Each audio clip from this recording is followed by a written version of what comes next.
The interesting narrative of the life of Olaudah Equiano by Oludah Equiano, first published in 1789. This ebook edition was created and published by Global Grey on the 24th of May, 2018, and updated on the 8th of June, 2023. The artwork for the cover is portrait of an African painted by Alan Ramsey. You can download this book on the site, globalgraybooks.com. Interesting narrative of the life of Olaudah Equiano, ebook HTML. Global Grey 2023, globalgraybooks.com. Contents: Author's Note, Chapter I, Chapter 2, Chapter 3, Chapter 4, Chapter 5, Chapter 6, Chapter 7, Chapter 8, Chapter 9, Chapter 10, Chapter 11, Chapter 12. Author's Note: To the Lords Spiritual and Temporal, and the Commons of the Parliament of Great Britain, my lords and gentlemen. Permit me, with the greatest deference and respect, to lay at your feet the following genuine narrative, the chief design of which is to excite in your august assemblies a sense of compassion for the miseries which the slave trade has entailed on my unfortunate countrymen. By the horrors of that trade was I first torn away from all the tender connections that were naturally dear to my heart, but these, through the mysterious ways of Providence, I ought to regard as infinitely more than compensated by the introduction I have thence obtained to the knowledge of the Christian religion, and of a nation which, by its liberal sentiments, its humanity, the glorious freedom of its government, and its proficiency in arts and sciences, has exalted the dignity of human nature. I am sensible I ought to entreat your pardon for addressing to you a work so wholly devoid of literary merit, but, as the production of an unlettered African, who is actuated by the hope of becoming an instrument towards the relief of his suffering countrymen, I trust that such a man, pleading in such a cause, will be acquitted of boldness and presumption. May the God of heaven inspire your hearts with peculiar benevolence on that important day when the question of abolition is to be discussed, when thousands, in consequence of your determination, are to look for happiness or misery. I am, my lords and gentlemen, your most obedient and devoted humble servant, Olaudah Equiano, Gustavus Vassar, Union Street, Marylebone, the 24th of March, 1789.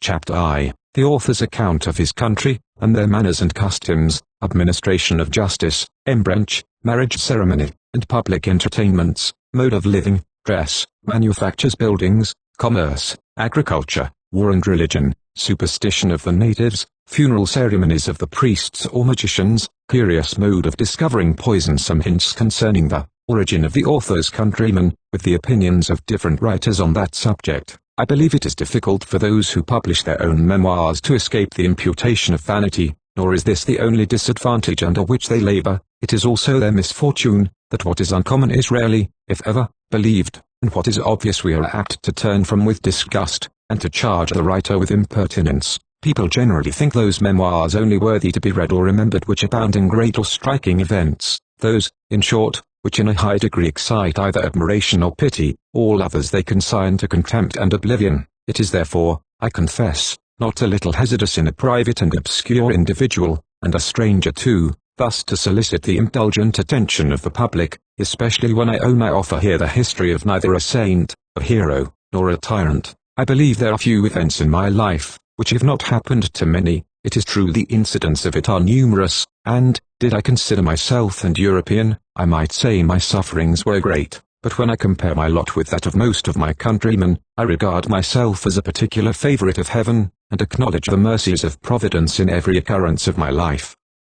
If then the following narrative does not appear sufficiently interesting to engage general attention, let my motive be some excuse for its publication. I am not so foolishly vain as to expect from it either immortality or literary reputation. If it affords any satisfaction to my numerous friends, at whose request it has been written, or in the smallest degree promotes the interests of humanity, the ends for which it was undertaken will be fully attained, and every wish of my heart gratified. Let it therefore be remembered, that, in wishing to avoid censure, I do not aspire to praise that part of Africa, known by the name of Guinea, to which the trade for slaves is carried on, extends along the coast above 3,400 miles, from the Senegal to Angola, and includes a variety of kingdoms. Of these the most considerable is the kingdom of Benin, both as to extent and wealth, the richness and cultivation of the soil, the power of its king, and the number and warlike disposition of the inhabitants.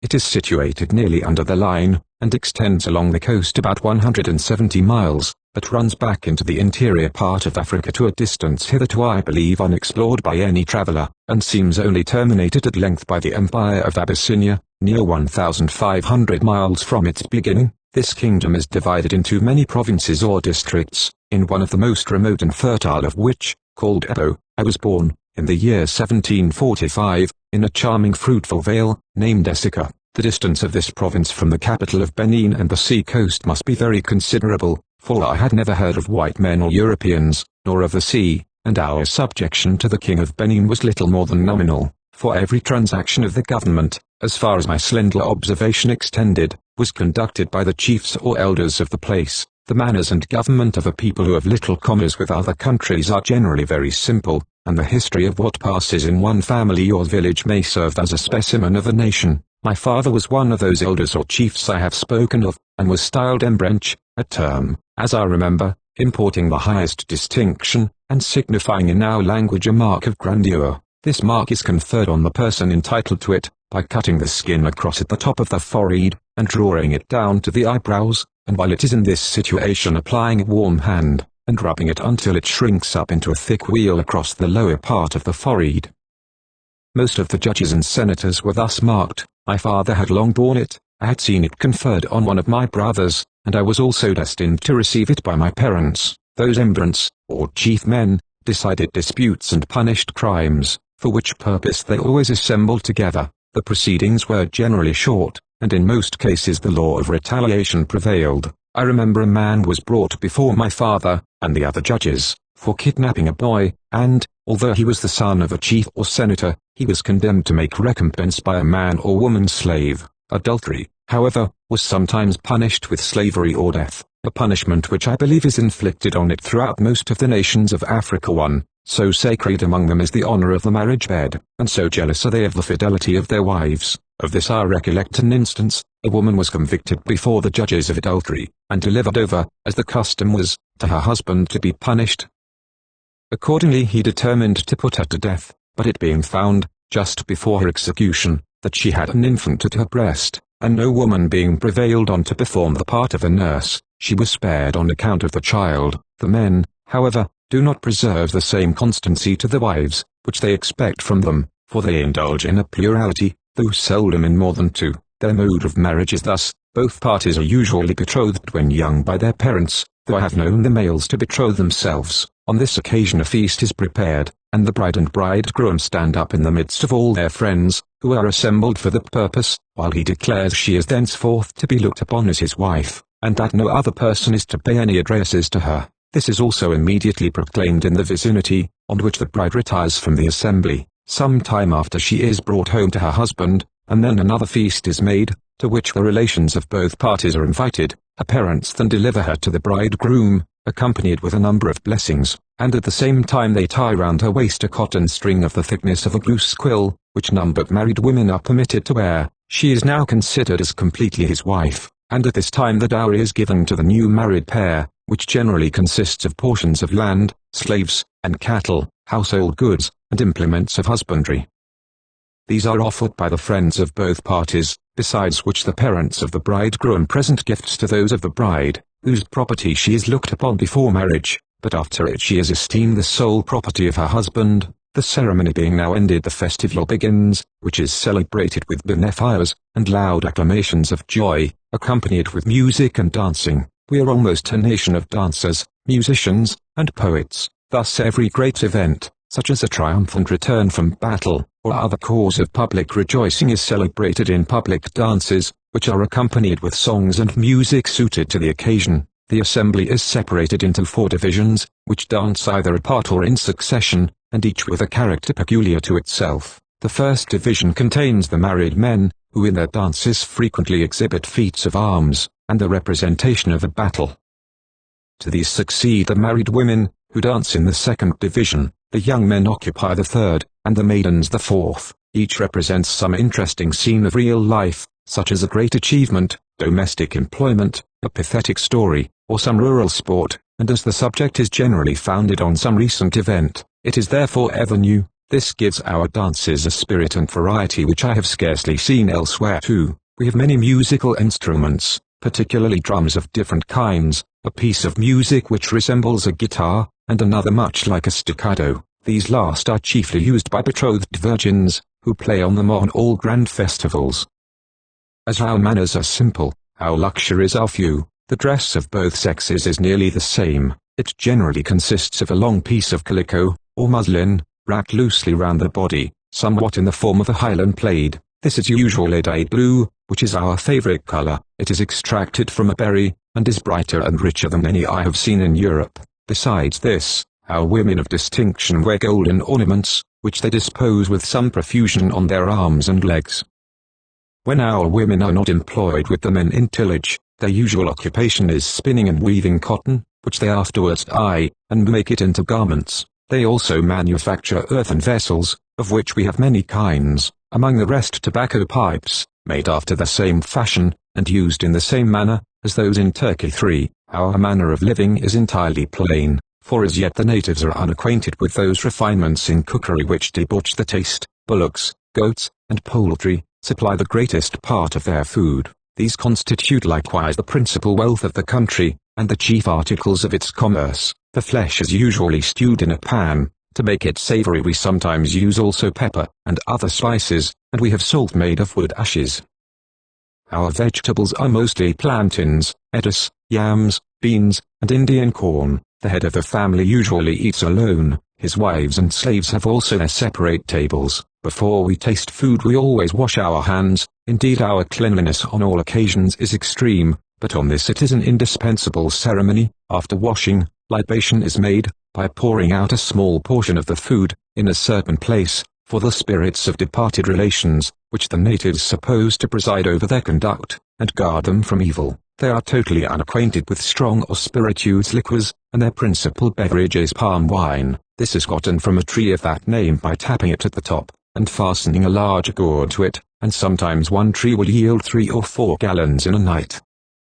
When just drawn it is of a most delicious sweetness, but in a few days it acquires a tartish and more spirituous flavor, though I never saw anyone intoxicated by it. The same tree also produces nuts and oil. Our principal luxury is in perfumes. One sort of these is an odoriferous wood of delicious fragrance, the other a kind of earth, a small portion of which thrown into the fire diffuses a most powerful odor. 4. We beat this wood into powder, and mix it with palm oil, with which both men and women perfume themselves. In our buildings we study convenience rather than ornament. Each master of a family has a large square piece of ground, surrounded with a moat or fence, or enclosed with a wall made of red earth tempered, which, when dry, is as hard as brick.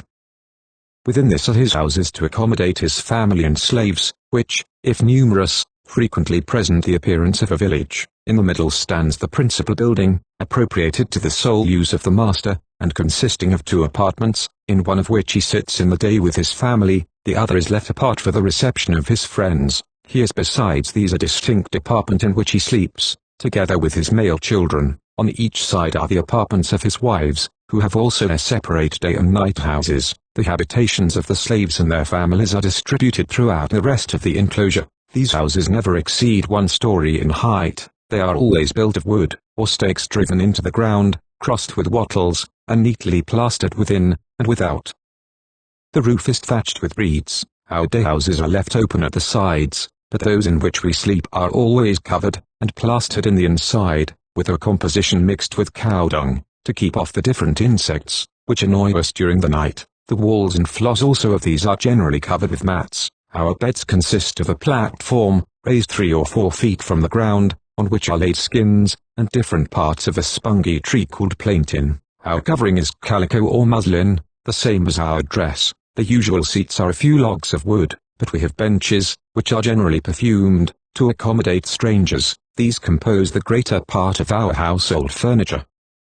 Houses so constructed and furnished require but little skill to erect them. Every man is a sufficient architect for the purpose. The whole neighborhood afford a unanimous assistance in building them, and in return receive, and expect no other recompense than a feast. As we live in a country where nature is prodigal of her favors, our wants are few and easily supplied. Of course we have few manufactures. They consist for the most part of calicos, earthenware, ornaments, and instruments of war and husbandry, but these make no part of our commerce, the principal articles of which, as I have observed, are provisions. In such a state money is of little use. However, we have some small pieces of coin, if I may call them such. They are made something like an anchor, but I do not remember either their value or denomination. We have also markets, at which I have been frequently with my mother. These are sometimes visited by stout mahogany-colored men from the southwest of us. We call them Waibu, which term signifies red men living at a distance. They generally bring us firearms, gunpowder, hats, beads, and dried fish. The last we esteemed a great rarity, as our waters were only brooks and springs. These articles they barter with us for odoriferous woods and earth, and our salt of wood ashes. They always carry slaves through our land, but the strictest account is exacted of their manner of procuring them before they are suffered to pass. Sometimes indeed we sold slaves to them, but they were only prisoners of war, or such among us as had been convicted of kidnapping, or adultery, and some other crimes, which we esteemed heinous. This practice of kidnapping induces me to think, that, notwithstanding all our strictness, their principal business among us was to trepan our people. I remember too they carried great sacks along with them, which not long after I had an opportunity of fatally seeing applied to that infamous purpose. Our land is uncommonly rich and fruitful, and produces all kinds of vegetables in great abundance. We have plenty of Indian corn, and vast quantities of cotton and tobacco. Our pineapples grow without culture. They are about the size of the largest sugar loaf, and finely flavored. We have also spices of different kinds, particularly pepper, and a variety of delicious fruits which I have never seen in Europe, together with gums of various kinds, and honey in abundance. All our industry is exerted to improve those blessings of nature. Agriculture is our chief employment, and everyone, even the children and women, are engaged in it. Thus we are all habituated to labor from our earliest years. Everyone contributes something to the common stock, and as we are unacquainted with idleness, we have no beggars. The benefits of such a mode of living are obvious. The West India planters prefer the slaves of Benin or Ebo to those of any other part of Guinea, for their hardiness, intelligence, integrity, and zeal. Those benefits are felt by us in the general healthiness of the people, and in their vigor and activity. I might have added too in their comeliness. Deformity is indeed unknown amongst us, I mean that of shape. Numbers of the natives of Ebo now in London might be brought in support of this assertion, for, in regard to complexion, ideas of beauty are wholly relative. I remember while in Africa to have seen 3 Negro children, who were tawny, and another quite white, who were universally regarded by myself, and the natives in general, as far as related to their complexions, as deformed. Our women too were in my eyes at least uncommonly graceful, alert, and modest to a degree of bashfulness, nor do I remember to have ever heard of an instance of incontinence amongst them before marriage. They are also remarkably cheerful. Indeed, cheerfulness and affability are 2 of the leading characteristics of our nation. Our tillage is exercised in a large plain or common. Some us walk from our dwellings, and all the neighbors resort thither in a body. They use no beasts of husbandry, and their only instruments are hoes, axes, shovels, and beaks, or pointed iron to dig with. Sometimes we are visited by locusts, which come in large clouds, so as to darken the air, and destroy our harvest. This however happens rarely, but when it does, a famine is produced by it. I remember an instance or 2 wherein this happened. This common is often the theatre of war, and therefore when our people go out to till their land, they not only go in a body, but generally take their arms with them for fear of a surprise, and when they apprehend an invasion they guard the avenues to their dwellings, by driving sticks into the ground, which are so sharp at one end as to pierce the foot, and are generally dipped in poison. From what I can recollect of these battles, they appear to have been eruptions of one little state or district on the other, to obtain prisoners or booty. Perhaps they were incited to this by those traders who brought the European goods I mentioned amongst us. Such a mode of obtaining slaves in Africa is common, and I believe more are procured this way, and by kidnapping, than any other. 5. When a trader wants slaves, he applies to a chief for them, and tempts him with his wares. It is not extraordinary, if on this occasion he yields to the temptation with as little firmness, and accepts the price of his fellow creature's liberty with as little reluctance as the enlightened merchant. Accordingly he falls on his neighbors, and a desperate battle ensues. If he prevails and takes prisoners, he gratifies his avarice by selling them, but, if his party be vanquished, and he falls into the hands of the enemy, he is put to death, for, as he has been known to foment their quarrels, it is thought dangerous to let him survive, and no ransom can save him, though all other prisoners may be redeemed. We have firearms, bows and arrows, broad two-edged swords and javelins. We have shields also which cover a man from head to foot. All are taught the use of these weapons. Even our women are warriors, and march boldly out to fight along with the men. Our whole district is a kind of militia. On a certain signal given, such as the firing of a gun at night, they all rise in arms and rush upon their enemy. It is perhaps something remarkable, that when our people march to the field a red flag or banner is borne before them. I was once a witness to a battle in our common. We had been all at work in it one day as usual, when our people were suddenly attacked. I climbed a tree at some distance, from which I beheld the fight. There were many women as well as men on both sides. Among others my mother was there, and armed with a broadsword. After fighting for a considerable time with great fury, and after many had been killed, our people obtained the victory, and took their enemy's chief prisoner. He was carried off in great triumph, and, though he offered a large ransom for his life, he was put to death. A virgin of note among our enemies had been slain in the battle, and her was exposed in our marketplace, where our trophies were always exhibited. The spoils were divided according to the merit of the warriors. Those prisoners which were not sold or redeemed we kept as slaves, but how different was their condition from that of the slaves in the West Indies. With us they do no more work than other members of the community. Even their masters, their food, clothing and lodging were nearly the same as theirs, except that they were not permitted to eat with those who were free-born, and there was scarce any other difference between them, than a superior degree of importance which the head of a family possesses in our state, and that authority which, as such, he exercises over every part of his household. Some of these slaves have even slaves under them as their own property, and for their own use. As to religion, the natives believe that there is one creator of all things, and that he lives in the sun, and is girded round with a belt that he may never eat or drink, but, according to some, he smokes a pipe, which is our own favorite luxury. They believe he governs events, especially our deaths or captivity, but, as for the doctrine of eternity, I do not remember to have ever heard of it. Some however believe in the transmigration of souls in a certain degree. Those spirits, which are not transmigrated, such as our dear friends or relations, they believe always attend them, and guard them from the bad spirits or their foes. For this reason they always before eating, as I have observed, put some small portion of the meat, and pour some of their drink, on the ground for them, and they often make oblations of the blood of beasts or fowls at their graves.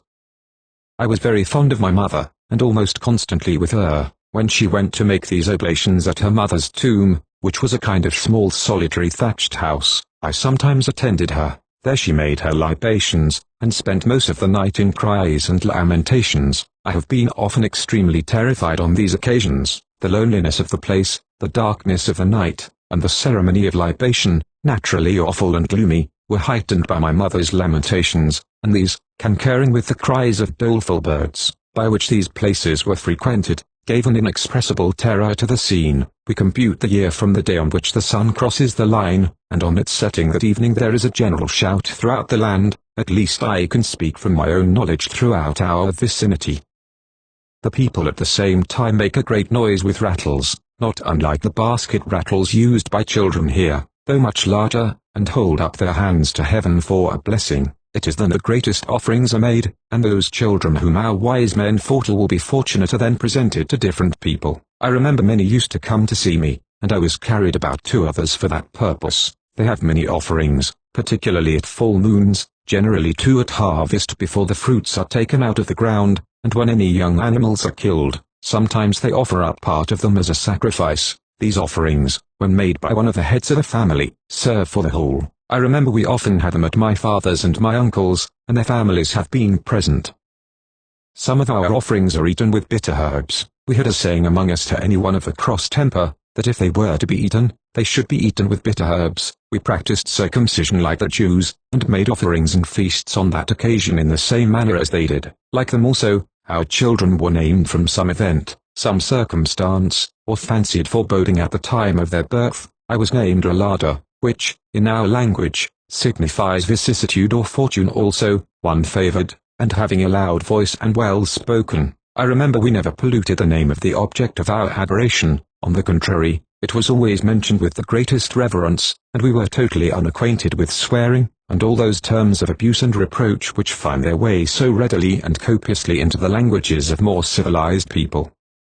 The only expressions of that kind I remember were "may you rat," or "may you swell," or "may a beast take you." I have before remarked that the natives of this part of Africa are extremely cleanly. This necessary habit of decency was with us a part of religion, and therefore we had many purifications and washings, indeed almost as many, and used on the same occasions, if my recollection does not fail me, as the Jews. Those that touched the dead at any time were obliged to wash and purify themselves before they could enter a dwelling house. Every woman too, at certain times, was forbidden to come into a dwelling house, or touch any person, or anything we ate. I was so fond of my mother I could not keep from her, or avoid touching her at some of those periods, in consequence of which I was obliged to be kept out with her, in a little house made for that purpose, till offering was made, and then we were purified. Though we had no places of public worship, we had priests and magicians, or wise men. I do not remember whether they had different offices, or whether they were united in the same persons, but they were held in great reverence by the people. They calculated our time, and foretold events, as their name imported, for we called them Arathowaker, which signifies calculators or yearly men, our year being called Aratho. They wore their beards, and when they died they were succeeded by their sons. Most of their implements and things of value were interred along with them. Pipes and tobacco were also put into the grave with the corpse, which was always perfumed and ornamented, and animals were offered in sacrifice to them. None accompanied their funerals but those of the same profession or tribe. These buried them after sunset, and always returned from the grave by a different way from that which they went. These magicians were also our doctors or physicians. They practiced bleeding by cupping, and were very successful in healing wounds and expelling poisons. They had likewise some extraordinary method of discovering jealousy, theft, and poisoning, the success of which no doubt they derived from their unbounded influence over the credulity and superstition of the people. I do not remember what those methods were, except that as to poisoning, I recollect an instance or two, which I hope it will not be deemed impertinent here to insert, as it may serve as a kind of specimen of the rest, and is still used by the Negroes in the West Indies. A virgin had been poisoned, but it was not known by whom. The doctors ordered the corpse to be taken up by some persons, and carried to the grave. As soon as the bearers had raised it on their shoulders, they seemed seized with some sudden impulse, and ran to and fro unable to stop themselves. At last, after having passed through a number of thorns and prickly bushes unhurt, the corpse fell from them close to a house, and defaced it in the fall, and, the owner being taken up, he immediately confessed the poisoning. 7. The natives are extremely cautious about poison. When they buy any eatable, the seller kisses it all round before the buyer, to show him it is not poisoned, and the same is done when any meat or drink is presented, particularly to a stranger. We have serpents of different kinds, some of which are esteemed ominous when they appear in our houses, and these we never molest.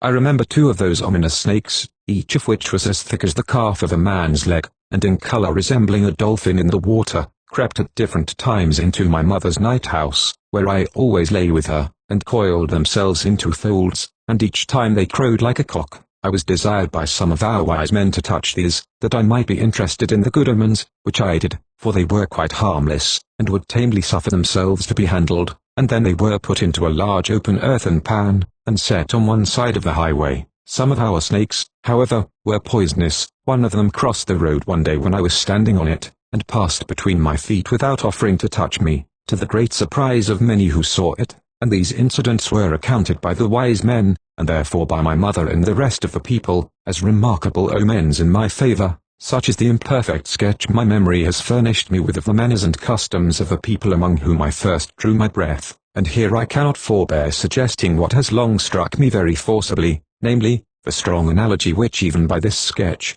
imperfect as it is, appears to prevail in the manners and customs of my countrymen and those of the Jews, before they reached the land of promise, and particularly the patriarchs while they were yet in that pastoral state which is described in Genesis. An analogy, which alone would induce me to think that the one people had sprung from the other. Indeed, this is the opinion of Dr. Gill, who, in his commentary on Genesis, very ably deduces the pedigree of the Africans from Atha and Ephra, the descendants of Abraham by Keturah his wife and concubine, for both his titles are applied to her. It is also conformable to the sentiments of Dr. John Clarke, formerly Dean of Sarum, in his Truth of the Christian Religion. Both these authors concur in ascribing to us this original. The reasonings of these gentlemen are still further confirmed by the scripture chronology, and if any further corroboration were required, this resemblance in so many respects is a strong evidence in support of the opinion. Like the Israelites in their primitive state, Our government was conducted by our chiefs or judges, our wise men and elders, and the head of a family with us enjoyed a similar authority over his household with it which is ascribed to Abraham and the other patriarchs. The law of retaliation obtained almost universally with us as with them, and even their religion appeared to have shed upon us a ray of its glory, though broken and spent in its passage, or eclipsed by the cloud with which time, tradition, and ignorance might have enveloped it, for we had our circumcision, a rule I believe peculiar to that people. We had also our sacrifices and burnt offerings, our washings and purifications, on the same occasions as they had. As to the difference of color between the ebon Africans and the modern Jews, I shall not presume to account for it. It is a subject which has engaged the pens of men of both genius and learning, and is far above my strength.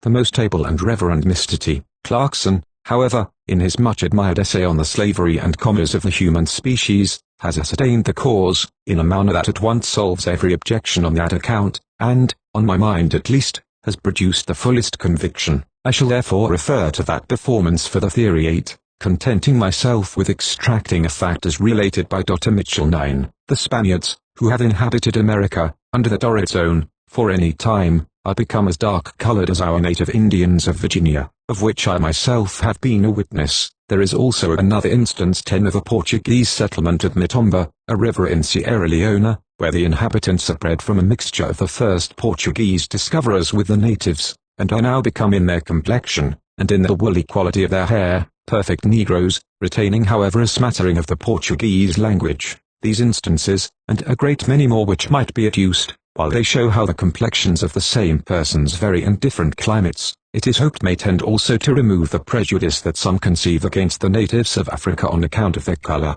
Surely the minds of the Spaniards did not change with their complexions. Are there not causes enough to which the apparent inferiority of an African may be ascribed, without limiting the goodness of God, and supposing he forbore to stamp understanding on certainly his own image, because carved in ebony? Might it not naturally be ascribed to their situation? When they come among Europeans, they are ignorant of their language, religion, manners, and customs. Are any pains taken to teach them these? Are they treated as men? Does not slavery itself depress the mind, and extinguish all its fire and every noble sentiment? But, above all, what advantages do not a refined people possess over those who are rude and uncultivated? Let the polished and haughty European recollect that his ancestors were once, like the Africans, uncivilized, and even barbarous. Did nature make them inferior to their sons, and should they too have been made slaves? Every rational mind answers, no. Let such reflections as these melt the pride of their superiority into sympathy for the wants and miseries of their sable brethren, and compel them to acknowledge, that understanding is not confined to feature or color. If, when they look round the world, they feel exultation, let it be tempered with benevolence to others, and gratitude to God, who hath made of one blood all nations of men for to dwell on all the face of the earth. 11, and whose wisdom is not our wisdom, neither are our ways his ways. Chapter 2, the author's birth and parentage, his being kidnapped with his sister, their separation, surprise at meeting again, our finally separated, account of the different places and incidents the author met with till his arrival on the coast, the effect, the sight of a slave ship on him. He sails for the West Indies, horrors of a slave ship, arrives at Barbados, where the cargo is sold and dispersed. I hope the reader will not think I have trespassed on his patience in introducing myself to him with some account of the manners and customs of my country. They had been implanted in me with great care, and made an impression on my mind, which time could not erase, and which all the adversity and variety of fortune I have since experienced served only to rivet and record. For, whether the love of one's country be real or imaginary, or a lesson of reason, or an instinct of nature, I still look back with pleasure on the first scenes of my life, though that pleasure has been for the most part mingled with sorrow. I have already acquainted the reader with the time and place of my birth. My father, besides many slaves, had a numerous family, of which 7 lived to grow up, including myself and a sister, who was the only daughter.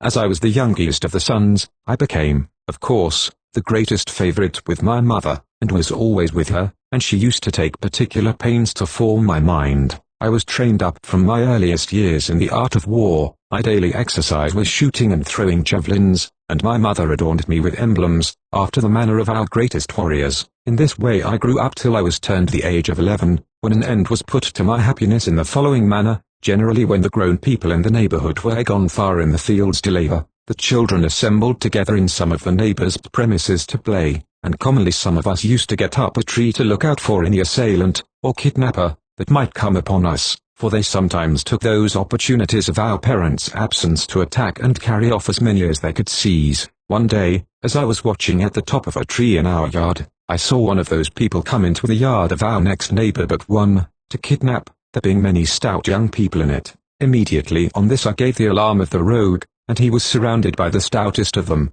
who entangled him with cords, so that he could not escape till some of the grown people came and secured him. But alas, how long it was my fate to be thus attacked, and to be carried off, when none of the grown people were nigh.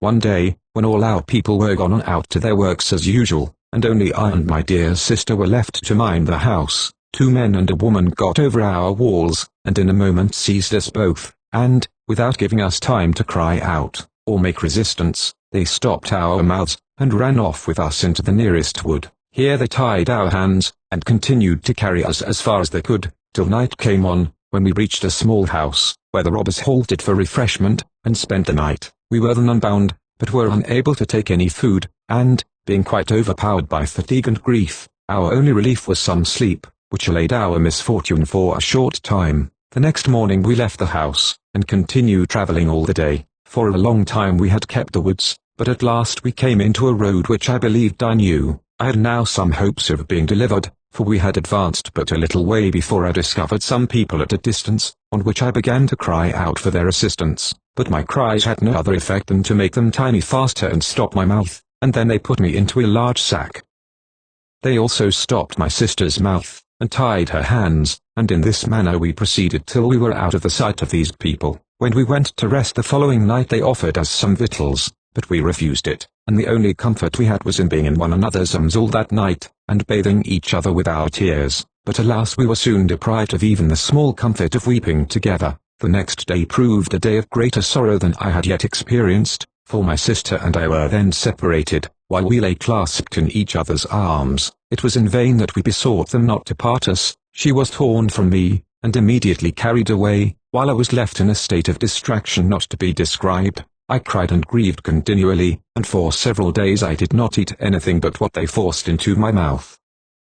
At length, after many days travelling, during which I had often changed masters, I got into the hands of a chieftain, in a very pleasant country. This man had 2 wives and some children, and they all used me extremely well, and did all they could to comfort me, particularly the first wife, who was something like my mother. Although I was a great many days' journey from my father's house, yet these people spoke exactly the same language with us. This first master of mine, as I may call him, was a smith, and my principal employment was working his bellows, which were the same kind as I had seen in my vicinity. They were in some respects not unlike the stoves here in gentlemen's kitchens, and were covered over with leather, and in the middle of that leather a stick was fixed, and a person stood up, and worked it, in the same manner as is done to pump water out of a cask with a hand pump. I believe it was gold he worked, for it was of a lovely bright yellow color, and was worn by the women on their wrists and ankles. I was there I suppose about a month, and they at last used to trust me some little distance from the house. This liberty I used in embracing every opportunity to inquire the way to my own home, and I also sometimes, for the same purpose, went with the maidens, in the cool of the evenings, to bring pitchers of water from the springs for the use of the house. I had also remarked where the sun rose in the morning, and set in the evening, as I had travelled along, and I had observed that my father's house was towards the rising of the sun. I therefore determined to seize the first opportunity of making my escape, and to shape my course for that quarter, for I was quite oppressed and weighed down by grief after my mother and friends, and my love of liberty, ever great, was strengthened by the mortifying circumstance of not daring to eat with the free-born children, although I was mostly their companion. While I was projecting my escape, one day an unlucky event happened, which quite disconcerted my plan, and put an end to my hopes. I used to be sometimes employed in assisting an elderly woman slave to cook and take care of the poultry, and one morning, while I was feeding some chickens, I happened to toss a small pebble at one of them, which hit it on the middle and directly killed it. The old slave, having soon after missed the chicken, inquired after it, and on my relating the accident, for I told her the truth, because my mother would never suffer me to tell a lie, she flew into a violent passion, threatened that I should suffer for it, and, my master being out, she immediately went and told her mistress what I had done. This alarmed me very much, and I expected an instant flogging, which to me was uncommonly dreadful, for I had seldom been beaten at home. I therefore resolved to fly, and accordingly I ran into a thicket that was hard by, and hid myself in the bushes. Soon afterwards my mistress and the slave returned, and, not seeing me, they searched all the house, but not finding me, and I not making answer when they called to me, they thought I had run away, and the whole neighborhood was raised in the pursuit of me. In that part of the country, as in ours, the houses and villages were skirted with woods, or shrubberies, and the bushes were so thick that a man could readily conceal himself in them, so as to elude the strictest search. The neighbors continued the whole day looking for me, and several times many of them came within a few yards of the place where I lay hid. I then gave myself up for lost entirely, and expected every moment, when I heard a rustling among the trees, to be found out, and punished by my master, but they never discovered me, though they were often so near that I even heard their conjectures as they were looking about for me, and I now learned from them, that any attempt to return home would be hopeless. Most of them supposed I had fled towards home, but the distance was so great, and the way so intricate, that they thought I could never reach it, and that I should be lost in the woods. When I heard this I was seized with a violent panic, and abandoned myself to despair. Night too began to approach, and aggravated all my fears. I had before entertained hopes of getting home, and I had determined when it should be dark to make the attempt, but I was now convinced it was fruitless, and I began to consider that, if possibly I could escape all other animals, I could not those of the human kind, and that, not knowing the way, I must perish in the woods. Thus was I like the hunted deer. Every leaf and every whispering breath conveyed a foe, and every foe a death. I heard frequent rustlings among the leaves, and being pretty sure they were snakes I expected every instant to be stung by them. This increased my anguish, and the horror of my situation became now quite insupportable. I at length quitted the thicket, very faint and hungry, for I had not eaten or drank anything all the day, and crept to my master's kitchen, from whence I set out at first, and which was an open shed, and laid myself down in the ashes with an anxious wish for death to relieve me from all my pains. I was scarcely awake in the morning when the old woman slave, who was the first up, came to light the fire, and saw me in the fireplace. She was very much surprised to see me, and could scarcely believe her own eyes. She now promised to intercede for me, and went for her master, who soon after came, and, having slightly reprimanded me, ordered me to be taken care of, and not to be ill-treated. Soon after this my master's only daughter, and child by his first wife, sickened and died, which affected him so much that for some time he was almost frantic, and really would have killed himself, had he not been watched and prevented. However, in a small time afterwards he recovered, and I was again sold. I was now carried to the left of the sun's rising, through many different countries, and a number of large woods. The people I was sold to used to carry me very often, when I was tired, either on their shoulders or on their backs. I saw many convenient well-built sheds along the roads, at proper distances, to accommodate the merchants and travellers, who lay in those buildings along with their wives, who often accompany them, and they always go well armed. From the time I left my own nation I always found somebody that understood me till I came to the sea coast. The languages of different nations did not totally differ, nor were they so copious as those of the Europeans, particularly the English. They were therefore easily learned, and, while I was journeying thus through Africa, I acquired 2 or 3 different tongues. In this manner I had been travelling for a considerable time, when one evening, to my great surprise, whom should I see brought to the house where I was but my dear sister. As soon as she saw me she gave a loud shriek, and ran into my arms. I was quite overpowered. Neither of us could speak, but, for a considerable time, clung to each other in mutual embraces, unable to do anything but weep. Our meeting affected all who saw us, and indeed I must acknowledge, in honor of those sable destroyers of human rights, that I never met with any ill treatment, or saw any offer to their slaves, except tying them, when necessary, to keep them from running away. When these people knew we were brother and sister they indulged us together, and the man, to whom I supposed we belonged, lay with us, he in the middle, while she and I held one another by the hands across his breast all night, and thus for a while we forgot our misfortunes in the joy of being together. But even this small comfort was soon to have an end, for scarcely had the fatal morning appeared, when she was again torn from me for ever. I was now more miserable, if possible, than before. The small relief which her presence gave me from pain was gone, and the wretchedness of my situation was redoubled by my anxiety after her fate, and my apprehensions lest her sufferings should be greater than mine. when I could not be with it to alleviate them. Yes, thou dear partner of all my childish sports, thou sharer of my joys and sorrows, happy should I have ever esteemed myself to encounter every misery for you, and to procure your freedom by the sacrifice of my own.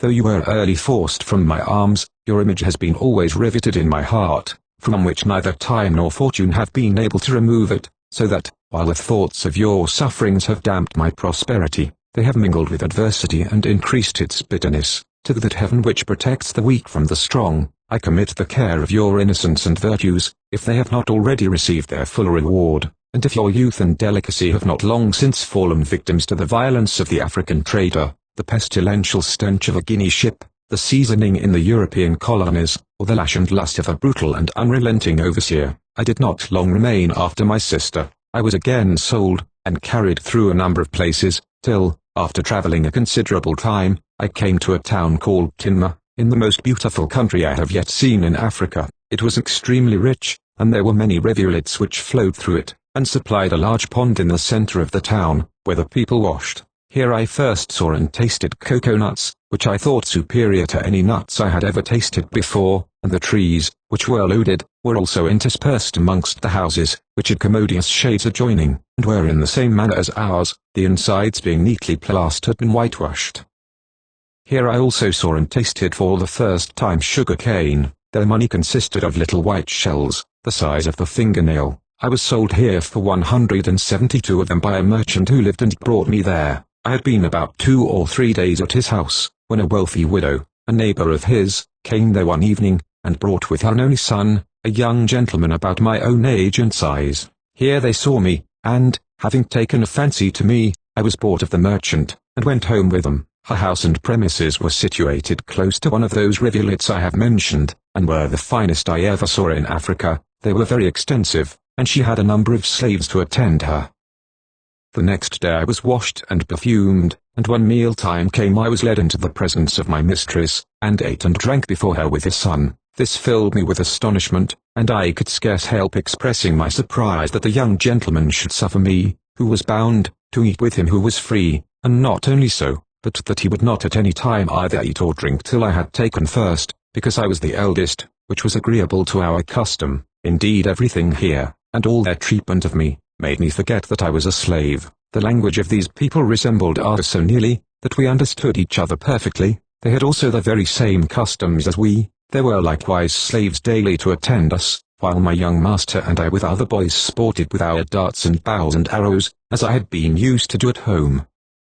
In this resemblance to my former happy state I passed about 2 months, and I now began to think I was to be adopted into the family, and was beginning to be reconciled to my situation, and to forget by degrees my misfortunes, when all at once the delusion vanished, for, without the least previous knowledge, one morning early, while my dear master and companion was still asleep, I was wakened out of my reverie to fresh sorrow, and hurried away even amongst the uncircumcised. Thus, at the very moment I dreamed of the greatest happiness, I found myself most miserable, and it seemed as if fortune wished to give me this taste of joy, only to render the reverse more poignant. The change I now experienced was as painful as it was sudden and unexpected. It was a change indeed from the state of bliss to a scene which is inexpressible by me, as it discovered to me an element I had never before beheld, until then had no idea of, and wherein such instances of hardship and cruelty continually occurred as I can never reflect on but with horror. All the nations and people I had hitherto passed through resembled our own in their manners,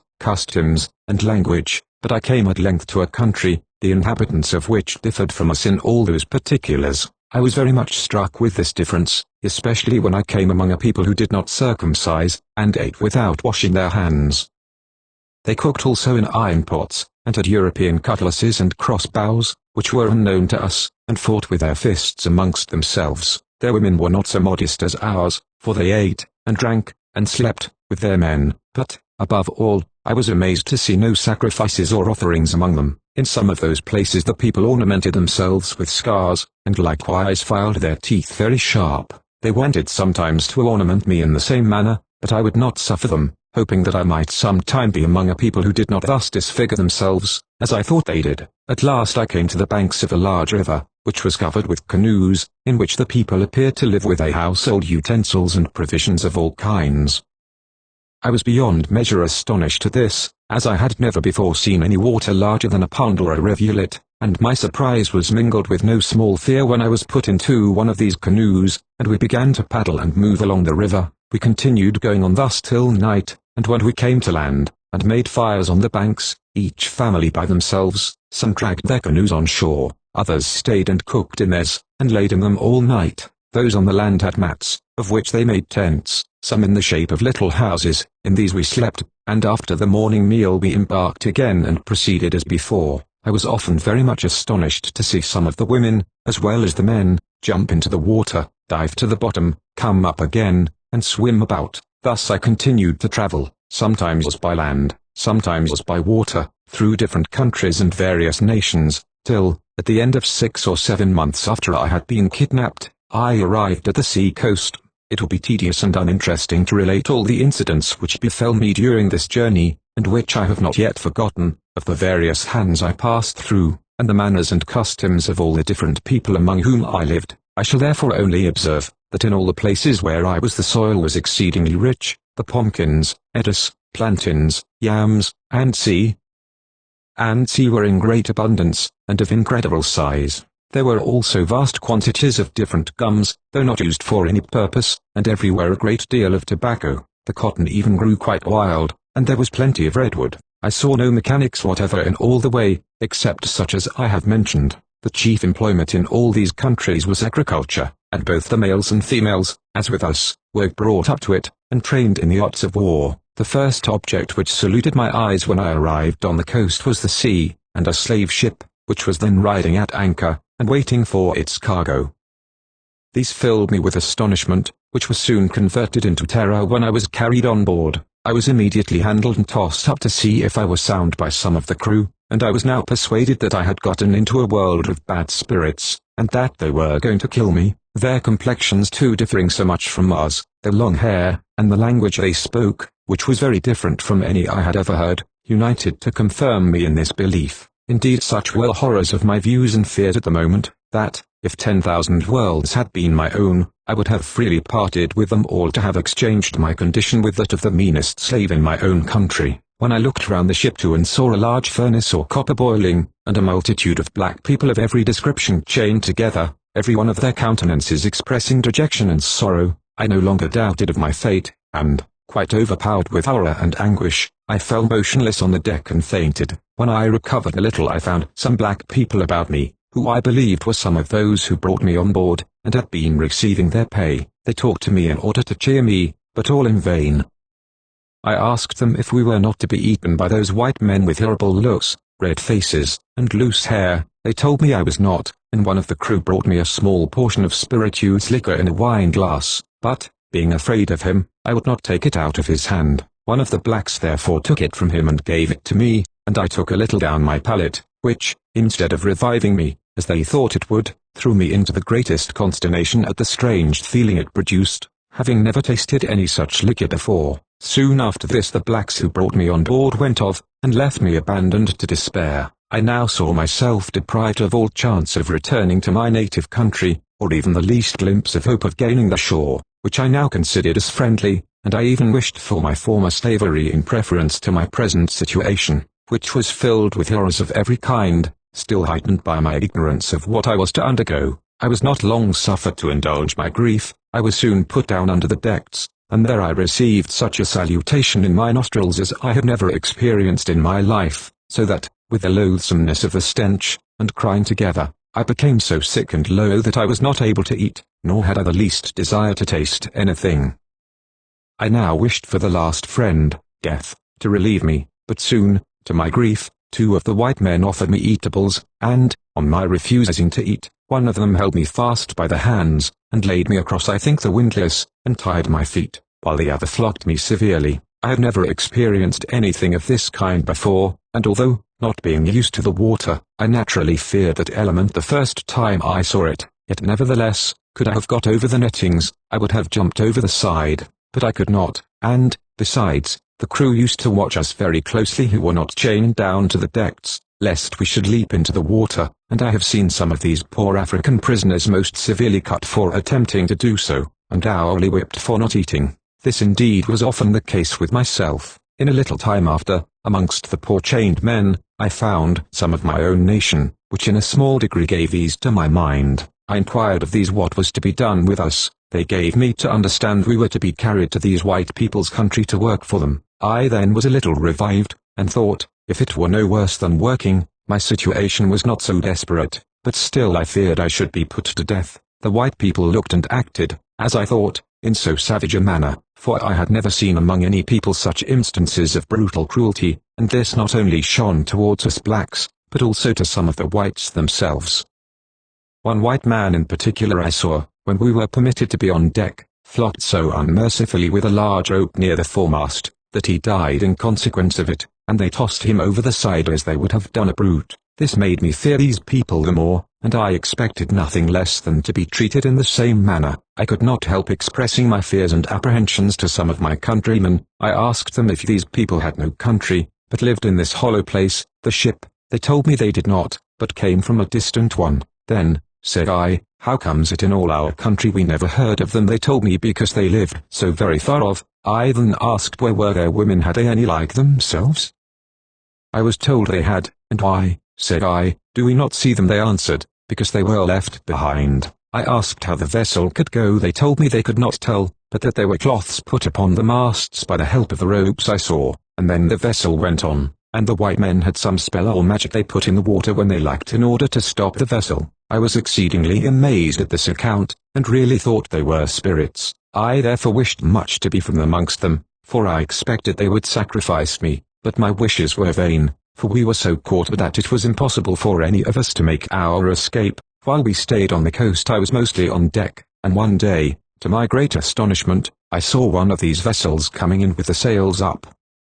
As soon as the whites saw it, they gave a great shout, at which we were amazed, and the more so as the vessel appeared larger by approaching nearer. At last she came to an anchor in my sight, and when the anchor was let go I and my countrymen who saw it were lost in astonishment to observe the vessel stop, and were not convinced it was done by magic. Soon after this the other ship got her boats out, and they came on board of us, and the people of both ships seemed very glad to see each other. Several of the strangers also shook hands with us black people, and made motions with their hands, signifying I suppose we were to go to their country, but we did not understand them. At last, when the ship we were in had gotten all her cargo, they made ready with many fearful noises, and we were all put under deck, so that we could not see how they managed the vessel, but this disappointment was the least of my sorrow.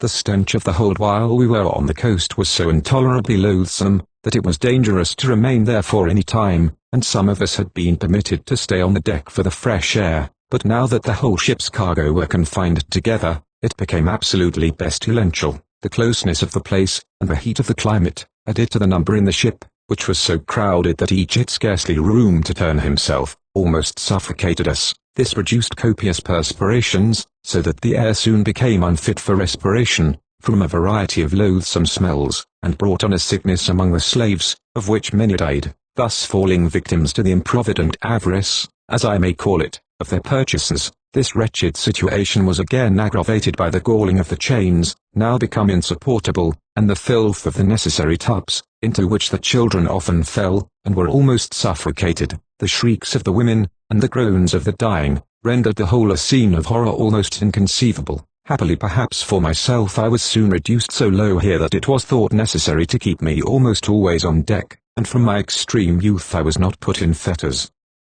In this situation I expected every hour to share the fate of my companions, some of whom were almost daily brought upon deck at the point of death, which I began to hope would soon put an end to my miseries. Often did I think many of the inhabitants of the deep much more happy than myself. I envied them the freedom they enjoyed, and as often wished I could change my condition for theirs. Every circumstance I met with served only to render my state more painful, and heighten my apprehensions, and my opinion of the cruelty of the whites. One day they had taken a number of fishes, and when they had killed and satisfied themselves with as many as they thought fit, to our astonishment who were on the deck, rather than give any of them to us to eat as we expected, they tossed the remaining fish into the sea again, although we begged and prayed for some as well as we could, but in vain, and some of my countrymen, being pressed by hunger, took an opportunity, when they thought no one saw them, of trying to get a little privately, but they were discovered, and the attempt procured them some very severe floggings. One day, when we had a smooth sea and moderate wind,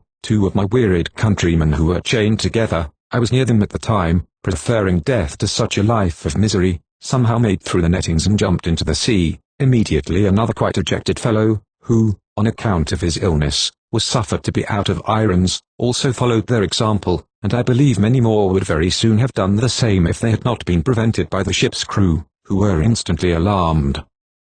Those of us that were the most active were in a moment put down under the deck, and there was such a noise and confusion amongst the people of the ship as I never heard before, to stop her, and get the boat out to go after the slaves. However, two of the wretches were drowned, but they got the other, and afterwards flogged him unmercifully for thus attempting to prefer death to slavery. In this manner we continued to undergo more hardships than I can now relate, hardships which are inseparable from this accursed trade. Many a time we were near suffocation from the want of fresh air, which we were often without for whole days together. This, and the stench of the necessary tubs, carried off many. During our passage I first saw flying fishes, which surprised me very much. They used frequently to fly across the ship, and many of them fell on the deck.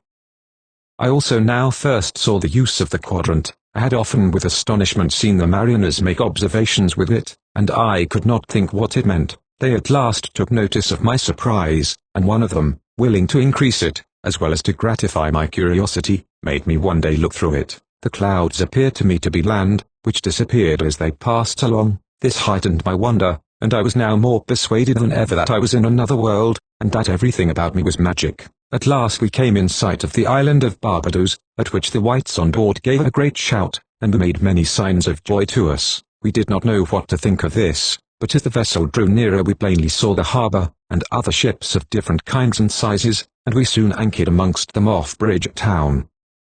Many merchants and planters now came on board, though it was in the evening. They put us in separate parcels, and examined us attentively. They also made us jump, and pointed to the land, signifying we were to go there. We thought by this we should be eaten by these ugly men, as they appeared to us, and, when soon after we were all put down under the deck again, there was much dread and trembling among us, and nothing but bitter cries to be heard all the night from these apprehensions, insomuch that at last the white people got some old slaves from the land to pacify us. They told us we were not to be eaten, but to work, and were soon to go on land, where we should see many of our country people. This report eased us much, and sure enough, soon after we were landed, there came to us Africans of all languages.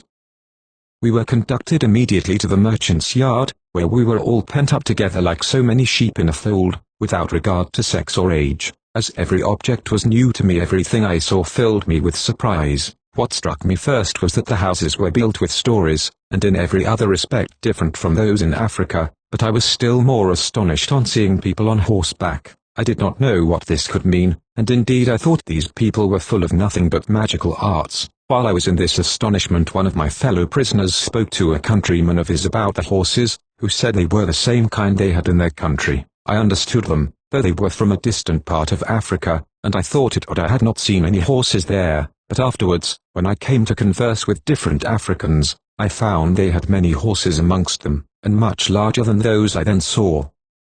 We were not many days in the merchant's custody before we were sold after their usual manner, which is this: on a signal given, as the beat of a drum, the buyers rush at once into the yard where the slaves are confined, and make choice of that parcel they like best. The noise and clamour with which this is attended, and the eagerness visible in the countenances of the buyers, serve not a little to increase the apprehensions of the terrified Africans, who may well be supposed to consider them as the ministers of that destruction to which they think themselves devoted. In this manner, without scruple, our relations and friends separated, most of them never to see each other again. I remember in the vessel in which I was brought over, in the men's apartment, there were several brothers, who, in the sale, were sold in different lots, and it was very moving on this occasion to see and hear their cries at parting. "Oh, ye nominal Christians, might not an African ask you, learned you this from your God, who says unto you, do unto all men as you would men should do unto you?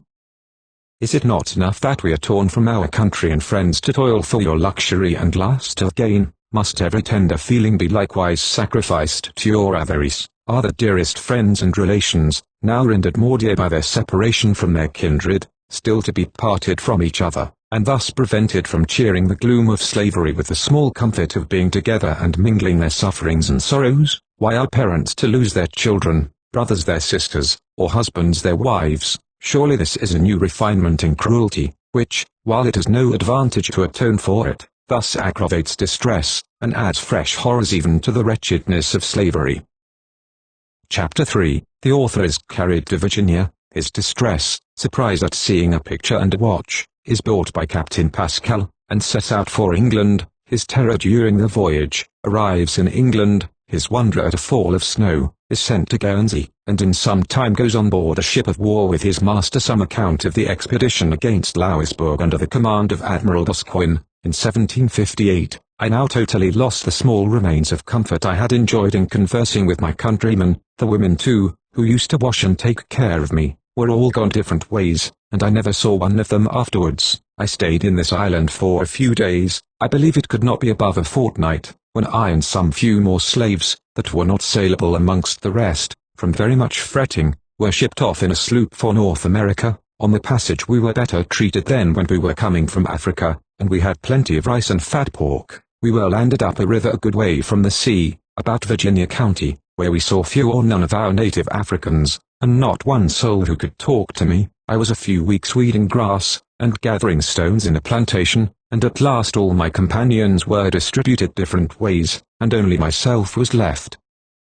I was now exceedingly miserable, and thought myself worse off than any of the rest of my companions, for they could talk to each other, but I had no person to speak to that I could understand. In this state I was constantly grieving and pining, and wishing for death rather than anything else. While I was in this plantation, the gentleman, to whom I suppose the estate belonged, being unwell, I was one day sent for to his dwelling house to fan him. When I came into the room where he was, I was very much affrighted at some things I saw, and the more so as I had seen a black woman slave as I came through the house, who was cooking the dinner, and the poor creature was cruelly loaded with various kinds of iron machines. She had one particularly on her head, which locked her mouth so fast that she could scarcely speak, and could not eat nor drink. I was much astonished and shocked at this contrivance, which I afterwards learned was called the iron muzzle. Soon after I had a fan put into my hand, to fan the gentleman while he slept, and so I did indeed with great fear. While he was fast asleep I indulged myself a great deal in looking about the room, which to me appeared very fine and curious.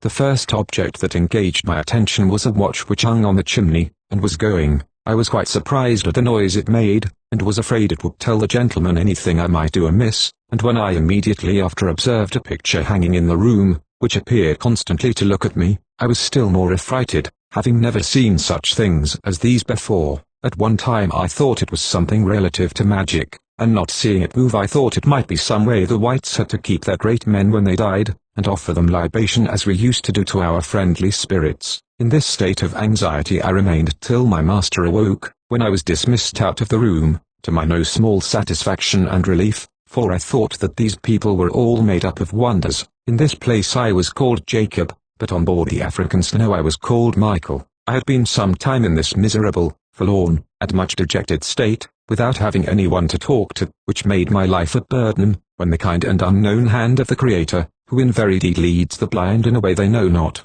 now began to appear, to my comfort. For one day the captain of a merchant ship, called the Industrious B, came on some business to my master's house.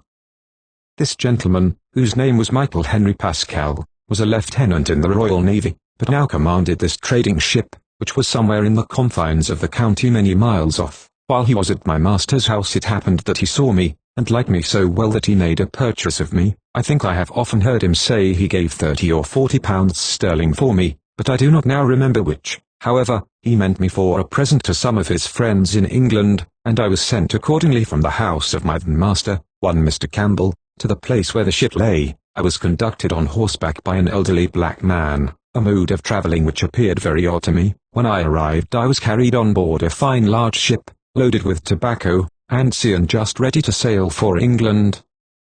I now thought my condition much mended. I had sails to lie on, and plenty of good victuals to eat, and everybody on board used me very kindly, quite contrary to what I had seen of any white people before. I therefore began to think that they were not all of the same disposition. A few days after I was on board we sailed for England. I was still at a loss to conjecture my destiny. By this time, However, I could smatter a little imperfect English, and I wanted to know as well as I could where we were going. Some of the people of the ship used to tell me they were going to carry me back to my own country, and this made me very happy. I was quite rejoiced at the sound of going back, and thought if I should get home what wonders I should have to tell. But I was reserved for another fate, and was soon undeceived when we came within sight of the English coast. While I was on board this ship, my captain and master named me Gustavus Vassar. I at that time began to understand him a little, and refused to be called so, and told him as well as I could that I would be called Jacob, but he said I should not, and still called me Gustavus, and when I refused to answer to my new name, which at first I did, it gave me many a cuff, so at length I submitted, and was obliged to bear the present name, by which I have been known ever since. The ship had a very long passage, and on that account we had very short allowance of provisions. Towards the last we had only 1.5 pounds of bread per week, and about the same quantity of meat, and 1 quart of water a day. We spoke with only one vessel the whole time we were at sea, and but once we caught a few fishes.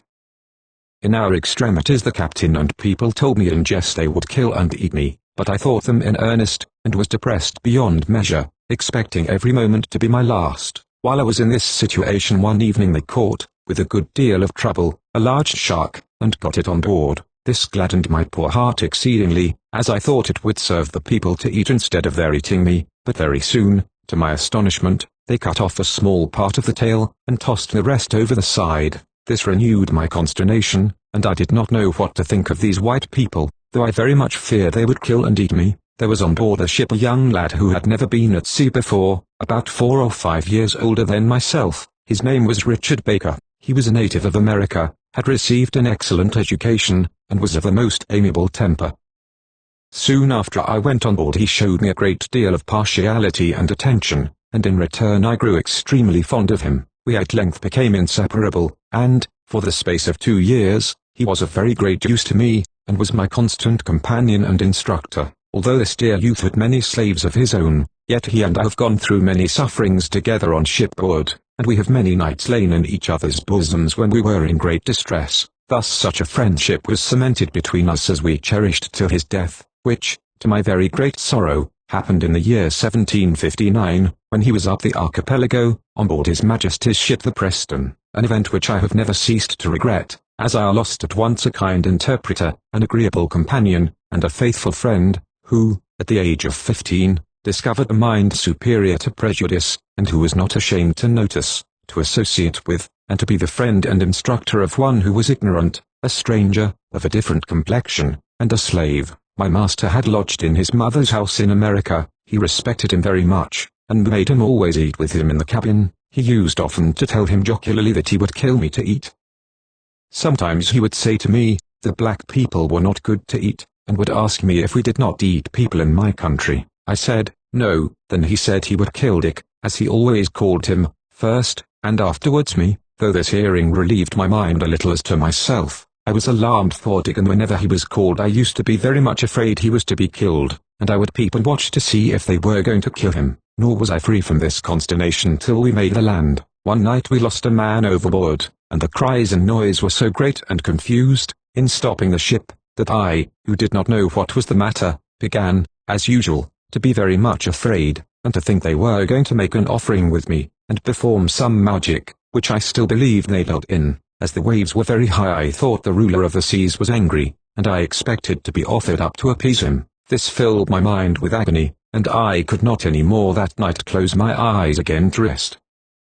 However, when daylight appeared I was a little eased in my mind, but still every time I was called I used to think it was to be killed. Some time after this we saw some very large fish, which I afterwards found were called grampuses. They looked to me extremely terrible, and made their appearance just at dusk, and were so near as to blow the water on the ship's deck. I believed them to be the rulers of the sea, and, as the white people did not make any offerings at any time, I thought they were angry with them, and, at last, what confirmed my belief was, the wind just then died away, and a calm ensued, and in consequence of it the ship stopped going. I supposed that the fish had performed this, and I hid myself in the forepart of the ship, through fear of being offered up to appease them, every minute peeping and quaking. But my good friend Dick came shortly towards me, and I took an opportunity to ask him, as well as I could, what these fish were. not being able to talk much English, I could but just make him understand my question, and not at all, when I asked him if any offerings were to be made to them. However, he told me these fish would swallow anybody, which sufficiently alarmed me.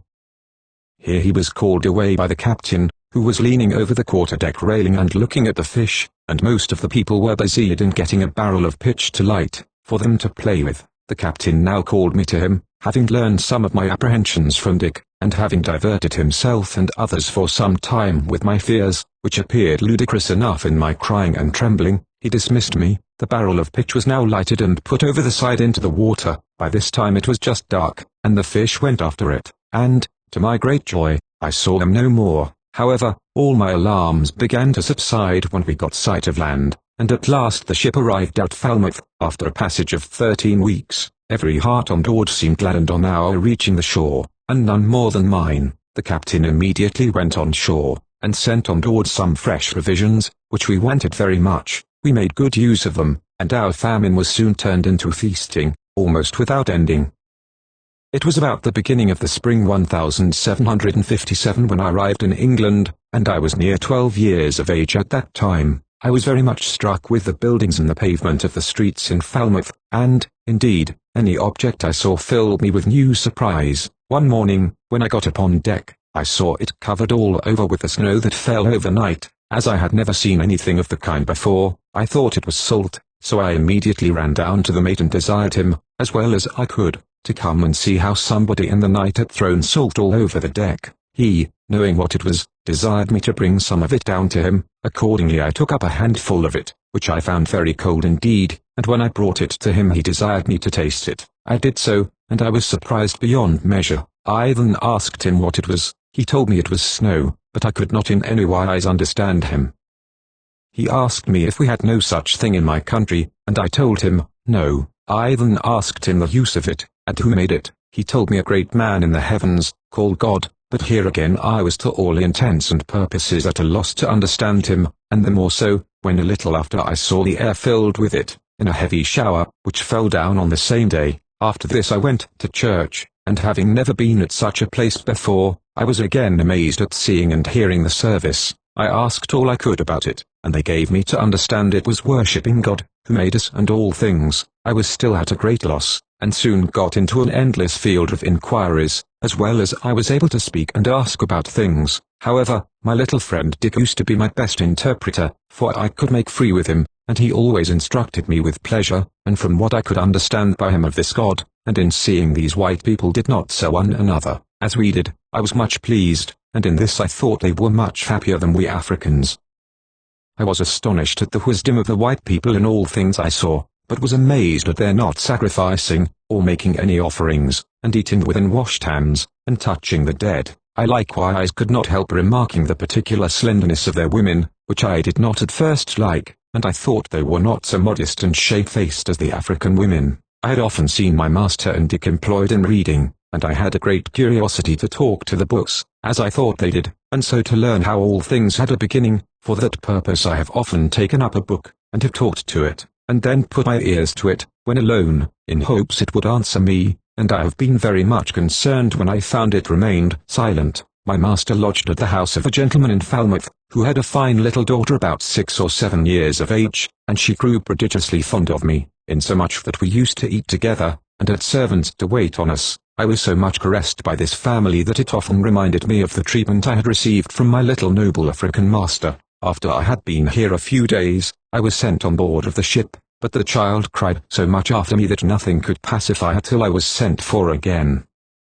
It is ludicrous enough, that I began to fear I should be betrothed to this young lady, and when my master asked me if I would stay there with her behind him, as he was going away with the ship, which had taken in the tobacco again, I cried immediately, and said I would not leave her. At last, by stealth, one night I was sent on board the ship again, and in a little time we sailed for Guernsey, where she was in part owned by a merchant, one Nicholas Doberry. As I was now amongst a people who had not their faces scarred, like some of the African nations where I had been, I was very glad I did not let them ornament me in that manner when I was with them. When we arrived at Guernsey, my master placed me to board and lodge with one of his mates, who had a wife and family there, and some months afterwards he went to England, and left me in care of this mate, together with my friend Dick. This mate had a little daughter, aged about 5 or 6 years, with whom I used to be much delighted. I had often observed that when our mother washed her face it looked very rosy, but when she washed mine it did not look so. I therefore tried oftentimes myself if I could not by washing make my face of the same color as my little playmate, Mary, but it was all in vain, and I now began to be mortified at the difference in our complexions. This woman behaved to me with great kindness and attention, and taught me everything in the same manner as she did her own child, and indeed in every respect treated me as such. I remained here till the summer of the year 1757, when my master, being appointed first lieutenant of His Majesty's ship the Roebuck, sent for Dick and me, and his old mate. On this we all left Guernsey, and set out for England in a sloop bound for London. As we were coming up towards the Norrie, where the Roebuck lay, a man-of-war's boat came alongside to press our people, on which each man ran to hide himself. I was very much frightened at this, though I did not know what it meant, or what to think or do. However, I went and hid myself also under a hencoop. Immediately afterwards the press gang came on board with their swords drawn, and searched all about, pulled the people out by force, and put them into the boat. At last I was found out also. The man that found me held me up by the heels while they all made their sport of me, I roaring and crying out all the time most lustily. But at last the mate, who was my conductor, seeing this, came to my assistance, and did all he could to pacify me, but all to very little purpose, till I had seen the boat go off. Soon afterwards we came to the Norrie, where the Roebuck lay, and, to our great joy, my master came on board to us, and brought us to the ship. When I went on board this large ship, I was amazed indeed to see the quantity of men and the guns. However, my surprise began to diminish as my knowledge increased, and I ceased to feel those apprehensions and alarms which had taken such strong possession of me when I first came among the Europeans, and for some time after. I began now to pass to an opposite extreme. I was so far from being afraid of anything new which I saw, that, after I had been some time in this ship, I even began to long for a battle. My griefs too, which in young minds are not perpetual, were now wearing away, and I soon enjoyed myself pretty well, and felt tolerably easy in my present situation. There was a number of boys on board, which still made it more agreeable, for we were always together, and a great part of our time was spent in play. I remained in this ship a considerable time, during which we made several cruises, and visited a variety of places. Among others we were twice in Holland, and brought over several persons of distinction from it, whose names I do not now remember. On the passage, one day, for the diversion of those gentlemen, all the boys were called on the quarter-deck, and were paired proportionably, and then made to fight, after which the gentlemen gave the combatants from 5 to 9 shillings each. This was the first time I ever fought with a white boy, and I never knew what it was to have a bloody nose before. This made me fight most desperately, I suppose considerably more than an hour, and at last, both of us being weary, we were parted. I had a great deal of this kind of sport afterwards, in which the captain and the ship's company used very much to encourage me. Some time afterwards the ship went to Leith in Scotland, and from thence to the Orkneys, where I was surprised in seeing scarcely any night, and from thence we sailed with a great fleet, full of soldiers, for England. All this time we had never come to an engagement, though we were frequently cruising off the coast of France, during which we chased many vessels, and took in all 17 prizes. I had been learning many of the manoeuvres of the ship during our cruise, and I was several times made to fire the guns. One evening, off Havre de Grace, just as it was growing dark, we were standing offshore, and met with a fine large French-built frigate. We got all things immediately ready for fighting, and I now expected I should be gratified in seeing an engagement, which I had so long wished for in vain. But the very moment the word of command was given to fire we heard those on board the other ship cry "Haul down the jib," and in that instant she hoisted English colours. There was instantly with us an amazing cry of "Avast!" or "Stop firing," and I think 1 or 2 guns had been let off, but happily they did no mischief. We had hailed them several times, but they not hearing, we received no answer, which was the cause of our firing. The boat was then sent on board of her, and she proved to be the ambuscade man of war. To my no small disappointment, we returned to Portsmouth, without having been in any action, just at the trial of Admiral Byng, whom I saw several times during it, and my master having left the ship, and gone to London for promotion. Dick and I were put on board a savage sloop of war, and we went in her to assist in bringing off the St. George man of war, that had ran ashore somewhere on the coast. After staying a few weeks on board the Savage, Dick and I were sent on shore at Deal, where we remained some short time, till my master sent for us to London, the place I had long desired exceedingly to see. We therefore both with great pleasure got into a wagon, and came to London, where we were received by a Mr. Guerin, a relation of my master. This gentleman had 2 sisters, very amiable ladies, who took much notice and great care of me, though I had desired so much to see London. When I arrived in it I was unfortunately unable to gratify my curiosity, for I had at this time the chilblains to such a degree that I could not stand for several months, and I was obliged to be sent to St. George's Hospital. There I grew so ill, that the doctors wanted to cut my left leg off at different times, apprehending a mortification, but I always said I would rather die than suffer it, and happily I thank God, I recovered without the operation. After being there several weeks, and just as I had recovered, the smallpox broke out on me, so that I was again confined, and I thought myself now particularly unfortunate. However, I soon recovered again, and by this time my master having been promoted to be first lieutenant of the Preston man of war of 50 guns, then new at Deptford, Dick and I were sent on board her, and soon after we went to Holland to bring over the late Duke of, to England. While I was in this ship an incident happened, which, though trifling, I beg leave to relate, as I could not help taking particular notice of it, and considering it then as a judgment of God. One morning a young man was looking up to the foretop, and in a wicked tone, common on shipboard, his eyes about something. Just at the moment some small particles of dirt fell into his left eye, and by the evening it was very much inflamed. The next day it grew worse, and within 6 or 7 days he lost it. From this ship my master was appointed a lieutenant on board the Royal George. When he was going he wished me to stay on board the Preston, to learn the French horn, but the ship being ordered for Turkey I could not think of leaving my master, to whom I was very warmly attached, and I told him if he left me behind it would break my heart. This prevailed on him to take me with him, but he left Dick on board the Preston, whom I embraced at parting for the last time.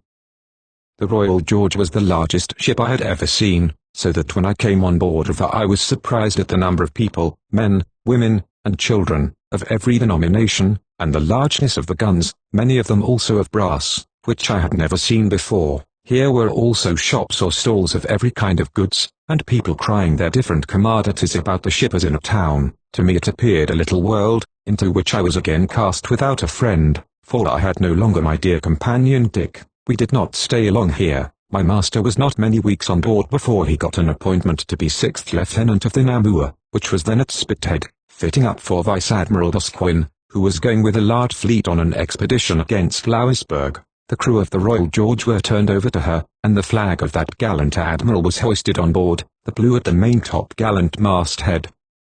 There was a very great fleet of men of war of every description assembled together for this expedition, and I was in hopes soon to have an opportunity of being gratified with a sea fight. All things being now in readiness, this mighty fleet, for there was also Admiral Cornish's fleet in company, destined for the East Indies, at last weighed anchor, and sailed. The 2 fleets continued in company for several days, and then parted, Admiral Cornish, in the Lennox, having first saluted our admiral in the Namur, which he returned. We then steered for America, but, by contrary winds, we were driven to Tenerife, where I was struck with its noted peak, its prodigious height, and its form, resembling a sugar loaf, filled me with wonder. We remained in sight of this island some days, and then proceeded for America, which we soon made, and got into a very commodious harbour called Street George, in Halifax, where we had fish in great plenty, and all other fresh provisions. We were here joined by different men of war and transport ships with soldiers, after which,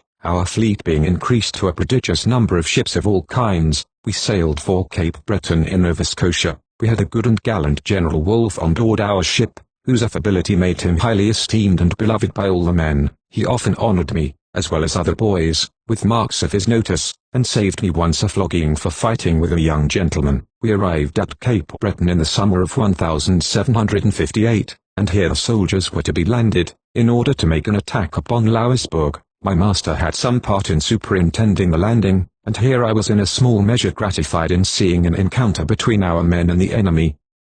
The French were posted on the shore to receive us, and disputed our landing for a long time, but at last they were driven from their trenches, and a complete landing was effected. Our troops pursued them as far as the town of Louisburg. In this action many were killed on both sides. One thing remarkable I saw this day, a lieutenant of the Princess Amelia, who, as well as my master, superintended the landing, was giving the word of command, and while his mouth was open a musket ball went through it, and passed out at his cheek. I had that day in my hand the scalp of an Indian king, who was killed in the engagement. The scalp had been taken off by an Highlander. I saw this king's ornaments too, which were very curious, and made of feathers. Our land forces laid siege to the town of Louisbourg, while the French men of war were blocked up in the harbour by the fleet, the batteries at the same time playing upon them from the land. This they did with such effect, that one day I saw some of the ships set on fire by the shells from the batteries, and I believe 2 or 3 of them were quite burned. At another time, about 50 boats belonging to the English men of war, commanded by Captain George Balfour of the Etna fire ship, and another junior captain, Lefaury, attacked and boarded the only 2 remaining French men of war in the harbour. They also set fire to a 70-gun ship, but a 64, called the Bienfaisant, they brought off. During my stay here I had often an opportunity of being near Captain Balfour, who was pleased to notice me, and liked me so much that he often asked my master to let him have me, but he would not part with me, and no consideration could have induced me to leave him. At last Louisbourg was taken, and the English men of war came into the harbour before it, to my very great joy, for I had now more liberty of indulging myself, and I went often on shore. When the ships were in the harbour we had the most beautiful procession on the water I ever saw. All the admirals and captains of the men of war, full dressed, and in their barges, well ornamented with pendants, came alongside of the Namur. The vice-admiral then went on shore in his barge, followed by the other officers in order of seniority, to take possession, as I suppose, of the town and fort. Some time after this the French governor and his lady, and other persons of note, came on board our ship to dine. On this occasion our ships were dressed with colours of all kinds, from the top-gallant masthead to the deck, and this, with the firing of guns, formed a most grand and magnificent spectacle. As soon as everything here was settled Admiral Boscawen sailed with part of the fleet for England, leaving some ships behind with Rear Admirals Sir Charles Hardy and Durrell. It was now winter, and one evening, during our passage home, about dusk, when we were in the channel, or near soundings, and were beginning to look for land, we descried 7 sail of large men of war, which stood offshore. Several people on board of our ship said, as the 2 fleets were, in 40 minutes from the first sight within hail of each other, that they were English men of war, and some of our people even began to name some of the ships. By this time both fleets began to mingle, and our admiral ordered his flag to be hoisted. At that instant the other fleet, which were French, hoisted their ensigns, and gave us a broadside as they passed by. Nothing could create greater surprise and confusion among us than this. The wind was high, the sea rough, and we had our lower and middle deck guns housed in, so that not a single gun on board was ready to be fired at any of the French ships. However, the Royal William and the Somerset being our sternmost ships, became a little prepared, and each gave the French ships a broadside as they passed by. I afterwards heard this was a French squadron, commanded by Mons, Conflans, and certainly had the Frenchmen known our condition, and had a mind to fight us, they might have done us great mischief, but we were not long before we were prepared for an engagement. Immediately many things were tossed overboard, the ships were made ready for fighting as soon as possible, and about 10 at night we had bent a new mainsail, the old one being split. Being now in readiness for fighting, we wore ship, and stood after the French fleet, who were 1 or 2 ships in number more than we. However we gave them chase, and continued pursuing them all night, and at daylight we saw 6 of them, all the large ships of the line, and an English East Indiaman, a prize they had taken. We chased them all day till between 3 and 4 o'clock in the evening, when we came up with, and passed within a musket shot of, 1 74-gun ship, and the Indiaman also, who now hoisted her colours, but immediately hauled them down again. On this we made a signal for the other ships to take possession of her, and, supposing the man of war would likewise strike, we cheered, but she did not, though if we had fired into her, from being so near, we must have taken her. To my utter surprise the Somerset, who was the next ship astern of the Namur, made way likewise, and, thinking they were sure of this French ship, they cheered in the same manner, but still continued to follow us. The French Commodore was about a gunshot ahead of all, running from us with all speed, and about 4 o'clock he carried his foretopmast overboard. This caused another loud cheer with us, and a little after the topmast came close by us, but, to our great surprise, instead of coming up with her, we found she went as fast as ever, if not faster. The sea grew now much smoother, and the wind lulling, The 74-gun ship we had passed came again by us in the very same direction, and so near, that we heard her people talk as she went by, yet not a shot was fired on either side, and about 5 or 6 o'clock, just as it grew dark, she joined her commodore. We chased all night, but the next day they were out of sight, so that we saw no more of them, and we only had the old Indiaman, called Carnarvon I think, for our trouble. After this we stood in for the Channel, and soon made the land, and, about the close of the year 1758-9, we got safe to St. Helens. Here the Namur ran aground, and also another large ship astern of us, but, by starting our water, and tossing many things overboard to lighten her, we got the ships off without any damage. We stayed for a short time at Spithead, and then went into Portsmouth harbour to refit, from whence the Admiral went to London, and my master and I soon followed, with a press gang, as we wanted some hands to complete our complement. Chapter 4. The author is baptized, narrowly escapes drowning, goes on an expedition to the Mediterranean, incidents he met with there, is witness to an engagement between some English and French ships, a particular account of the celebrated engagement, between Admiral Busquin and Mons Le Clou, off Cape Logus, in August, 1759, dreadful explosion of a French ship, the author sails for England, his master appointed to the command of a fire ship, meets a Negro boy, from whom he experiences much benevolence, prepares for an expedition against Belle-Isle, a remarkable story of a disaster which befell his ship, arrives at Belle-Isle, operations of the landing and siege, the author's danger and distress, with his manner of extricating himself, surrender of Belle-Isle, transactions afterwards on the coast of France, remarkable instance of kidnapping, the author returns to England, hears a talk of peace, and expects his freedom. His ship sails for Deptford to be paid off, and when he arrives there he is suddenly seized by his master and carried forcibly on board a West India ship and sold. It was now between 2 and 3 years since I first came to England, a great part of which I had spent at sea, so that I became inured to that service, and began to consider myself as happily situated, for my master treated me always extremely well, and my attachment and gratitude to him were very great. From the various scenes I had beheld on shipboard, I soon grew a stranger to terror of every kind, and was, in that respect at least, almost an Englishman. I have often reflected with surprise that I never felt half the alarm at any of the numerous dangers I have been in, that I was filled with at the first sight of the Europeans, and at every act of theirs, even the most trifling, when I first came among them, and for some time afterwards. That fear, however, which was the effect of my ignorance, wore away as I began to know them. I could now speak English tolerably well, and I perfectly understood everything that was said.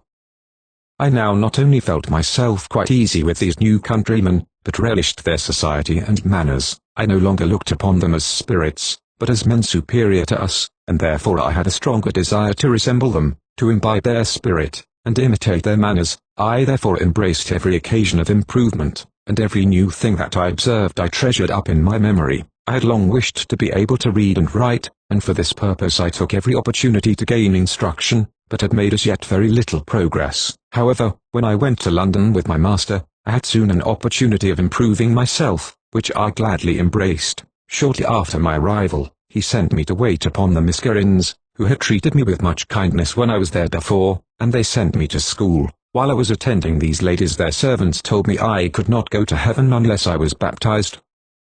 This made me very uneasy, for I had now some faint idea of a future state. Accordingly I communicated my anxiety to the eldest Miss Gerran, with whom I was become a favourite, and pressed her to have me baptized, when to my great joy she told me I should. She had formerly asked my master to let me be baptized, but he had refused. However, she now insisted on it, and he being under some obligation to her brother complied with her request, so I was baptized in St. Margaret's Church, Westminster, in February, 1759, by my present name. The clergyman, at the same time, gave me a book, called A Guide to the Indians, written by the Bishop of Sodor and Man. On this occasion Miss Gerran did me the honour to stand as godmother, and afterwards gave me a treat. I used to attend these ladies about the town, in which service I was extremely happy, as I had thus many opportunities of seeing London, which I desired of all things. I was sometimes, however, with my master at his rendezvous house, which was at the foot of Westminster Bridge. Here I used to enjoy myself in playing about the bridge stairs, and often in the watermen's wherries, with other boys. On one of these occasions there was another boy with me in a wherry, and we went out into the current of the river. While we were there, 2 more stout boys came to us in another wherry, and, abusing us for taking the boat, desired me to get into the other wherry boat. Accordingly I went to get out of the wherry I was in, but just as I had got one of my feet into the other boat, the boys shoved it off, so that I fell into the Thames, and, not being able to swim, I should unavoidably have been drowned, but for the assistance of some watermen who providentially came to my relief. The Namur being again got ready for sea, my master, with his gang, was ordered on board, and, to my no small grief, I was obliged to leave my schoolmaster, whom I liked very much, and always attended while I stayed in London, to repair on board with my master, nor did I leave my kind patronesses, the Miskerins, without uneasiness and regret. They often used to teach me to read, and took great pains to instruct me in the principles of religion and the knowledge of God. I therefore parted from those amiable ladies with reluctance, after receiving from them many friendly cautions how to conduct myself, and some valuable presents. When I came to Spithead, I found we were destined for the Mediterranean, with a large fleet, which was now ready to put to sea. We only waited for the arrival of the Admiral, who soon came on board, and about the beginning of the spring 1759, having weighed anchor, and got under way, sailed for the Mediterranean, and in 11 days, from the Land's End, we got to Gibraltar. While we were here I used to be often on shore, and got various fruits in great plenty, and very cheap. I had frequently told several people, in my excursions on shore, the story of my being kidnapped with my sister, and of our being separated, as I have related before, and I had as often expressed my anxiety for her fate, and my sorrow at having never met her again. One day, when I was on shore, and mentioning these circumstances to some persons, one of them told me he knew where my sister was, and, if I would accompany him, he would bring me to her. Improbable as this story was, I believed it immediately, and agreed to go with him, while my heart leaped for joy, and, indeed, he conducted me to a black young woman, who was so like my sister, that, at first sight, I really thought it was her, but I was quickly undeceived, and, on talking to her, I found her to be of another nation. While we lay here the Preston came in from the Levant. As soon as she arrived, my master told me I should now see my old companion, Dick, who had gone on in her when she sailed for Turkey. I was much rejoiced at this news, and expected every minute to embrace him, and when the captain came on board of our ship, which he did immediately after, I ran to inquire after my friend, but, with inexpressible sorrow, I learned from the boat's crew that the dear youth was dead and that they had brought his chest, and all his other things, to my master. These he afterwards gave to me, and I regarded them as a memorial of my friend, whom I loved, and grieved for, as a brother. While we were at Gibraltar, I saw a soldier hanging by his heels, at one of the moles 12. I thought this a strange sight, as I had seen a man hanged in London by his neck. At another time I saw the master of a frigate towed to shore on a grating, by several of the men of war's boats, and discharged the fleet, which I understood was a mark of disgrace for cowardice. On board the same ship there was also a sailor hung up at the yard arm. After lying at Gibraltar for some time, we sailed up the Mediterranean a considerable way above the Gulf of Lions, where we were one night overtaken with a terrible gale of wind, much greater than any I had ever yet experienced. The sea ran so high that, though all the guns were well housed, there was great reason to fear their getting loose. The ship rolled so much, and if they had it must have proved our destruction. After we had cruised here for a short time, we came to Barcelona, a Spanish seaport, remarkable for its silk manufactures. Here the ships were all to be watered, and my master, who spoke different languages, and used often to interpret for the admiral, superintended the watering of ours. For that purpose he and the officers of the other ships, who were on the same service, had tents pitched in the bay, and the Spanish soldiers were stationed along the shore. I supposed to see that no depredations were committed by our men. I used constantly to attend my master, and I was charmed with this place. All the time we stayed it was like a fair with the natives, who brought us fruits of all kinds, and sold them to us much cheaper than I got them in England. They used also to bring wine down to us in hog and sheep skins, which diverted me very much. The Spanish officers here treated our officers with great politeness and attention, and some of them, in particular, used to come often to my master's tent to visit him, where they would sometimes divert themselves by mounting me on the horses or mules, so that I could not fall, and setting them off at full gallop, my imperfect skill in horsemanship all the while affording them no small entertainment.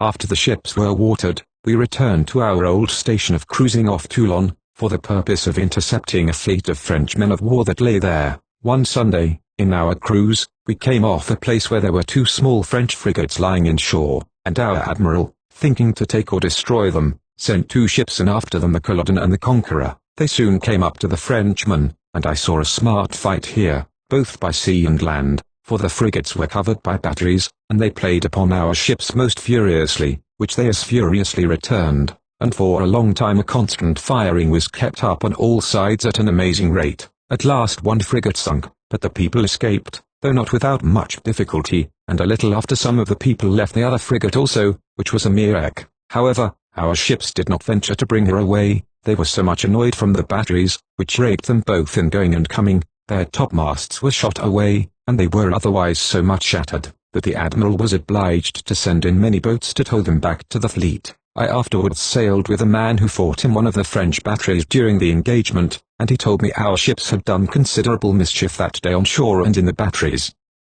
After this we sailed for Gibraltar, and arrived there about August, 1759. Here we remained with all our sails unbent, while the fleet was watering and doing other necessary things. While we were in this situation, one day the admiral, with most of the principal officers, and many people of all stations, being on shore, about 7 o'clock in the evening we were alarmed by signals from the frigates stationed for that purpose, and in an instant there was a general cry that the French fleet was out, and just passing through the straits. The admiral immediately came on board with some other officers, and it is impossible to describe the noise, hurry and confusion throughout the whole fleet, in bending their sails and slipping their cables. Many people and ships' boats were left on shore in the bustle. We had two captains on board of our ship who came away in the hurry and left their ships to follow. We showed lights from the gunwale to the main topmast head, and all our lieutenants were employed amongst the fleet to tell the ships not to wait for their captains, but to put the sails to the yards, slip their cables and follow us, and in this confusion of making ready for fighting we set out for sea in the dark after the French fleet.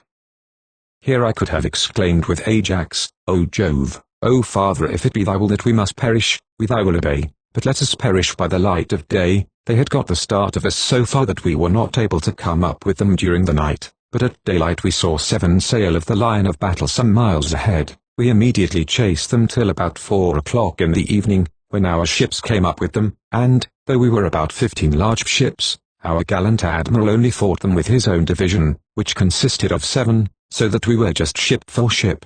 We passed by the whole of the enemy's fleet in order to combat their commander, Mons.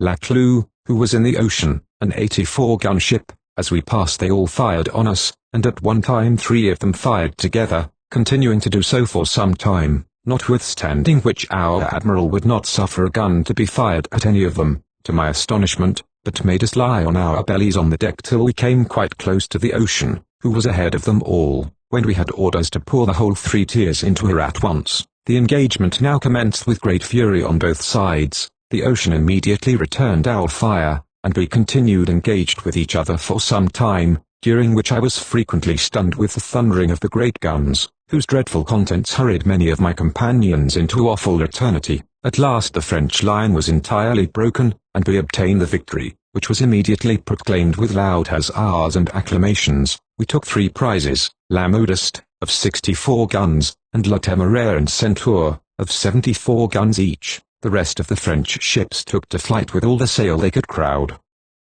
Our ship being very much damaged, and quite disabled from pursuing the enemy, the admiral immediately quitted her, and went in the broken and only boat we had left on board the Newark, with which, and some other ships, he went after the French, the Ocean, and another large French ship, called the Redoutable, endeavoring to escape, ran ashore at Cape Logas, on the coast of Portugal, and the French admiral and some of the crew got ashore. But we, finding it impossible to get the ships off, set fire to them both. About midnight I saw the Ocean blow up, with a most dreadful explosion. I never beheld a more awful scene. In less than a minute the midnight for a certain space seemed turned into day by the blaze, which was attended with a noise louder and more terrible than thunder, that seemed to rend every element around us. My station during the engagement was on the middle deck, where I was quartered with another boy, to bring powder to the aftermost gun, and here I was a witness of the dreadful fate of many of my companions, who, in the twinkling of an eye, were dashed in pieces, and launched into eternity.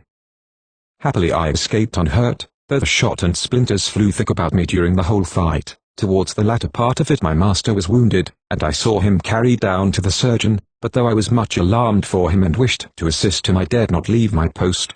At this station my gunmate, a partner in bringing powder for the same gun, and I ran a very great risk for more than half an hour of blowing up a ship, for, when we had taken the cartridges out of the boxes, the bottoms of many of them proving rotten, the powder ran all about the deck, near the match tub, we scarcely had water enough at the last to throw on it. We were also, from our employment, very much exposed to the enemy's shots, for we had to go through nearly the whole length of the ship to bring the powder. I expected therefore every minute to be my last, especially when I saw our men fall so thick about me, but, wishing to guard as much against the dangers as possible, at first I thought it would be safest not to go for the powder till the Frenchmen had fired their broadside, and then, while they were charging, I could go and come with my powder, but immediately afterwards I thought this caution was fruitless, and, cheering myself with the reflection that there was a time allotted for me to die as well as to be born, I instantly cast off all fear or thought whatever of death, and went through the whole of my duty with alacrity,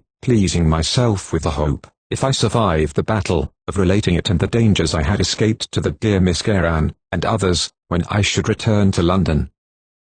Our ship suffered very much in this engagement, for, besides the number of our killed and wounded, she was almost torn to pieces, and our rigging so much shattered, that our mizzenmast and main yard, and sea hung over the side of the ship, so that we were obliged to get many carpenters, and others from some of the ships of the fleet, to assist in setting us in some tolerable order, and, notwithstanding, it took us some time before we were completely refitted, after which we left Admiral Broderick to command, and we, with the prizes, steered for England, on the passage, and as soon as my master was something recovered of his wounds, the Admiral appointed him captain of the Etna fire ship, on which he and I left the Namur, and went on board of her at sea. I liked this little ship very much. I now became the captain's steward, in which situation I was very happy, for I was extremely well treated by all on board, and I had leisure to improve myself in reading and writing. The latter I had learned a little of before I left the Namur, as there was a school on board.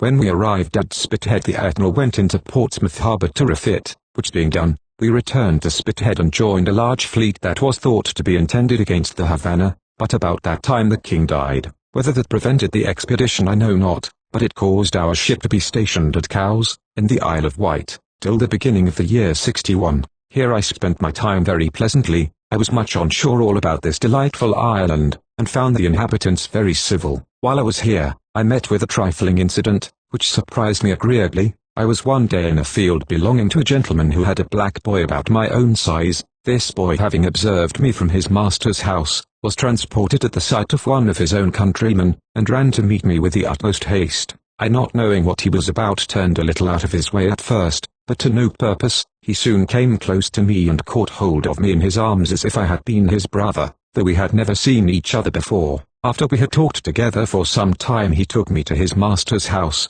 where I was treated very kindly. This benevolent boy and I were very happy in frequently seeing each other till about the month of March, 1761, when our ship had orders to fit out again for another expedition. When we got ready, we joined a very large fleet at Spithead, commanded by Commodore Keppel, which was destined against Belle-Isle, and with a number of transport ships with troops on board to make a descent on the place. We sailed once more in quest of fame. I longed to engage in new adventures and see fresh wonders. I had a mind on which everything uncommon made its full impression, and every event which I considered as marvelous, every extraordinary escape, or signal deliverance, either of myself or others, I looked upon to be effected by the interposition of Providence. We had not been above 10 days at sea before an incident of this kind happened, which, whatever credit it may obtain from the reader, made no small impression on my mind. We had on board a gunner, whose name was John Mondle, a man of very indifferent morals. This man's cabin was between the decks, exactly over where I lay, abreast of the quarter-deck ladder. One night, the 20th of April, being terrified with a dream, he awoke in so great a fright that he could not rest in his bed any longer, nor even remain in his cabin, and he went upon deck about 4 o'clock in the morning extremely agitated. He immediately told those on the deck of the agonies of his mind, and the dream which occasioned it, in which he said he had seen many things very awful, and had been warned by St. Peter to repent, who told him time was short.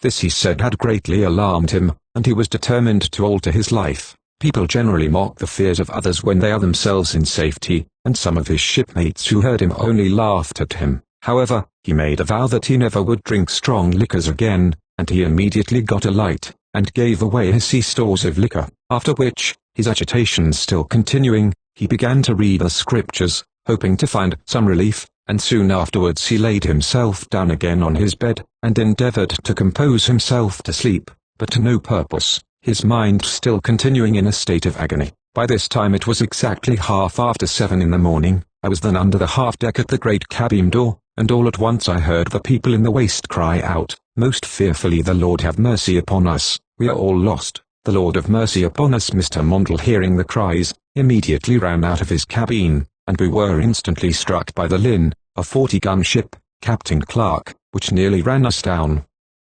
This ship had just put about, and was by the wind, but had not got full headway, or we must all have perished, for the wind was brisk. However, before Mr. Mondle had got 4 steps from his cabin door, she struck our ship with her cutwater right in the middle of his bed and cabin, and ran it up to the coamings of the quarter-deck hatchway, and above 3 feet below water, and in a minute there was not a bit of wood to be seen where Mr. Mondle's cabin stood, and he was so near being killed that some of the splinters tore his face. As Mr. Mondle must inevitably have perished from this accident had he not been alarmed in the very extraordinary way I have related, I could not help regarding this as an awful interposition of Providence for his preservation. The 2 ships for some time swinged alongside of each other, for ours being a fire ship, our grappling irons caught the Lynn every way, and the yards and rigging went at an astonishing rate. Our ship was in such a shocking condition that we all thought she would instantly go down, and everyone ran for their lives, and got as well as they could on board the Lynn, but our lieutenant being the aggressor, he never quitted the ship. However, when we found she did not sink immediately, the captain came on board again, and encouraged our people to return and tried to save her.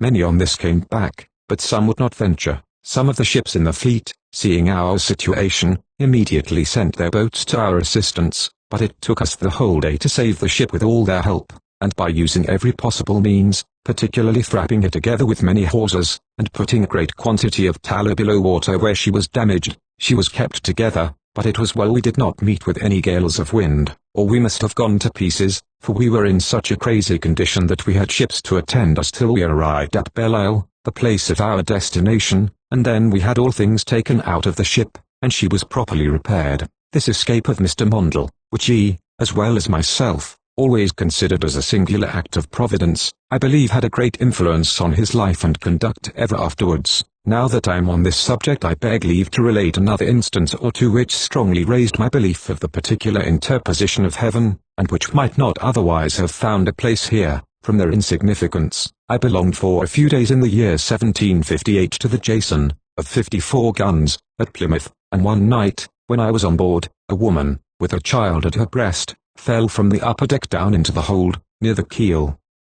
Everyone thought that the mother and child must be both dashed to pieces, but, to our great surprise, neither of them was hurt. I myself one day fell headlong from the upper deck of the Etna down the after hold, when the ballast was out, and all who saw me fall cried out I was killed, but I received not the least injury, and in the same ship a man fell from the masthead on the deck without being hurt. In these, and in many more instances, I thought I could plainly trace the hand of God, without whose permission a sparrow cannot fall. I began to raise my fear from man to him alone, and to call daily on his holy name with fear and reverence, and I trust he heard my supplications, and graciously condescended to answer me according to his holy word, and to implant the seeds of piety in me, even one of the meanest of his creatures. When we had refitted our ship, and all things were in readiness for attacking the place, the troops on board the transports were ordered to disembark, and my master, as a junior captain, had a share in the command of the landing.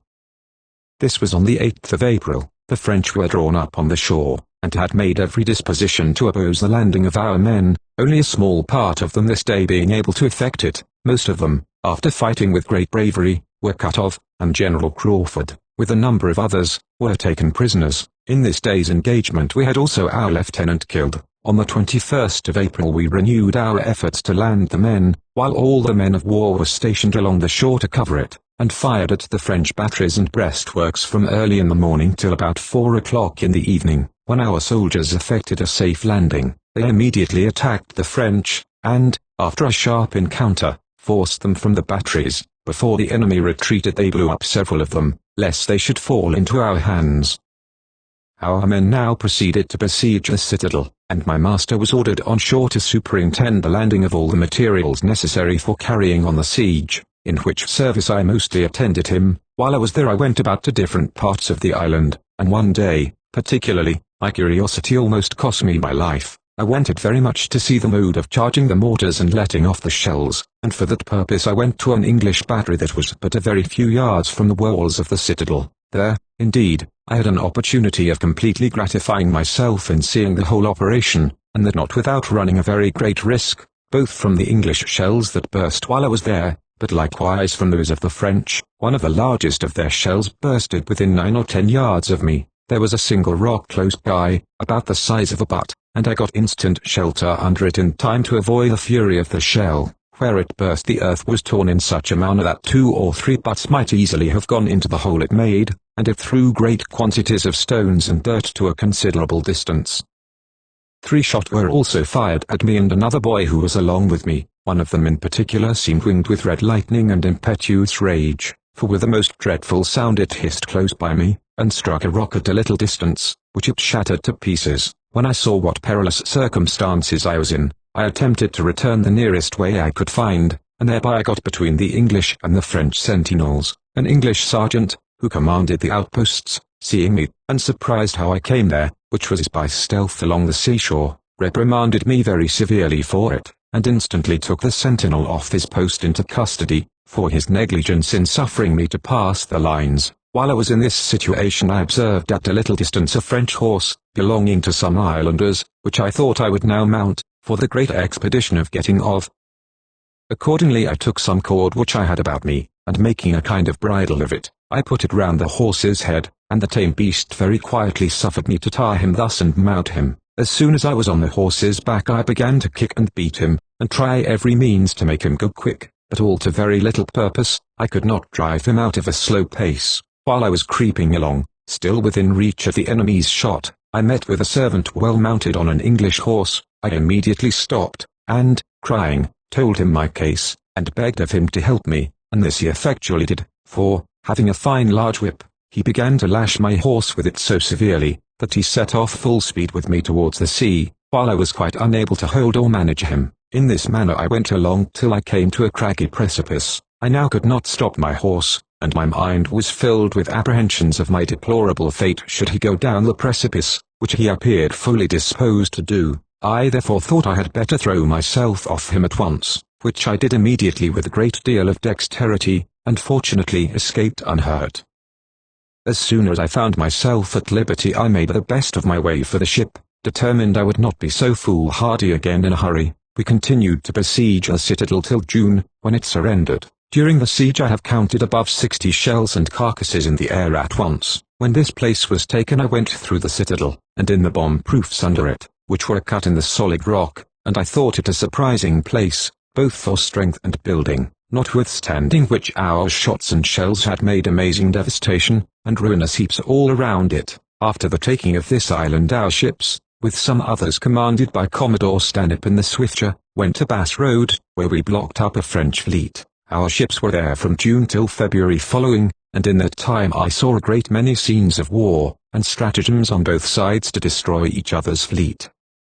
Sometimes we would attack the French with some ships of the line, at other times with boats, and frequently we made prizes. Once or twice the French attacked us by throwing shells with their bomb vessels, and one day as a French vessel was throwing shells at our ships she broke from her springs, behind the Isle of Ida.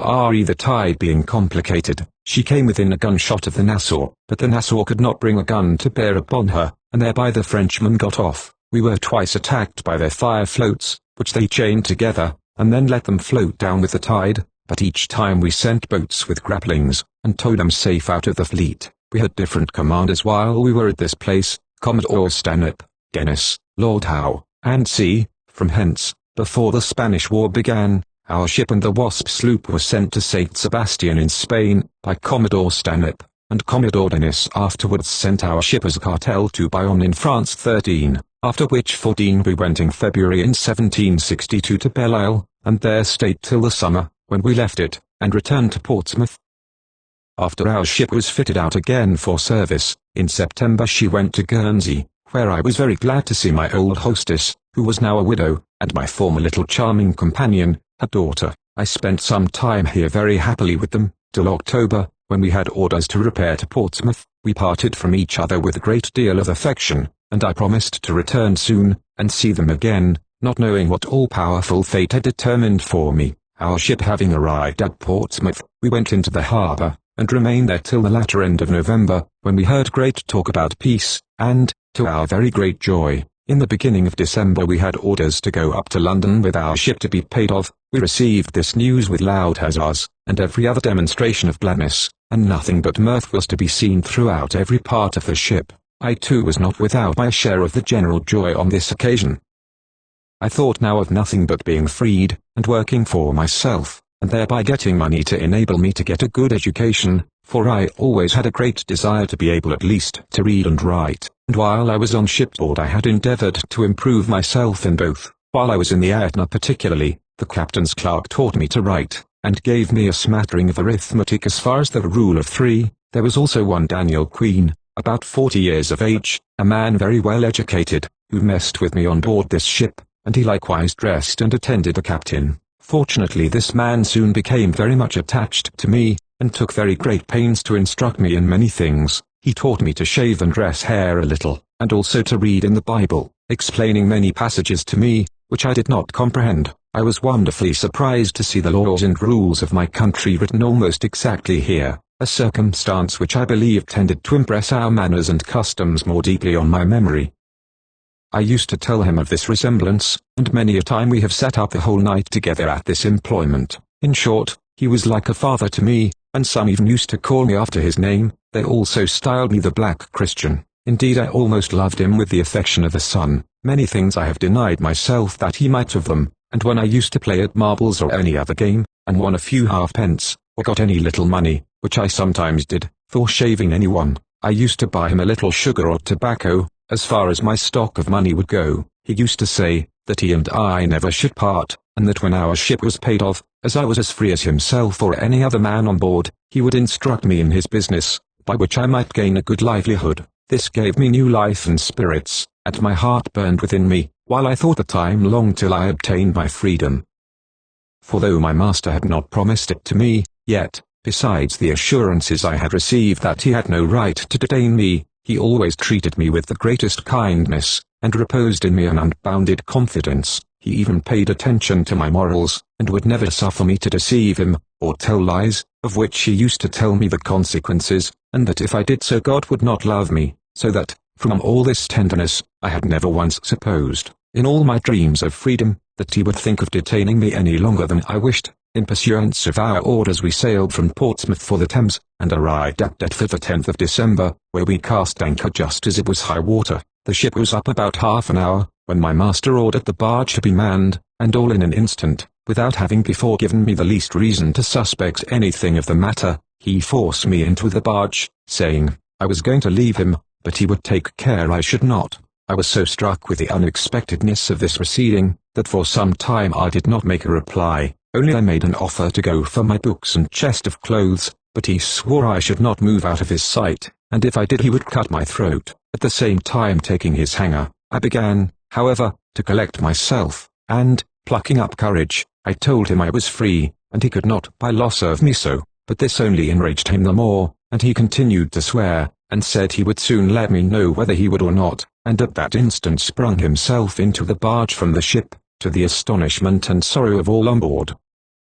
The tide, rather unluckily for me, had just turned downward, so that we quickly fell down the river along with it, till we came among some outward-bound West Indiamen, for he was resolved to put me on board the first vessel he could get to receive me. The boat's crew, who pulled against their will, became quite faint different times, and would have gone ashore, but he would not let them. Some of them strove then to jeer me, and told me he could not sell me, and that they would stand by me, which revived me a little, and I still entertained hopes, for as they pulled along he asked some vessels to receive me, but they could not. But, just as we had got a little below Gravesend, we came alongside of a ship which was going away the next tide for the West Indies. Her name was the Charming Sally, Captain James Doran, and my master went on board and agreed with him for me, and in a little time I was sent for into the cabin. When I came there, Captain Doran asked me if I knew him. I answered that I did not. Then, said he, "You are now my slave." I told him my master could not sell me to him, nor to anyone else. "Why," said he,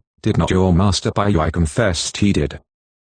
"But I have served him," said I, "many years, and he has taken all my wages and prize money, for I only got 1 sixpence during the war. Besides this, I have been baptized, and by the laws of the land no man has a right to sell me." And I added that I had heard a lawyer and others at different times tell my master so. They both then said that those people who told me so were not my friends, but I replied, it was very extraordinary that other people did not know the law as well as they. Upon this, Captain Doran said I talked too much English, and if I did not behave myself well, and be quiet, he had a method on board to make me. I was too well convinced of his power over me to doubt what he said, and my former sufferings in the slave ship presenting themselves to my mind, the recollection of them made me shudder. However, before I retired I told them that as I could not get any right among men here, I hoped I should hereafter in heaven, and I immediately left the cabin, filled with resentment and sorrow. The only coat I had with me my master took away with him, and said if my prize money had been £10,000,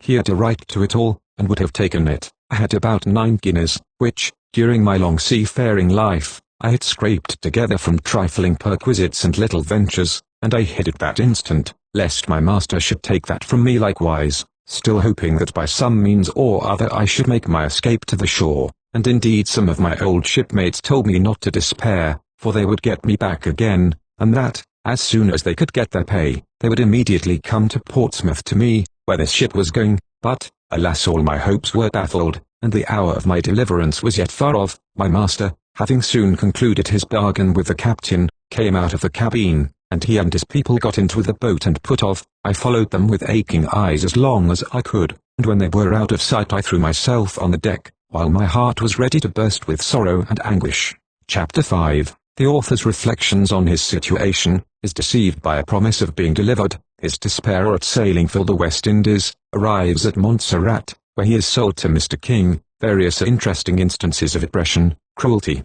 and extortion, which the author saw practiced upon the slaves in the West Indies during his captivity from the year 1763 to 1766. Address on it to the planters.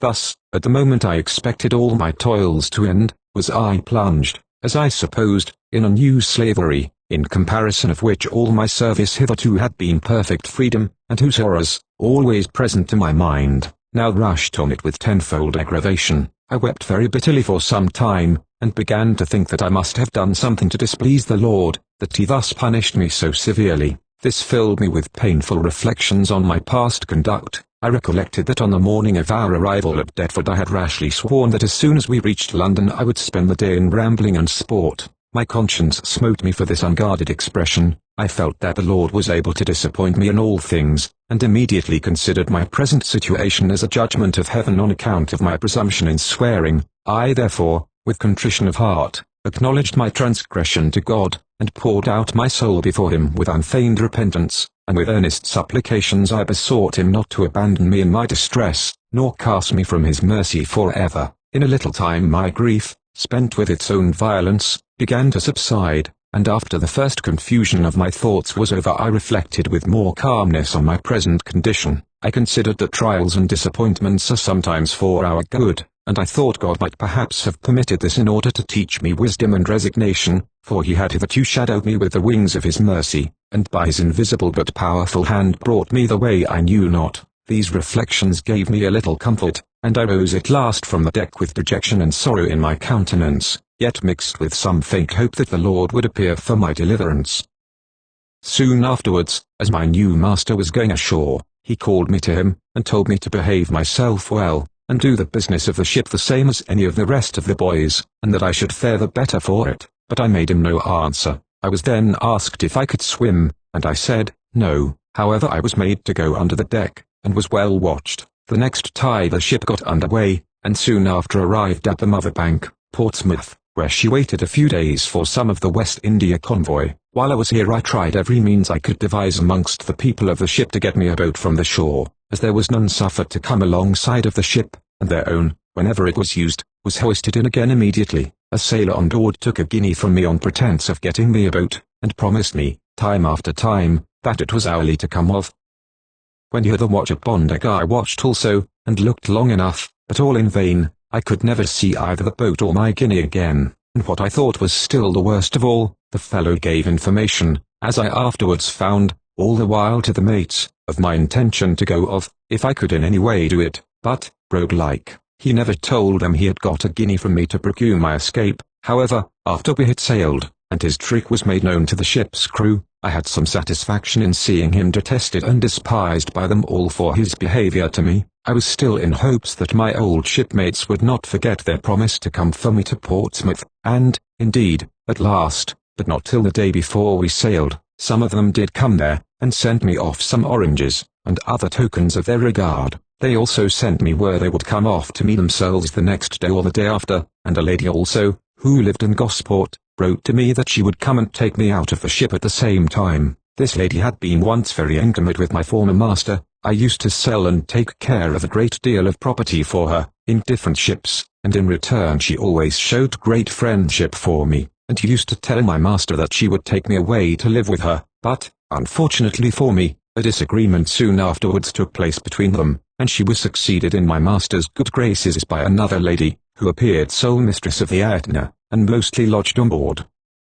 I was not so great a favourite with this lady as with the former. She had conceived a pique against me on some occasion when she was on board, and she did not fail to instigate my master to treat me in the manner he did. 15. However, the next morning, the 30th of December, the wind being brisk and easterly, the Olaudah frigate, which was to escort the convoy, made a signal for sailing. All the ships then got up their anchors, and, before any of my friends had an opportunity to come off to my relief, to my inexpressible anguish our ship had got under way. What tumultuous emotions agitated my soul when the convoy got under sail, and I a prisoner on board, now without hope. I kept my swimming eyes upon the land in a state of unutterable grief, not knowing what to do, and despairing how to help myself. While my mind was in this situation the fleet sailed on, and in one day's time I lost sight of the wished-for land.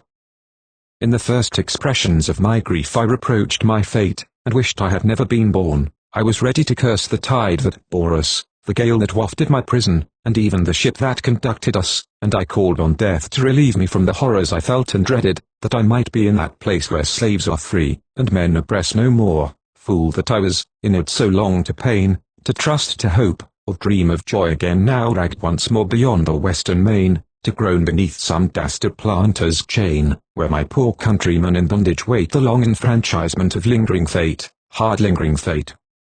While, ere the dawn of day, raised by the lash they go their cheerless way, and as their souls with shame and anguish burn, salute with groans and welcome morn's return, and, chiding every hour the slow-packed sun, pursue their toils till old his race is run, no eye to mark their sufferings with a tear, no friend to comfort, and no hope to cheer, then, like the dull unpitied brutes, repair to stalls as wretched, and as coarse a fare, thank heaven one day of misery was o'er, then sink to sleep, and wish to wake no more. 16. The turbulence of my emotions however naturally gave way to calmer thoughts, and I soon perceived what fate had decreed no mortal on earth could prevent. The convoy sailed on without any accident, with a pleasant gale and smooth sea, for 6 weeks, till February, when one morning the Olaudah ran down a brig, one of the convoy, and she instantly went down and was engulfed in the dark recesses of the ocean. The convoy was immediately thrown into great confusion until it was daylight, and the Olaudah was illumined with lights to prevent any farther mischief.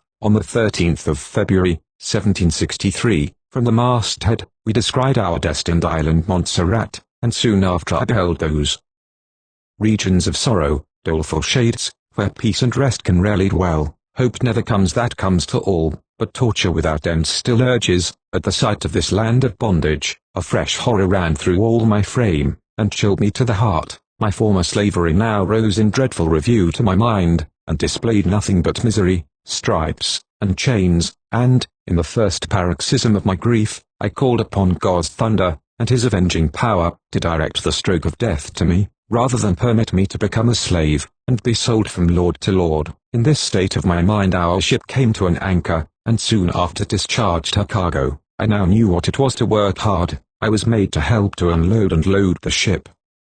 And, to comfort me in my distress in that time, 2 of the sailors robbed me of all my money, and ran away from the ship. I had been so long used to an European climate that at first I felt the scorching West India sun very painful, while the dashing surf would toss the boat and the people in it frequently above high water mark. Sometimes our limbs were broken with this, or even attended with instant death, and I was day by day mangled and torn. About the middle of May, when the ship was got ready to sail for England, I all the time believing that fate's blackest clouds were gathering over my head, and expecting their bursting would mix me with the dead, Captain Doran sent for me ashore one morning, and I was told by the messenger that my fate was then determined. With fluttering steps and trembling heart I came to the captain, and found with him one Mr. Robert King, a Quaker, and the first merchant in the place. The captain then told me my former master had sent me there to be sold, but that he had desired him to get me the best master he could, as he told him I was a very deserving boy, which Captain Doran said he found to be true,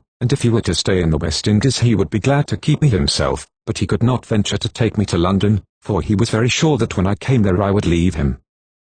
I at that instant burst out a crying, and begged much of him to take me to England with him, but all to no purpose. He told me he had got me the very best master in the whole island, with whom I should be as happy as if I were in England, and for that reason he chose to let him have me, though he could sell me to his own brother-in-law for a great deal more money than what he got from this gentleman. Mr. King, my new master, then made a reply, and said the reason he had bought me was on account of my good character, and, as he had not the least doubt of my good behavior, I should be very well off with him. He also told me he did not live in the West Indies, but at Philadelphia, where he was going soon, and, as I understood something of the rules of arithmetic, when we got there he would put me to school, and fit me for a clerk. This conversation relieved my mind a little, and I left those gentlemen considerably more at ease in myself than when I came to them, and I was very grateful to Captain Doran, and even to my old master, for the character they had given me, a character which I afterwards found of infinite service to me. I went on board again, and took leave of all my shipmates, and the next day the ship sailed. When she weighed anchor I went to the waterside and looked at her with a very wishful and aching heart, and followed her with my eyes and tears until she was totally out of sight. I was so bowed down with grief that I could not hold up my head for many months, and if my new master had not been kind to me I believe I should have died under it at last, and indeed I soon found that he fully deserved the good character which Captain Doran had given me of him, for he possessed a most amiable disposition and temper, and was very charitable and humane. If any of his slaves behaved amiss he did not beat or use them ill, but parted with them. This made them afraid of disobliging him, and as he treated his slaves better than any other man on the island, so he was better and more faithfully served by them in return. By his kind treatment I did at last endeavor to compose myself, and with fortitude, though moneyless, determined to face whatever fate had decreed for me. Mr. King soon asked me what I could do, and at the same time said he did not mean to treat me as a common slave. I told him I knew something of seamanship, and could shave and dress hair pretty well, and I could refine wines, which I had learned on shipboard, where I had often done it, and that I could write, and understood arithmetic tolerably well as far as the rule of 3. He then asked me if I knew anything of gauging, and, on my answering that I did not, he said one of his clerks should teach me to gauge. Mr. King dealt in all manner of merchandise, and kept from 1 to 6 clerks. He loaded many vessels in a year, particularly to Philadelphia, where he was born, and was connected with a great mercantile house in that city. He had besides many vessels and droggers, of different sizes, which used to go about the island, and others to collect rum, sugar, and other goods.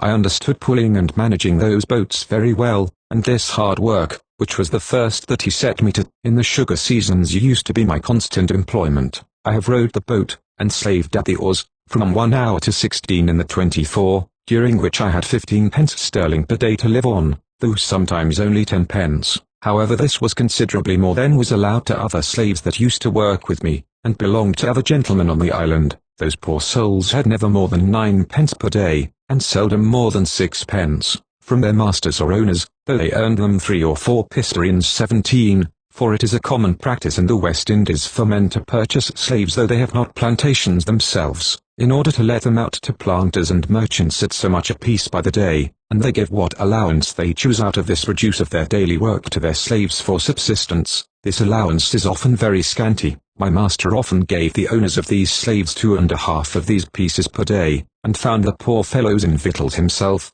because he thought their owners did not feed them well enough according to the work they did. The slaves used to like this very well, and, as they knew my master to be a man of feeling, they were always glad to work for him in preference to any other gentleman, some of whom, after they had been paid for these poor people's labours, would not give them their allowance out of it. Many times have I even seen these unfortunate wretches beaten for asking for their pay, and often severely flogged by their owners if they did not bring them their daily or weekly money exactly to the time, though the poor creatures were obliged to wait on the gentlemen they had worked for, sometimes for more than half the day before they could get their pay, and this generally on Sundays, when they wanted the time for themselves.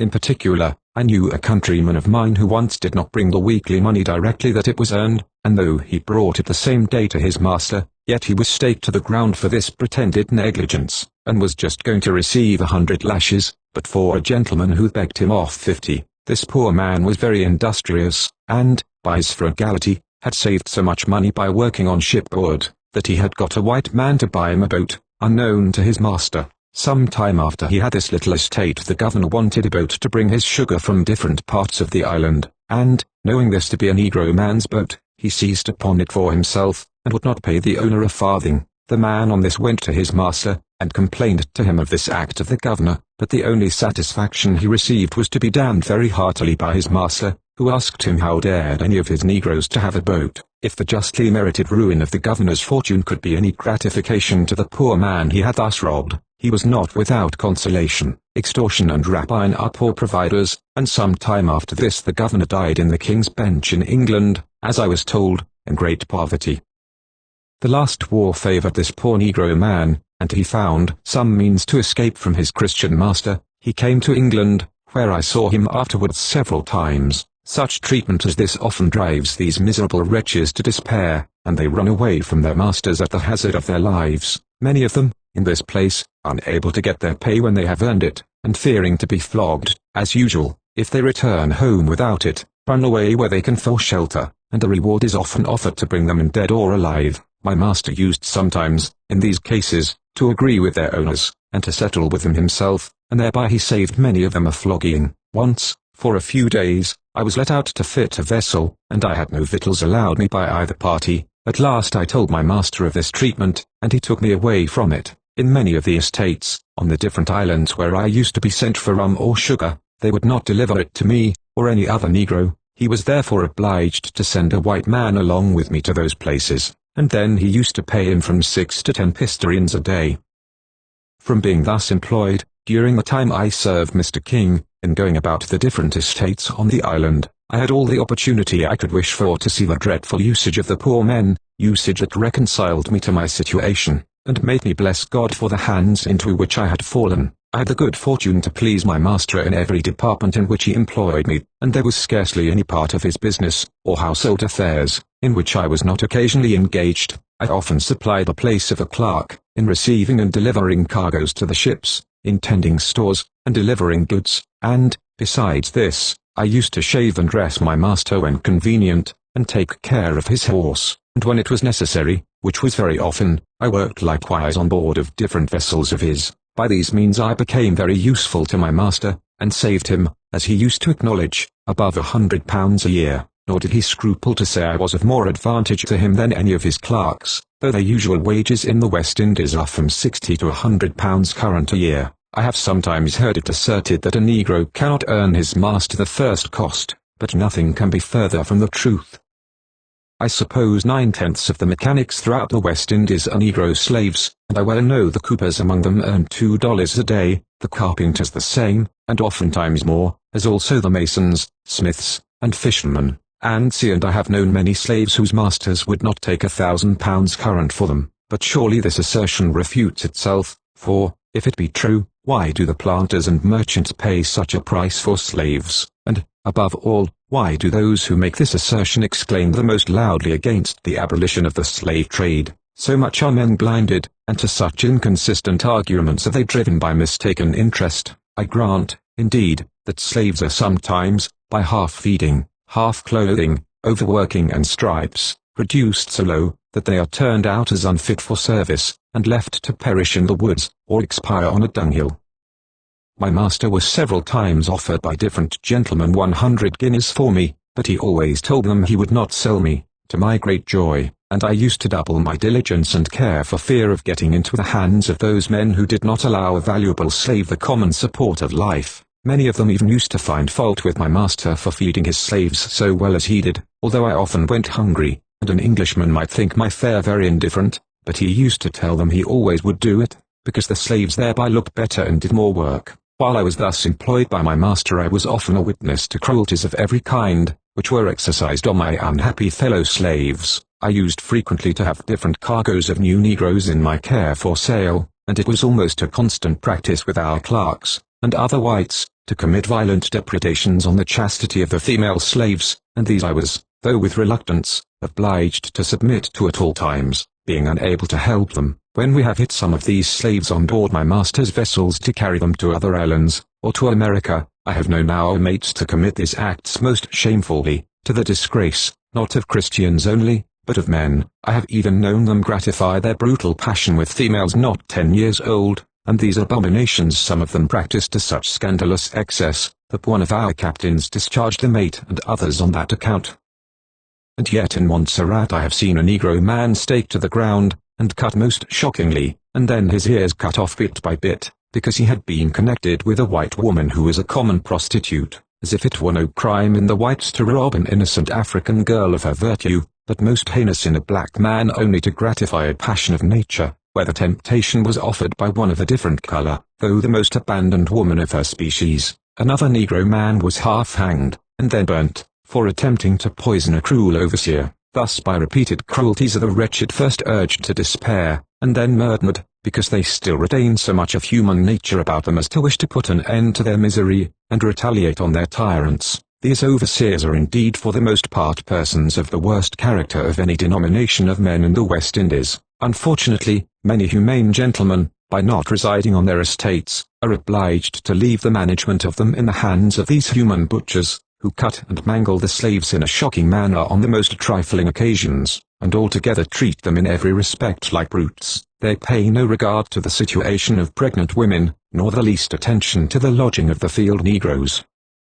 Their huts, which ought to be well covered, and the place dry where they take their little repose, are often open sheds, built in damp places, so that, when the poor creatures return tired from the toils of the field, they contract many disorders, from being exposed to the damp air in this uncomfortable state, while they are heated, and their pores are open. This neglect certainly conspires with many others to cause a decrease in the births as well as in the lives of the grown negroes. I can quote many instances of gentlemen who reside on their estates in the West Indies, and then the scene is quite changed. The negroes are treated with lenity and proper care, by which their lives are prolonged, and their masters are profited, to the honor of humanity. I knew several gentlemen who managed their estates in this manner, and they found that benevolence was their true interest, and, among many I could mention in several of the islands, I knew one in Montserrat 18 whose slaves looked remarkably well, and never needed any fresh supplies of negroes, and there are many other estates, especially in Barbados, which, from such judicious treatment, need no fresh stock of negroes at any time. I have the honor of knowing a most worthy and humane gentleman, who is a native of Barbados,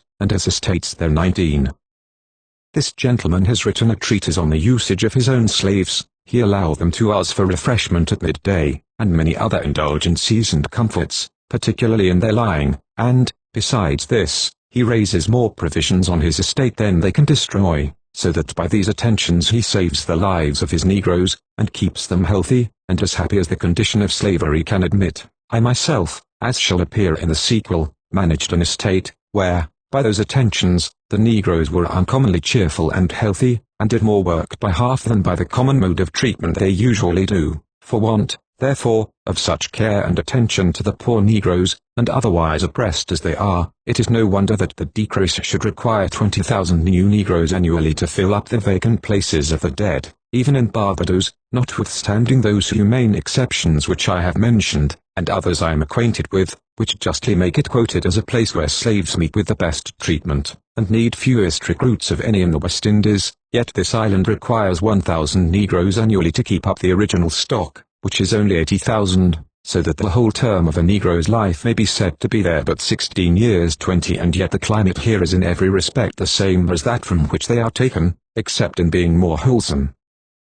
do the British colonies decrease in this manner, and yet what a prodigious difference is there between an English and West India climate. While I was in Montserrat I knew a Negro man, named Emmanuel Sankey, who endeavoured to escape from his miserable bondage, by concealing himself on board of a London ship, but fate did not favour the poor oppressed man, for, being discovered when the vessel was under sail, he was delivered up again to his master. This Christian master immediately pinned the wretch down to the ground at each wrist and ankle, and then took some sticks of sealing wax, and lighted them, and dropped it all over his back. There was another master who was noted for cruelty, and I believe he had not a slave but what had been cut, and had pieces fairly taken out of the flesh, and, after they had been punished thus, he used to make them get into a long wooden box or case he had for that purpose, in which he shut them up during pleasure. It was just about the height and breadth of a man, and the poor wretches had no room, when in the case, to move. It was very common in several of the islands, particularly in St. Kitts, for the slaves to be branded with the initial letters of their master's name, and a load of heavy iron hooks hung about their necks. Indeed, on the most trifling occasions they were loaded with chains, and often instruments of torture were added. The iron muzzle, thumb screws, and are so well known, as not to need a description, and were sometimes applied for the slightest faults. I have seen a Negro beaten till some of his bones were broken, for even letting a pot boil over. Is it surprising that usage like this should drive the poor creatures to despair, and make them seek a refuge in death from those evils which render their lives intolerable while, with shuddering horror pale, and eyes aghast, they view their lamentable lot, and find no rest? This they frequently do. A Negro man on board a vessel of my master, while I belonged to her, having been put in irons for some trifling misdemeanor, and kept in that state for some days, being weary of life, took an opportunity of jumping overboard into the sea. However, he was picked up without being drowned. Another, whose life was also a burden to him, resolved to starve himself to death, and refused to eat any victuals. This procured him a severe flogging, and he also, on the first occasion which offered, jumped overboard at Charlestown, but was saved. Nor is there any greater regard shown to the little property than there is to the persons and lives of the Negroes. I have already related an instance or two of particular oppression out of many which I have witnessed, but the following is frequent in all the islands. The wretched field slaves, after toiling all the day for an unfeeling owner, who gives them but little victuals, steal sometimes a few moments from rest or refreshment to gather some small portion of grass, according as their time will admit. This they commonly tie up in a parcel, either a bit, worth 6 pence, or half a bit's worth, and bring it to town, or to the market, to sell. Nothing is more common than for the white people on this occasion to take the grass from them without paying for it, and not only so, but too often also, to my knowledge, our clerks, and many others, at the same time have committed acts of violence on the poor, wretched, and helpless females, whom I have seen for hours stand crying to no purpose, and get no redress or pay of any kind. Is not this one common and crying sin enough to bring down God's judgment on the islands? He tells us the oppressor and the oppressed are both in his hands, and if these are not the poor, the broken-hearted, the blind, the captive, the bruised, which our Saviour speaks of, who are they?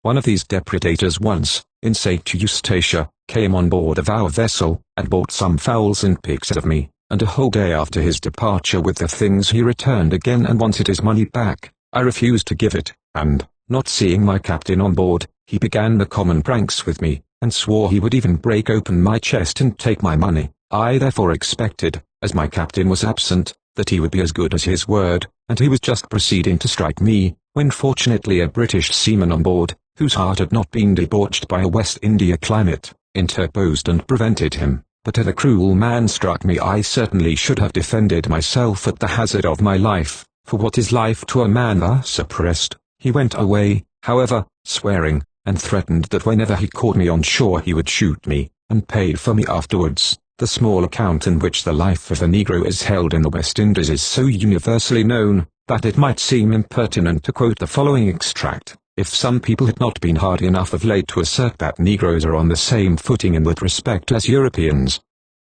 By the 329th Act, page 125, of the Assembly of Barbados, it is enacted that if any Negro, or other slave, under punishment by his master, or his order, for running away, or any other crime or misdemeanor towards his said master, unfortunately shall suffer in life or member, no person whatsoever shall be liable to a fine, but if any man shall out of wantonness, or only of bloody-mindedness, or cruel intention, willfully kill a negro, or other slave, of his own, he shall pay into the public treasury £15, and it is the same in most, if not all, of the West India Islands. Is not this one of the many acts of the islands which call loudly for redress, and do not the assembly which enacted it deserve the appellation of savages and brutes rather than of Christians and men? It is an act at once unmerciful, unjust, and unwise, which for cruelty would disgrace an assembly of those who are called barbarians, and for its injustice and insanity would shock the morality and common sense of a Samaid or a Hottentot.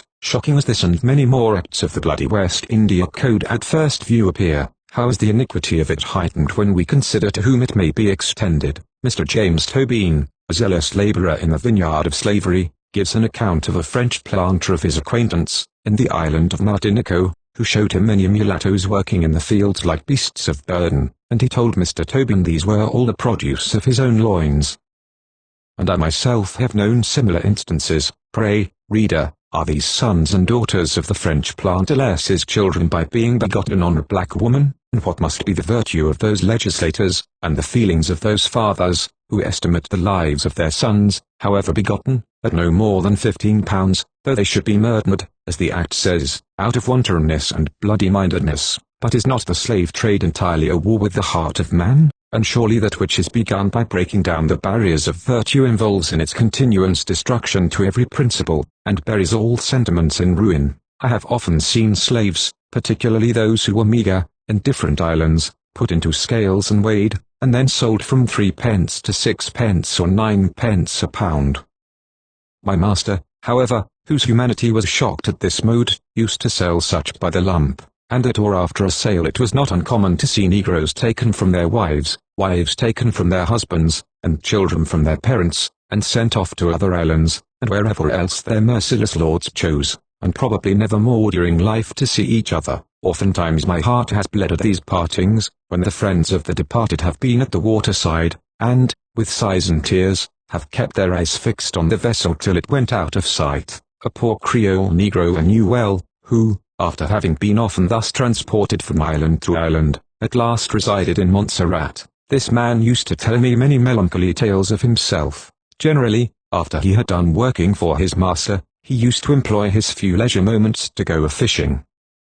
When he had caught any fish, his master would frequently take them from him without paying him, and at other times some other white people would serve him in the same manner. One day he said to me, very movingly, "Sometimes when a white man take away my fish I go to my mazer, and he get me my right, and when my mazer by strength take away my fishes, what me must do? I can't go to anybody to be righted." Then said the poor man, looking up above, "I must look up to God mighty in the top for right." This artless tale moved me much, and I could not help feeling the just cause Moses had in redressing his brother against the Egyptian. I exhorted the man to look up still to the God on the top, since there was no redress below, though I little thought then that I myself should more than once experience such imposition, and read the same exhortation hereafter, in my own transactions in the islands, and that even this poor man and I should some time after suffer together in the same manner, as shall be related hereafter. Nor was such usage as this confined to particular places or individuals, for, in all the different islands in which I have been and I have visited no less than 15, the treatment of the slaves was nearly the same, so nearly indeed, that the history of an island,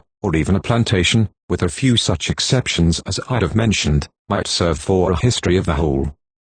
Such a tendency has the slave trade to debauch men's minds, and harden them to every feeling of humanity. For I will not suppose that the dealers in slaves are born worse than other men. No, it is the fatality of this mistaken avarice, that it corrupts the milk of human kindness and turns it into gall, and, at the pursuits of those men being different, they might have been as generous, as tender-hearted and just, as they are unfeeling, rapacious and cruel. Surely this traffic cannot be good, which spreads like a pestilence, and taints what it touches, which violates that first natural right of mankind, equality and independency, and gives one man a dominion over his fellows which God could never intend, for it raises the owner to a state as far above man as it depresses the slave below it, and, with all the presumption of human pride, sets a distinction between them, immeasurable in extent, and endless in duration. Yet how mistaken is the avarice even of the planters, our slaves more useful by being thus humbled to the condition of brutes, than they would be if suffered to enjoy the privileges of men. The freedom which diffuses health and prosperity throughout Britain answers, you know, when you make men slaves you deprive them of half their virtue, you set them in your own conduct an example of fraud, rapine, and cruelty, and compel them to live with you in a state of war, and yet you complain that they are not honest or faithful. You stupefy them with stripes, and think it necessary to keep them in a state of ignorance, and yet you assert that they are incapable of learning, that their minds are such a barren soil or more, that culture would be lost on them, and that they come from a climate, where nature, though prodigal of her bounties in a degree unknown to yourselves, has left man alone scant and unfinished, and incapable of enjoying the treasures she has poured out for him. An assertion at once impious and absurd. Why do you use those instruments of torture? Are they fit to be applied by one rational being to another, and are ye not struck with shame and mortification, to see the partakers of your nature reduced so low? But, above all, are there no dangers attending this mode of treatment? Are you not hourly in dread of an insurrection? Nor would it be surprising, for when no peace is given to us enslaved, but custody severe, and stripes and arbitrary punishment inflicted, what peace can we return?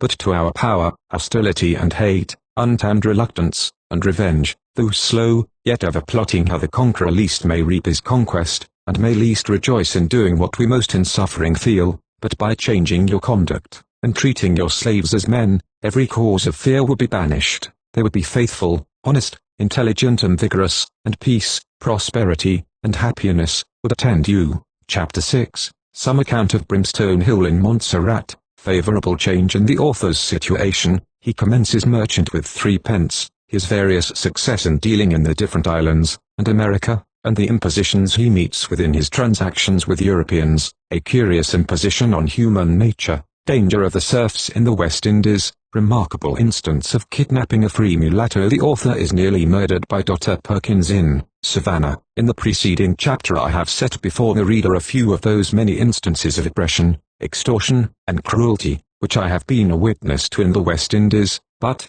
were I to enumerate them all, the catalogue would be tedious and disgusting.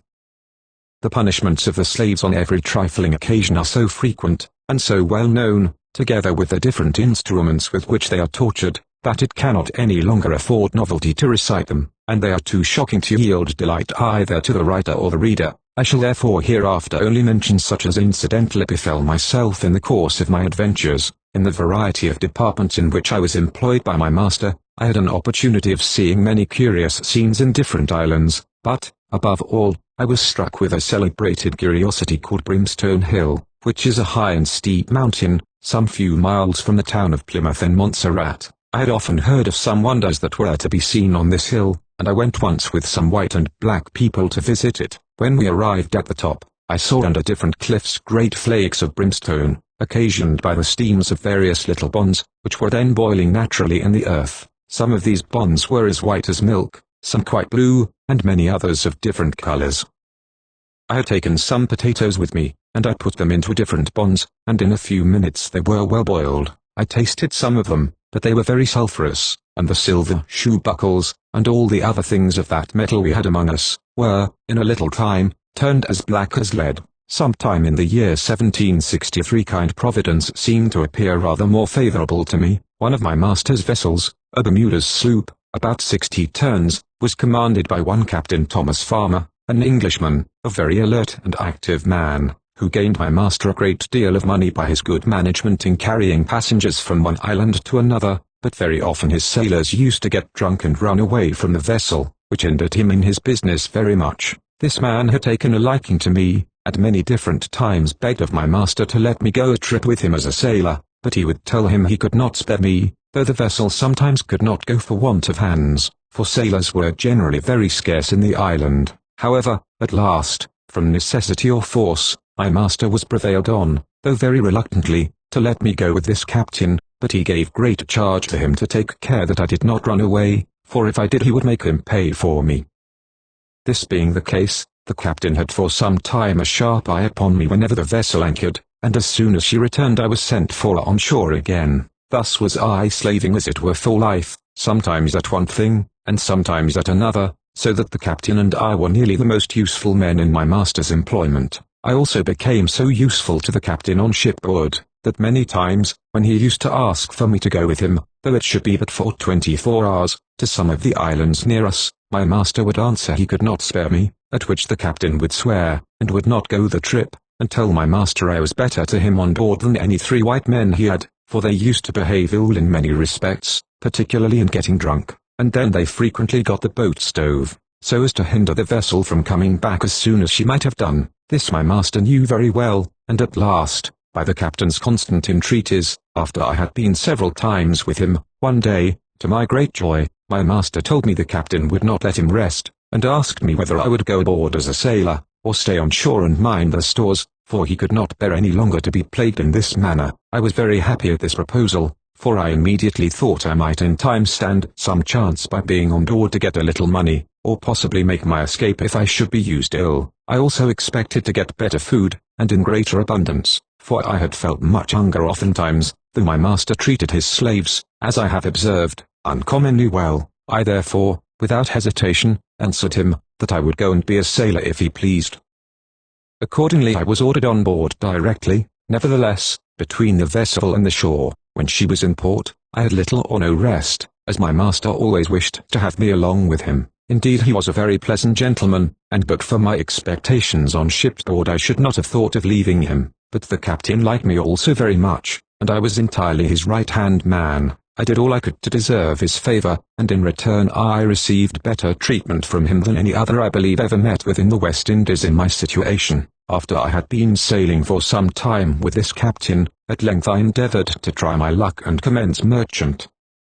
I had but a very small capital to begin with, for 1 single half bit, which is equal to 3 pence in England, made up my whole stock. However I trusted to the Lord to be with me, and at one of our trips to St. Eustatia, a Dutch island, I bought a glass tumbler with my half bit, and when I came to Montserrat I sold it for a bit, or 6 pence. Luckily we made several successive trips to St. Eustatia, which was a general mart for the West Indies, about 20 leagues from Montserrat, and in our next, finding my tumbler so profitable, with this 1 bit I bought 2 tumblers more, and when I came back I sold them for 2 bits, equal to a shilling sterling. When we went again I bought with these 2 bits 4 more of these glasses, which I sold for 4 bits on our return to Montserrat, and in our next voyage to St.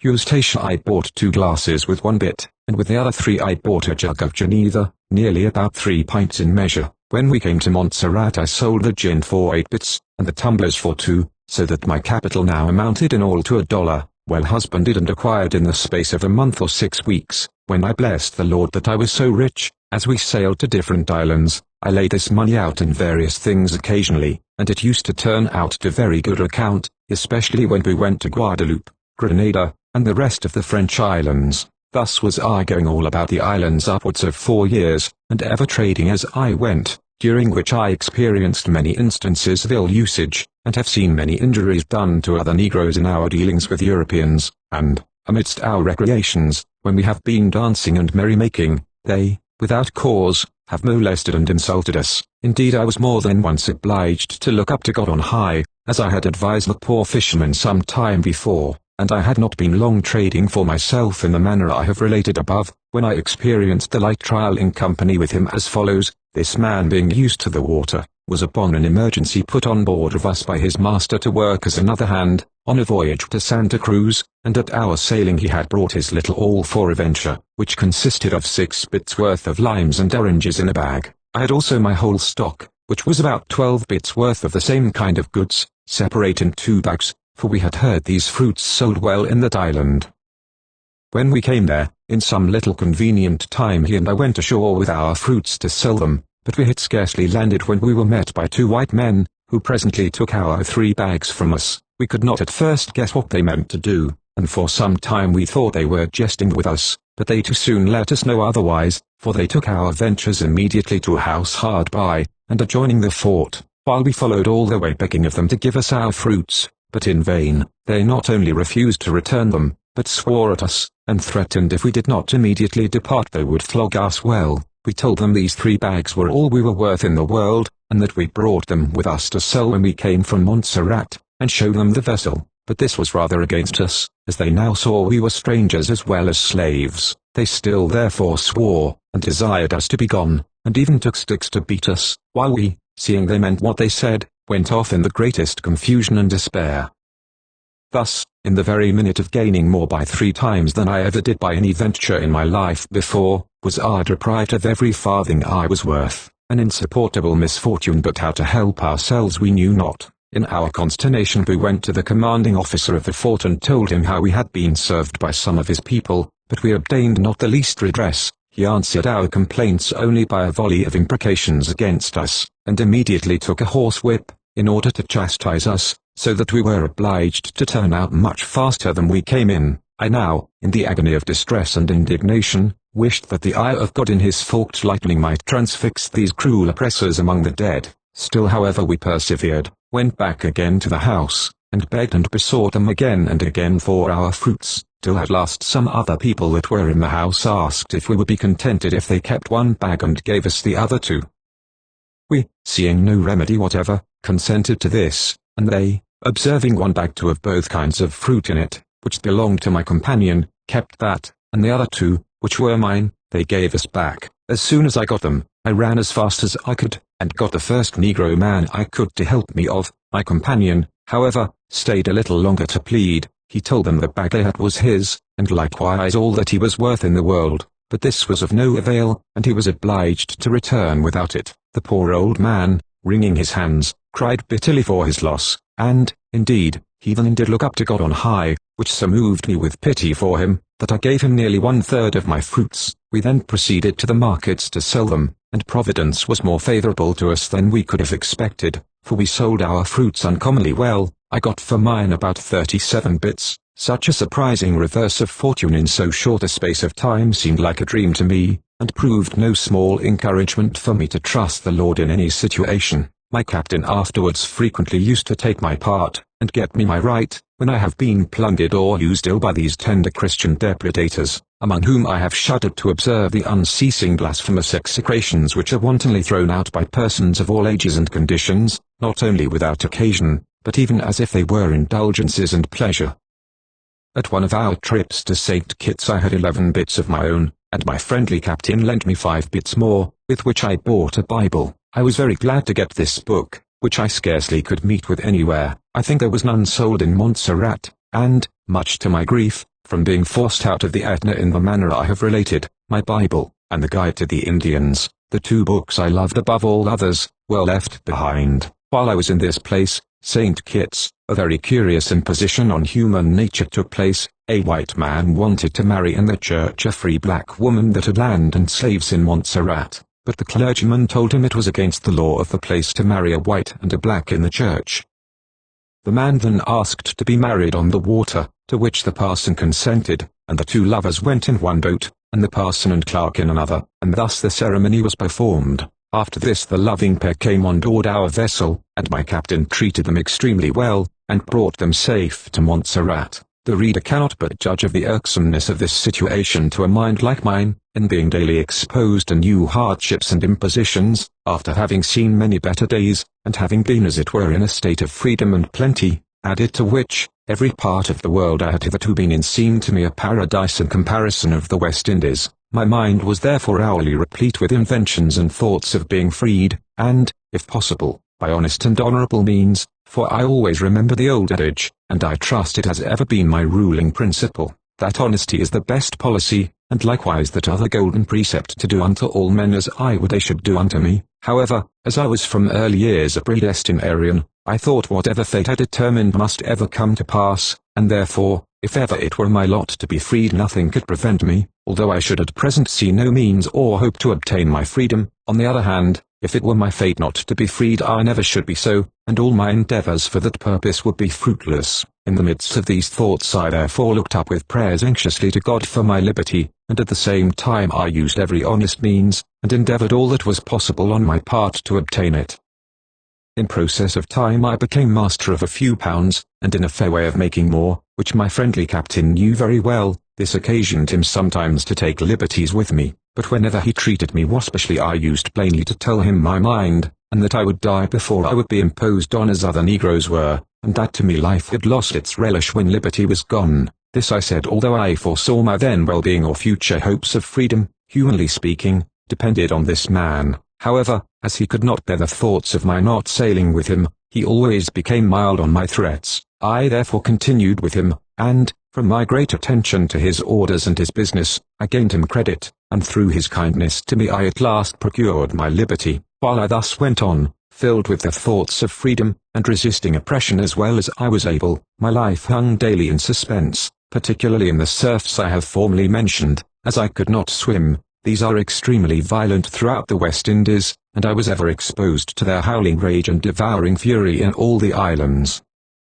I have seen them strike and toss a boat right up an end, and maimed several on board. Once in the Grenada Islands, when I and about 8 others were pulling a large boat with 2 puncheons of water in it, a surf struck us, and drove the boat and all in it about half a stone's throw, among some trees, and above the high water mark. We were obliged to get all the assistance we could from the nearest estate to mend the boat, and launch it into the water again. At Montserrat one night, in pressing hard to get off the shore on board, the punt was overset with us 4 times. The first time I was very near being drowned, however the jacket I had on kept me up above water a little space of time, while I called on a man near me who was a good swimmer, and told him I could not swim. He then made haste to me, and, just as I was sinking, he caught hold of me, and brought me to sounding, and then he went and brought the punt also. As soon as we had turned the water out of her, lest we should be used ill for being absent, we attempted again 3 times more, and as often the horrid surfs served us as at first,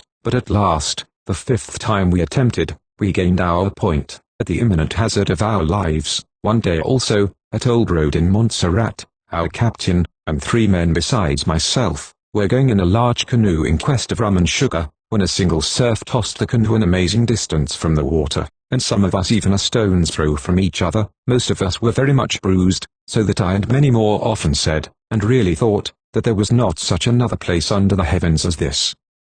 I longed therefore much to leave it, and daily wished to see my master's promise performed of going to Philadelphia. While we lay in this place a very cruel thing happened on board of our sloop which filled me with horror, though I found afterwards such practices were frequent. There was a very clever and decent free young mulatto man who sailed a long time with us. He had a free woman for his wife, by whom he had a child, and she was then living on shore, and all very happy. Our captain and mate, and other people on board, and several elsewhere, even the natives of Bermudas, all knew this young man from the child that he was always free, and no one had ever claimed him as their property. However, as might too often overcomes right in these parts, it happened that a Bermuda's captain, whose vessel lay there for a few days in the road, came on board of us, and seeing the mulatto man, whose name was Joseph Clipson, he told him he was not free, and that he had orders from his master to bring him to Bermudas. The poor man could not believe the captain to be in earnest, but he was very soon undeceived, his men laying violent hands on him, and although he showed a certificate of his being born free in St. Kitts, and most people on board knew that he served his time to boat building, and always passed for a free man, yet he was taken forcibly out of our vessel. He then asked to be carried ashore before the secretary or magistrates, and these infernal invaders of human rights promised him he should, but, instead of that, they carried him on board of the other vessel, and the next day, without giving the poor man any hearing on shore, or suffering him even to see his wife or child, he was carried away, and probably doomed never more in this world to see them again. Nor was this the only instance of this kind of barbarity I was a witness to. I have since often seen in Jamaica and other islands free men, whom I have known in America, thus villainously trepanned and held in bondage. I have heard of 2 similar practices even in Philadelphia, and were it not for the benevolence of the Quakers in that city, many of the sable race, who now breathe the air of liberty, would, I believe, be groaning indeed under some planter's chains. These things opened my mind to a new scene of horror to which I had been before a stranger. Hitherto I had thought only slavery dreadful, but the state of a free Negro appeared to me now equally so at least, and in some respects even worse, for they live in constant alarm for their liberty, and even this is but nominal, for they are universally insulted and plundered without the possibility of redress, for such is the equity of the West Indian laws, that no free Negro's evidence will be admitted in their courts of justice. In this situation is it surprising that slaves, when mildly treated, should prefer even the misery of slavery to such a mockery of freedom. I was now completely disgusted with the West Indies, and thought I never should be entirely free until I had left them. With thoughts like these my anxious boding mind recalled those pleasing scenes I left behind. scenes where fair liberty and bright array makes darkness bright, and e'en illumines day, where nor complexion, wealth, or station, can protect the wretch who makes a slave of man, I determined to make every exertion to obtain my freedom, and to return to old England. For this purpose I thought a knowledge of navigation might be of use to me, for, though I did not intend to run away unless I should be ill-used, yet, in such a case, if I understood navigation, I might attempt my escape in our sloop, which was one of the swiftest sailing vessels in the West Indies, and I could be at no loss for hands to join me, and if I should make this attempt, I had intended to have gone for England, but this, as I said, was only to be in the event of my meeting with any ill usage. I therefore employed the mate of our vessel to teach me navigation, for which I agreed to give him $24, and actually paid him part of the money down, though when the captain, some time after, came to know that the mate was to have such a sum for teaching me, he rebuked him, and said it was a shame for him to take any money from me.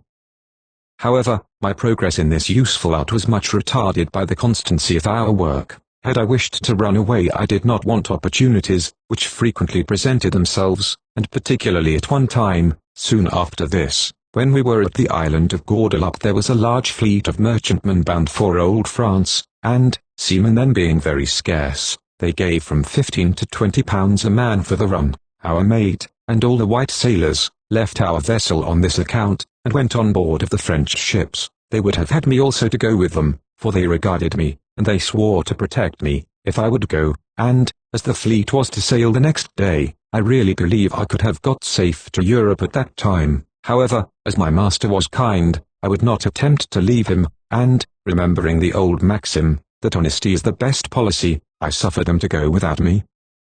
Indeed, my captain was much afraid of my leaving him and the vessel at that time, as I had so fair an opportunity, but, I thank God, this fidelity of mine turned out much to my advantage hereafter, when I did not in the least think of it, and made me so much in favour with the captain, that he used now and then to teach me some parts of navigation himself, but some of our passengers, and others, seeing this, found much fault with him for it, saying it was a very dangerous thing to let a negro know navigation. Thus I was hindered again in my pursuits. About the latter end of the year 1764 my master bought a larger sloop, called the Providence, about 70 or 80 tons, of which my captain had a command. I went with him into this vessel, and we took a load of new slaves for Georgia and Charlestown. My master now left me entirely to the captain, though he still wished for me to be with him, but I, who always much wished to lose sight of the West Indies, was not a little rejoiced at the thoughts of seeing any other country. Therefore, relying on the goodness of my captain,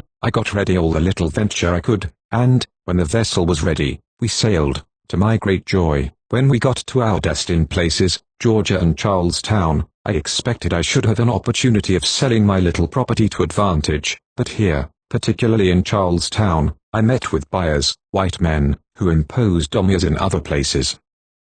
Notwithstanding, I was resolved to have fortitude, thinking no lot or trial is too hard when kind Heaven is the rewarder. We soon got loaded again, and returned to Montserrat, and there, amongst the rest of the islands, I sold my goods well, and in this manner I continued trading during the year 1764, meeting with various scenes of imposition, as usual. After this, my master fitted out his vessel for Philadelphia, in the year 1765, and during the time we were loading her, and getting ready for the voyage, I worked with redoubled alacrity, from the hope of getting money enough by these voyages to buy my freedom in time, if it should please God, and also to see the town of Philadelphia, which I had heard a great deal about for some years past, besides which, I had always longed to prove my master's promise the first day I came to him. In the midst of these elevated ideas, and while I was about getting my little merchandise in readiness, one Sunday my master sent for me to his house. When I came there I found him and the captain together,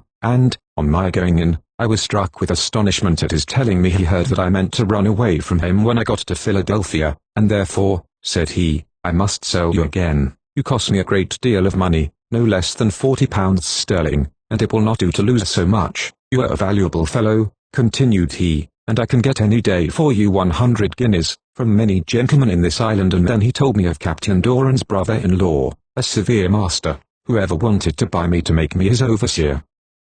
My captain also said he could get much more than 100 guineas for me in Carolina. This I knew to be a fact, for the gentleman that wanted to buy me came off several times on board of us, and spoke to me to live with him, and said he would use me well. When I asked what work he would put me to, he said, as I was a sailor, he would make me a captain of one of his rice vessels, but I refused, and fearing, at the same time, by a sudden turn I saw in the captain's temper, he might mean to sell me, I told the gentleman I would not live with him on any condition, and that I certainly would run away with his vessel, but he said he did not fear that, as he would catch me again, and then he told me how cruelly he would serve me if I should do so. My captain, however, gave him to understand that I knew something of navigation, so he thought better of it, and, to my great joy, he went away. I now told my master I did not say I would run away in Philadelphia, neither did I mean it, as he did not use me ill, nor yet the captain, for if they did I certainly would have made some attempts before now, but as I thought that if it were God's will I ever should be freed it would be so, and, on the contrary, if it was not his will it would not happen, so I hoped, if ever I were freed, whilst I was used well, it should be by honest means, but, as I could not help myself, he must do as he pleased. I could only hope and trust to the God of heaven, and at that instant my mind was big with inventions and full of schemes to escape. I then appealed to the captain whether he ever saw any sign of my making the least attempt to run away, and asked him if I did not always come on board according to the time for which he gave me liberty, and, more particularly, when all our men left us at Guadeloupe and went on board of the French fleet, and advised me to go with them, whether I might not, and that he could not have got me again. To my no small surprise, and very great joy, the captain confirmed every syllable that I had said, and even more, for he said he had tried different times to see if I would make any attempt of this kind, both at St. Eustatia and in America, and he never found that I made the smallest, but, on the contrary, I always came on board according to his orders, and he did really believe, if I ever meant to run away, that, as I could never have had a better opportunity, I would have done it the night the mate and all the people left our vessel at Guadeloupe. The captain then informed my master, who had been thus imposed on by our mate, though I did not know who was my enemy, the reason the mate had for imposing this lie upon him, which was, because I had acquainted the captain of the provisions the mate had given away or taken out of the vessel. This speech of the captain was like life to the dead to me, and instantly my soul glorified God, and still more so on hearing my master immediately say that I was a sensible fellow, and he never did intend to use me as a common slave, and that but for the entreaties of the captain, and his character of me, he would not have let me go from the stores about as I had done, that also, in so doing, he thought by carrying one little thing or other to different places to sell I might make money, that he also intended to encourage me in this by crediting me with half a puncheon of rum and half a hogshead of sugar at a time, so that, from being careful, I might have money enough, in some time, to purchase my freedom, and, when that was the case, I might depend upon it he would let me have it for £40 sterling money, which was only the same price he gave for me. This sound gladdened my poor heart beyond measure, though indeed it was no more than the very idea I had formed in my mind of my master long before, and I immediately made him this reply: "Sir, I always had that very thought of you, indeed I had, and that made me so diligent in serving you." He then gave me a large piece of silver coin, such as I never had seen or had before, and told me to get ready for the voyage, and he would credit me with a tierce of sugar, and another of rum. He also said that he had 2 amiable sisters in Philadelphia, from whom I might get some necessary things. Upon this my noble captain desired me to go aboard, and, knowing the African metal, he charged me not to say anything of this matter to anybody, and he promised that the lying mate should not go with him any more. This was a change indeed, in the same hour to feel the most exquisite pain, and in the turn of a moment the fullest joy. It caused in me such sensations as I was only able to express in my looks. My heart was so overpowered with gratitude that I could have kissed both of their feet. When I left the room I immediately went, or rather flew, to the vessel, which being loaded, my master, as good as his word, trusted me with a tierce of rum, and another of sugar. When we sailed, and arrived safe at the elegant town of Philadelphia, I soon sold my goods here pretty well, and in this charming place I found everything plentiful and cheap. While I was in this place a very extraordinary occurrence befell me. I had been told one evening of a wise woman, a Mrs. Davis, who revealed secrets, foretold events, and see, I put little faith in this story at first, as I could not conceive that any mortal could foresee the future disposals of Providence, nor did I believe in any other revelation than that of the Holy Scriptures. However, I was greatly astonished at seeing this woman in a dream that night, though a person I never before beheld in my life. This made such an impression on me, that I could not get the idea the next day out of my mind. and I then became as anxious to see her as I was before indifferent. Accordingly in the evening, after we left off working, I inquired where she lived, and being directed to her, to my inexpressible surprise, beheld the very woman in the very same dress she appeared to me to wear in the vision. She immediately told me I had dreamed of her the preceding night, related to me many things that had happened with a correctness that astonished me, and finally told me I should not be long a slave. This was the more agreeable news, as I believed it the more readily from her having so faithfully related the past incidents of my life. She said I should be twice in very great danger of my life within 18 months, which, if I escaped, I should afterwards go on well. So, giving me her blessing, we parted, after staying here some time till our vessel was loaded, and I had bought in my little traffic. We sailed from this agreeable spot for Montserrat, once more to encounter the raging surfs.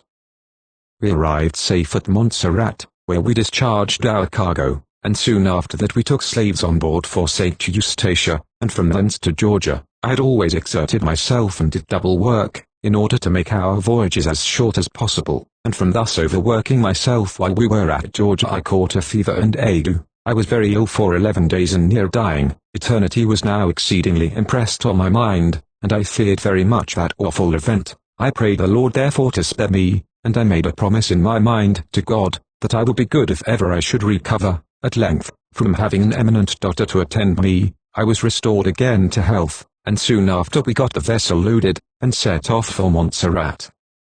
During the passage, as I was perfectly restored, and had much business of the vessel to mind, all my endeavors to keep up my integrity, and perform my promise to God, began to fail, and, in spite of all I could do, as we drew nearer and nearer to the islands, my resolutions more and more declined, as if the very air of that country or climate seemed fatal to piety. When we were safe arrived at Montserrat, and I had got ashore, I forgot my former resolutions. Alas, how prone is the heart to leave that God it wishes to love, and how strongly do the things of this world strike the senses and captivate the soul. After our vessel was discharged, we soon got her ready, and took in, as usual, some of the poor oppressed natives of Africa, and other Negroes. We then set off again for Georgia and Charlestown. We arrived at Georgia, and, having landed part of our cargo, proceeded to Charlestown with the remainder. While we were there I saw the town illuminated, the guns were fired, and bonfires and other demonstrations of joy shown, on account of the repeal of the Stamp Act.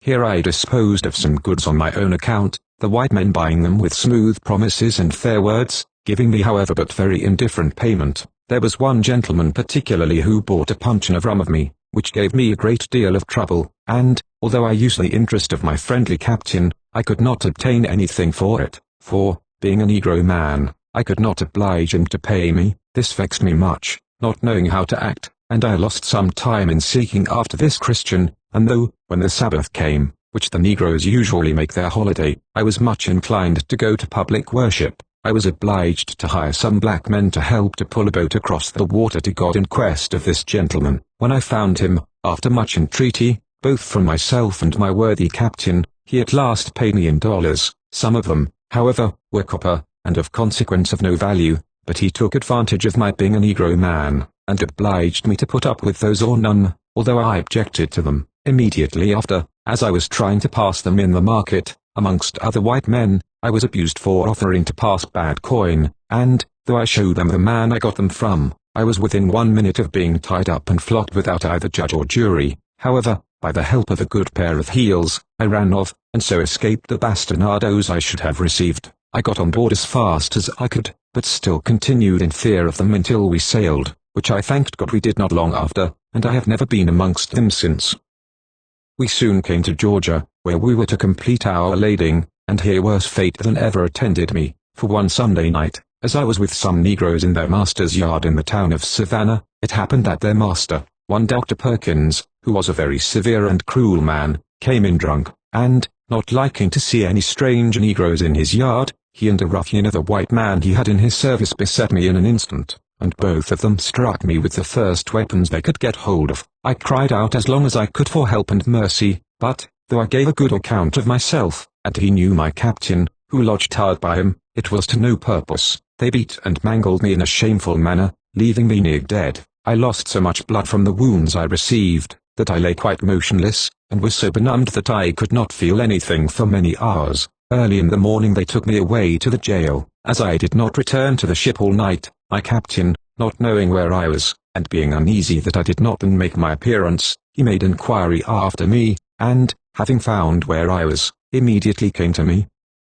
As soon as the good man saw me so cut and mangled, he could not forbear weeping. He soon got me out of jail to his lodgings, and immediately sent for the best doctors in the place, who at first declared it as their opinion that I could not recover. My captain on this went to all the lawyers in the town for their advice, but they told him they could do nothing for me as I was a Negro. He then went to Dr. Perkins, the hero who had vanquished me, admonished him, swearing he would be revenged of him, and challenged him to fight, but cowardice is ever the companion of cruelty, and the doctor refused. However, by the skillfulness of one in Dr. Brady of that place, I began at last to amend, but, although I was so sore and bad with the wounds I had all over me that I could not rest in any posture, yet I was in more pain on account of the captain's uneasiness about me than I otherwise should have been. The worthy man nursed and watched me all the hours of the night, and I was, through his attention and that of the doctor, able to get out of bed in about 16 or 18 days. All this time I was very much wanted on board, as I used frequently to go up and down the river for rafts, and other parts of our cargo, and stow them when the mate was sick or absent. In about 4 weeks I was able to go on duty, and in a fortnight after, having gotten all our lading, our vessel set sail for Montserrat, and in less than 3 weeks we arrived there safe towards the end of the year. This ended my adventures in 1764, for I did not leave Montserrat again till the beginning of the following year. Chapter 7, the authors discussed at the West Indies, forms schemes to obtain his freedom, ludicrous disappointment he and his captain meet with in Georgia. At last, by several successful voyages, he acquires a sum of money sufficient to purchase it, applies to his master, who accepts it, and grants his manumission. To his great joy he afterwards enters as a freeman on board one of Mr. King's ships, and sails for Georgia. Impositions on free Negroes as usual. His venture of Turkey sails for Montserrat, and on his passage his friend, the captain, falls ill and dies. Every day now brought me nearer my freedom, and I was impatient till we proceeded again to sea, that I might have an opportunity of getting a sum large enough to purchase it. I was not long ungratified, for, in the beginning of the year 1766, my master bought another sloop, named the Nancy, the largest I had ever seen. She was partly laden, and was to proceed to Philadelphia. Our captain had his choice of 3, and I was well pleased he chose this, which was the largest, for, from his having a large vessel, I had more room, and could carry a larger quantity of goods with me. Accordingly, when we had delivered our old vessel, the Prudence, and completed a lading of the Nancy, having made near 300%, by 4 barrels of pork I brought from Charlestown, I laid in as large a cargo as I could, trusting to God's providence to prosper my undertaking. With these views I sailed for Philadelphia. On our passage, when we drew near the land, I was for the first time surprised at the sight of some whales, having never seen any such large sea monsters before, and as we sailed by the land one morning I saw a puppy whale close by the vessel. It was about the length of a wherry boat, and it followed us all the day till we got within the Capes. We arrived safe and in good time at Philadelphia, and I sold my goods there chiefly to the Quakers. They always appeared to be a very honest, discreet sort of people, and never attempted to impose on me. I therefore liked them, and ever after chose to deal with them in preference to any others.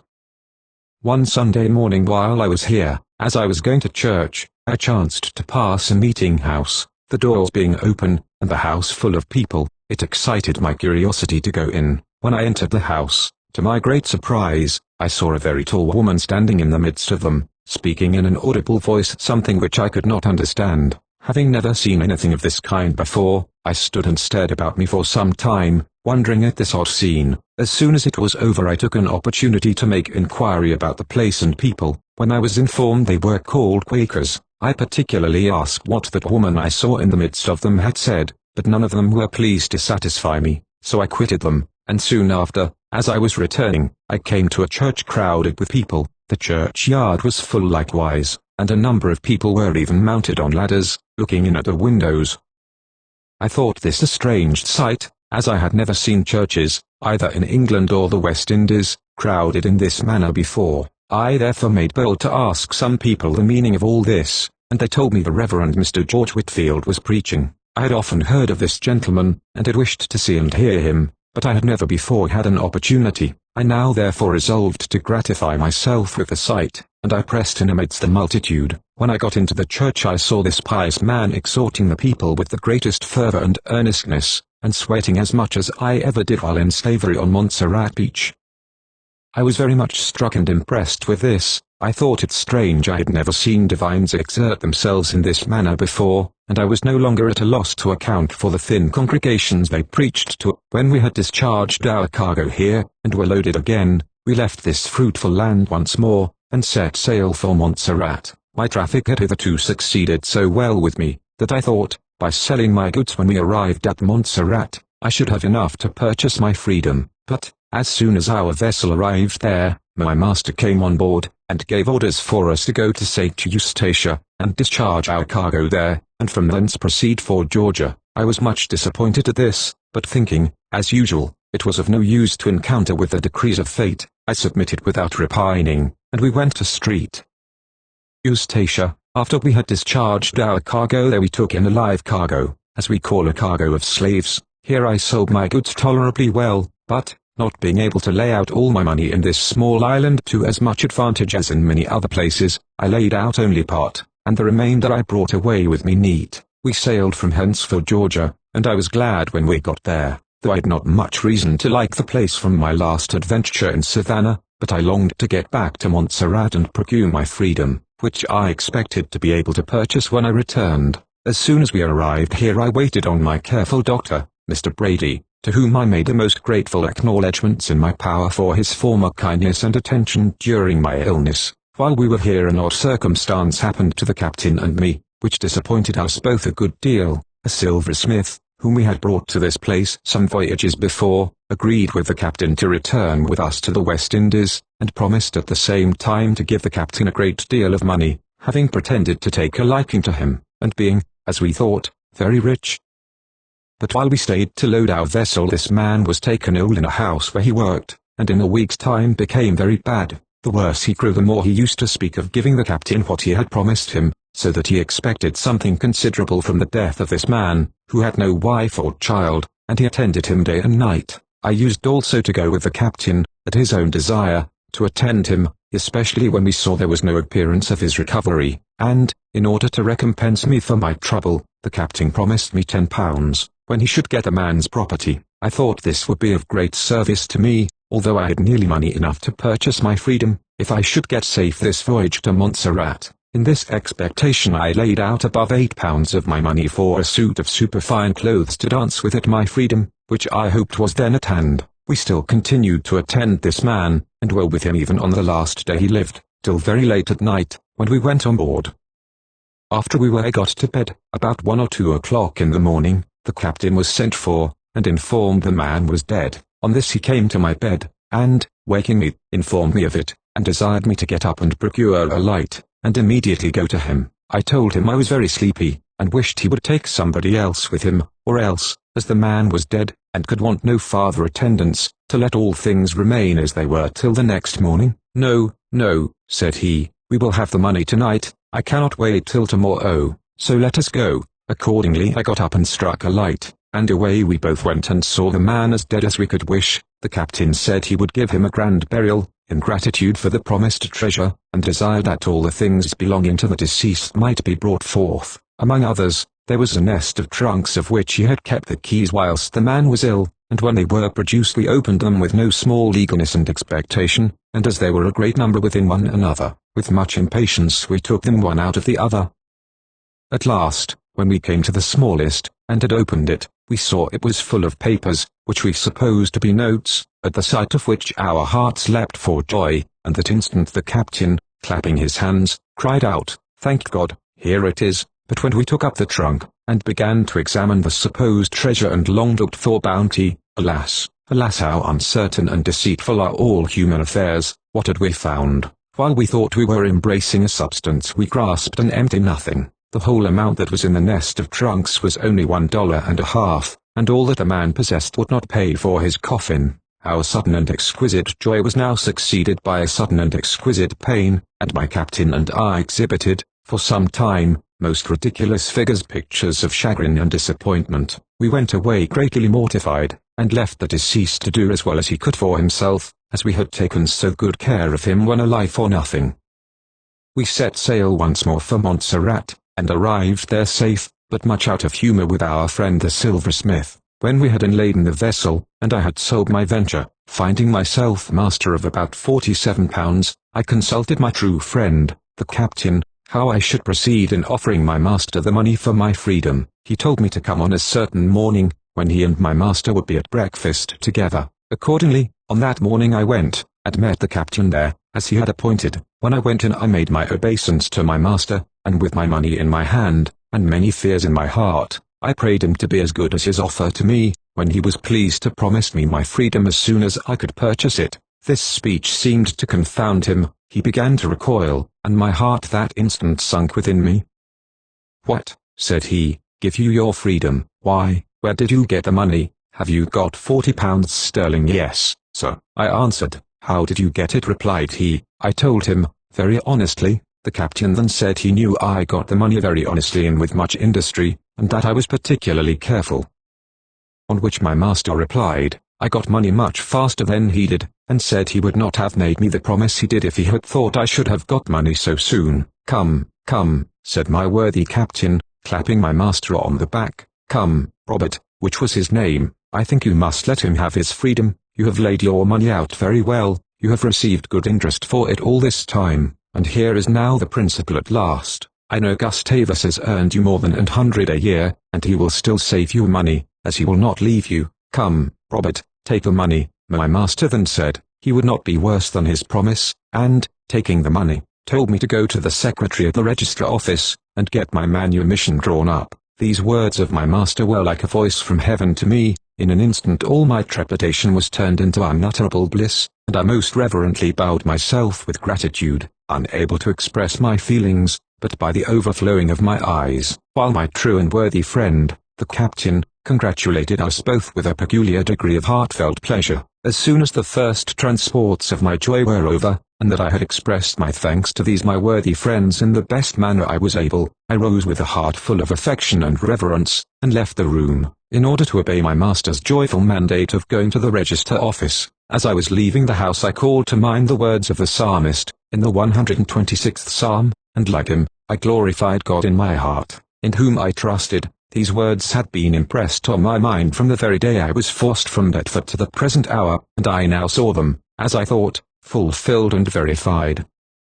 My imagination was all rapture as I flew to the register office, and, in this respect, like the Apostle Peter, 21, whose deliverance from prison was so sudden and extraordinary, that he thought he was in a vision, I could scarcely believe I was awake. Heavens, who could do justice to my feelings at this moment? Not conquering heroes themselves, in the midst of a triumph, not the tender mother who has just regained her long-lost infant, and presses it to her heart, not the weary hungry mariner, at the sight of the desired friendly port, not the lover, when he once more embraces his beloved mistress, after she had been ravished from his arms. All within my breast was tumult, wildness, and delirium. My feet scarcely touched the ground, for they were winged with joy, and, like Elijah, as he rose to heaven, they were with lightning sped as I went on. Everyone I met I told of my happiness, and blazed about the virtue of my amiable master and captain. When I got to the office and acquainted the register with my errand, he congratulated me on the occasion, and told me he would draw up my manumission for half price, which was a guinea.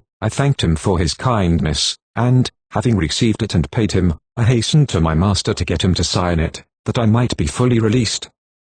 Accordingly he signed the manumission that day, so that, before night, I who had been a slave in the morning, trembling at the will of another, was become my own master, and completely free. I thought this was the happiest day I had ever experienced, and my joy was still heightened by the blessings and prayers of the sable race, particularly the aged, to whom my heart had ever been attached with reverence, as the form of my manumission has something peculiar in it, and expresses the absolute power and dominion one man claims over his fellow. I shall beg leave to present it before my readers at full length. Montserrat. To all men unto whom these presents shall come, I, Robert King, of the parish of St. Anthony in the said island, merchant, send greeting. Know ye, that I the aforesaid Robert King, for and in consideration of the sum of £70 current money of the said island, to me in hand paid, and to the intent that a negro man-slave, named Gustavus Vassar, shall and may become free, have manumitted, emancipated, enfranchised, and set free, and by these presents do manumit, emancipate, enfranchise, and set free, the aforesaid Negro man-slave, named Gustavus Vassar, forever, hereby giving, granting, and releasing unto him, the said Gustavus Vassar, all right, title, dominion, sovereignty, and property, which, as lord and master over the aforesaid Gustavus Vassar, I had, or now I have, or by any means whatsoever I may or can hereafter possibly have over him the aforesaid Negro, forever, in witness whereof I the abovesaid Robert King have unto these presents set my hand and seal, this 10th day of July, in the year of our Lord 1766. Robert King, signed, sealed, and delivered in the presence of de Rilliquet, Montserrat, registered the within manumission at full length, this 11th day of July, 1766, in Liber de Rilliquet, register in short, the fair as well as black people immediately styled me by a new appellation, to me the most desirable in the world, which was Freeman, and at the dances I gave my Georgia superfine blue clothes made no indifferent appearance, as I thought. Some of the sable females, who formerly stood aloof, now began to relax and appear less coy, but my heart was still fixed on London, where I hoped to be ere long, so that my worthy captain and his owner, my late master, finding that the bent of my mind was towards London, said to me, "We hope you won't leave us, but that you will still be with the vessels." Here gratitude bowed me down, and none but the generous mind can judge of my feelings, struggling between inclination and duty.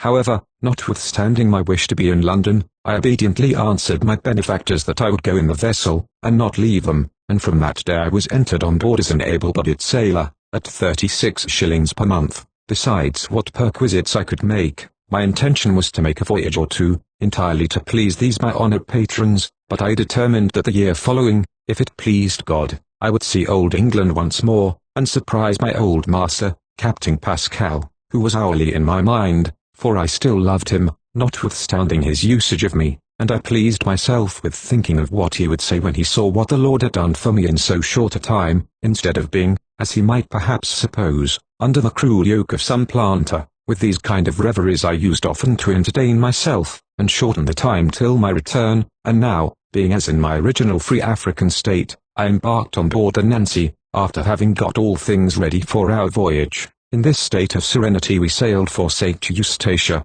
and, having smooth seas and calm weather, we soon arrived there. After taking our cargo on board, we proceeded to Savannah in Georgia, in August, 1766.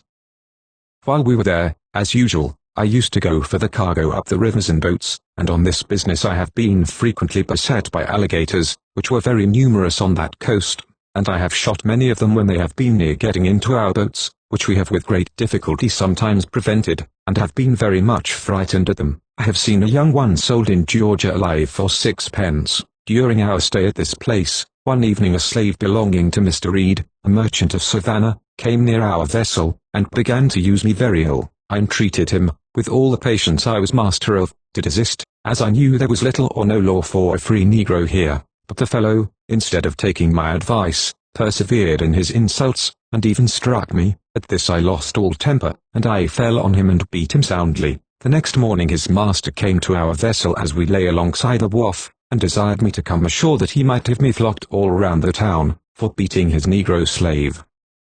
I told him he had insulted me, and had given the provocation, by first striking me. I had told my captain also the whole affair that morning, and wished him to have gone along with me to Mr. Reed, to prevent bad consequences, but he said that it did not signify, and if Mr. Reed said anything he would make matters up, and had desired me to go to work, which I accordingly did. The captain being on board when Mr. Reed came, he told him I was a free man, and when Mr. Reed applied to him to deliver me up, he said he knew nothing of the matter. I was astonished and frightened at this, and thought I had better keep where I was than go ashore and be flogged round the town, without judge or jury. I therefore refused to stir, and Mr. Reed went away, swearing he would bring all the constables in the town, for he would have me out of the vessel. When he was gone, I thought his threat might prove too true to my sorrow, and I was confirmed in this belief, as well by the many instances I had seen of the treatment of free Negroes, as from a fact that had happened within my own knowledge here a short time before.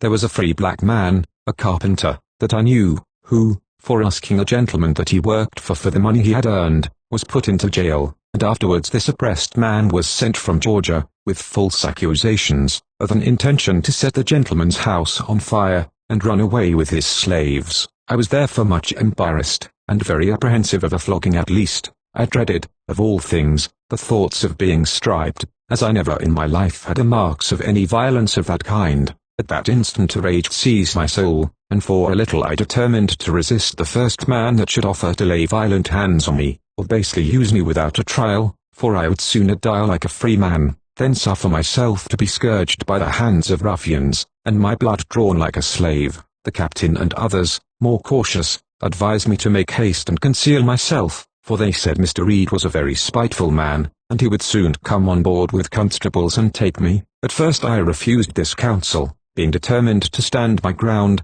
but at length, by the prevailing entreaties of the captain and Mr. Dixon, with whom he lodged, I went to Mr. Dixon's house, which was a little out of town, at a place called J. Markra.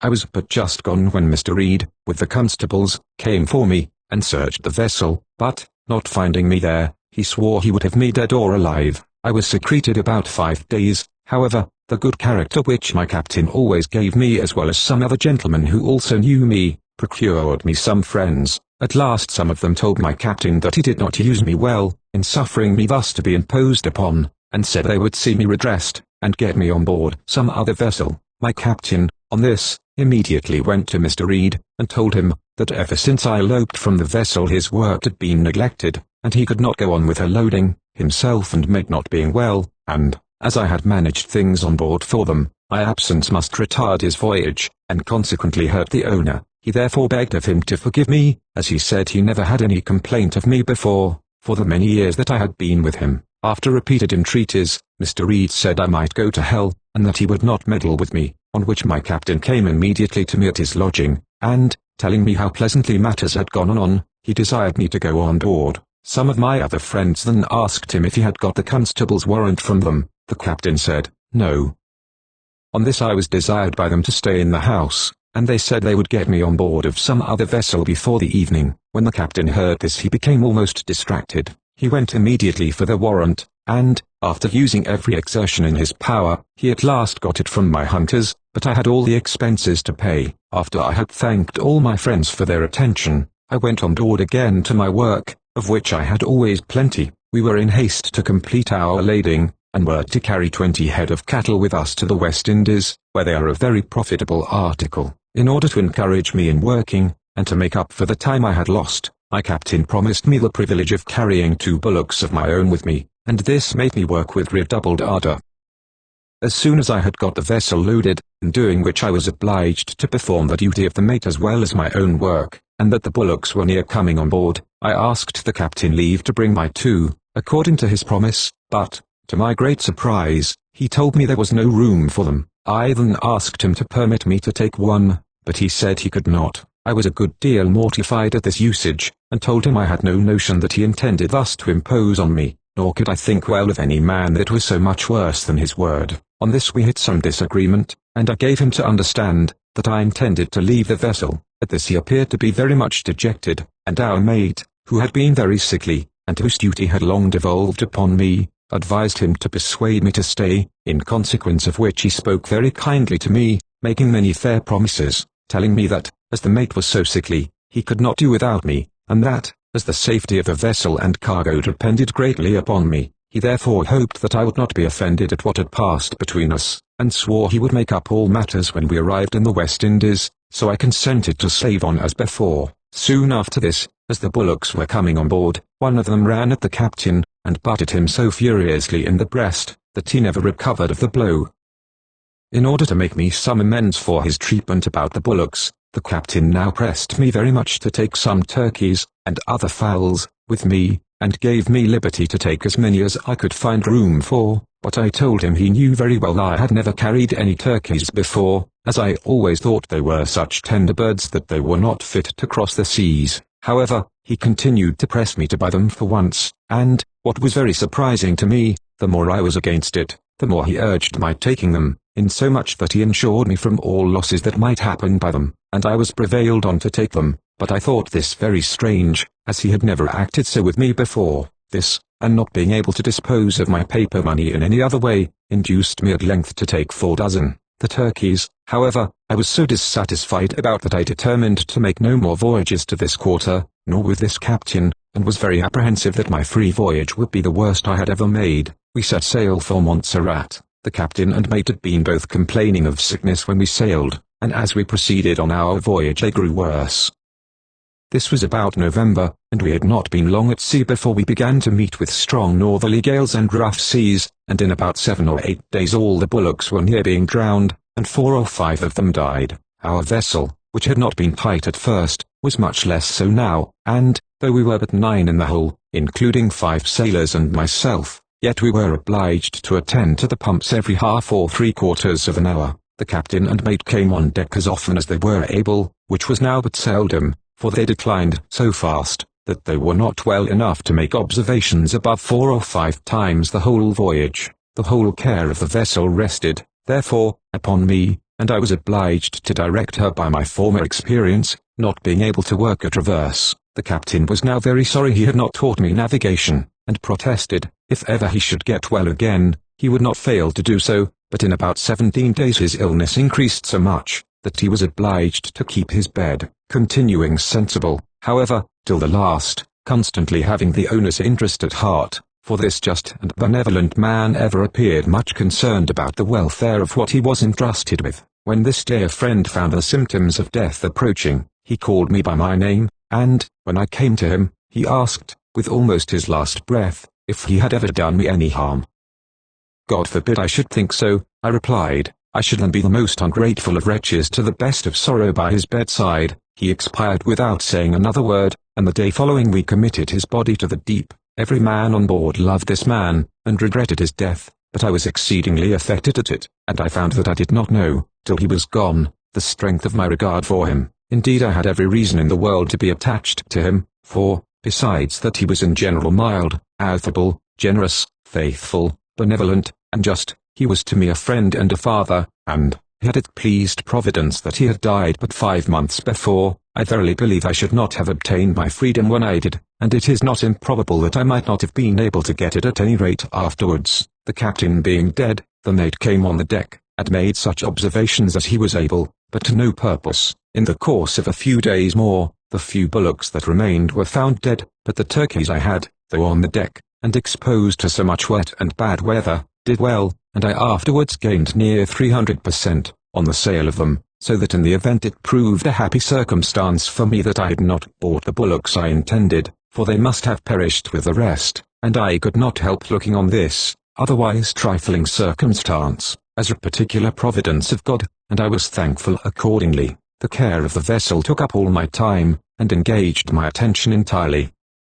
As we were now out of the variable winds, I thought I should not be much puzzled to hit upon the islands. I was persuaded I steered right for Antigua, which I wished to reach, as the nearest to us, and in the course of 9 or 10 days we made this island, to our great joy, and the next day after we came safe to Montserrat. Many were surprised when they heard of my conducting the sloop into the port, and I now obtained a new appellation, and was called captain. This elated me not a little, and it was quite flattering to my vanity to be thus styled by as high a title as any free man in this place possessed. When the death of the captain became known, he was much regretted by all who knew him, for he was a man universally respected. At the same time the sable captain lost no fame, for the success I had met with increased the affection of my friends in no small measure.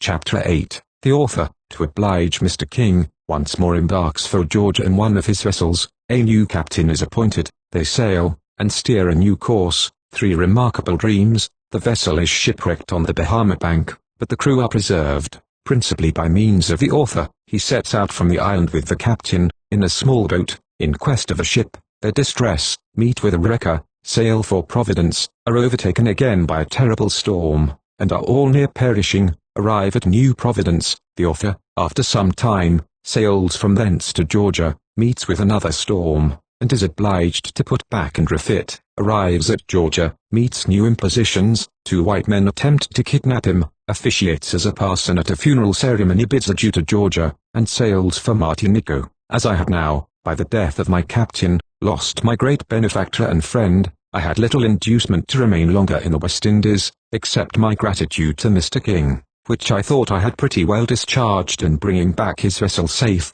and delivering his cargo to his satisfaction, I began to think of leaving this part of the world, of which I had been long tired, and returning to England, where my heart had always been. But Mr. King still pressed me very much to stay with his vessel, and he had done so much for me that I found myself unable to refuse his requests, and consented to go another voyage to Georgia, as the mate, from his ill state of health, was quite useless in the vessel. Accordingly a new captain was appointed, whose name was William Phillips, an old acquaintance of mine, and, having refitted our vessel, and taken several slaves on board, we set sail for St. Eustatia, where we stayed but a few days, and on the 30th of January, 1767, we steered for Georgia. Our new captain boasted strangely of his skill in navigating and conducting a vessel, and in consequence of this he steered a new course, several points more to the westward than we ever did before. This appeared to me very extraordinary. On the 4th of February, which was soon after we had got into our new course, I dreamt the ship was wrecked amidst the surfs and rocks, and that I was the means of saving everyone on board, and on the night following I dreamed the very same dream. These dreams however made no impression on my mind, and the next evening, it being my watch below, I was pumping the vessel a little after 8 o'clock, just before I went off the deck, as is the custom, and being weary with the duty of the day, and tired at the pump, for we made a good deal of water, I began to express my impatience, and I uttered with an oath, "Damn the vessel's bottom out," but my conscience instantly smote me for the expression. When I left the deck I went to bed, and had scarcely fallen asleep when I dreamed the same dream again about the ship that I had dreamt the 2 preceding nights. At 12 o'clock the watch was changed, and, as I had always the charge of the captain's watch, I then went upon deck. At 1:30 in the morning the man at the helm saw something under the lee beam that the sea washed against, and he immediately called to me that there was a grampus, and desired me to look at it. Accordingly I stood up and observed it for some time, but, when I saw the sea wash up against it again and again, I said it was not a fish but a rock. Being soon certain of this, I went down to the captain, and, with some confusion, told him the danger we were in, and desired him to come upon deck immediately. He said it was very well, and I went up again. As soon as I was upon deck the wind, which had been pretty high, having abated a little, the vessel began to be carried sideways towards the rock, by means of the current. Still the captain did not appear. I therefore went to him again, and told him the vessel was then near a large rock, and desired he would come up with speed. He said he would, and I returned to the deck. When I was upon the deck again I saw we were not above a pistol shot from the rock, and I heard the noise of the breakers all around us. I was exceedingly alarmed at this, and the captain having not yet come on the deck I lost all patience, and, growing quite enraged, I ran down to him again, and asked him why he did not come up, and what he could mean by all this. "The breakers," said I, "around us, and the vessel is almost on the rock." With that he came on the deck with me, and we tried to put the vessel about, and get her out of the current, but all to no purpose, the wind being very small. We then called all hands up immediately, and after a little we got up one end of a cable, and fastened it to the anchor. By this time the surf was foaming round us, and made a dreadful noise on the breakers, and the very moment we let the anchor go the vessel struck against the rocks. One swell now succeeded another, as it were one wave calling on its fellow. The roaring of the billows increased, and, with one single heave of the swells, the sloop was pierced and transfixed among the rocks. In a moment a scene of horror presented itself to my mind, such as I never had conceived or experienced before. All my sins stared me in the face, and especially, I thought that God had hurled his direful vengeance on my guilty head for cursing the vessel on which my life depended. My spirits at this forsook me, and I expected every moment to go to the bottom. I determined if I should still be saved that I would never swear again, and in the midst of my distress, while the dreadful surfs were dashing with unremitting fury among the rocks, I remembered the Lord, though fearful that I was undeserving of forgiveness, and I thought that as he had often delivered he might yet deliver, and, calling to mind the many mercies he had shown me in times past, they gave me some small hope that he might still help me. I then began to think how we might be saved, and I believe no mind was ever like mine, so replete with inventions and confused with schemes, though how to escape death I knew not.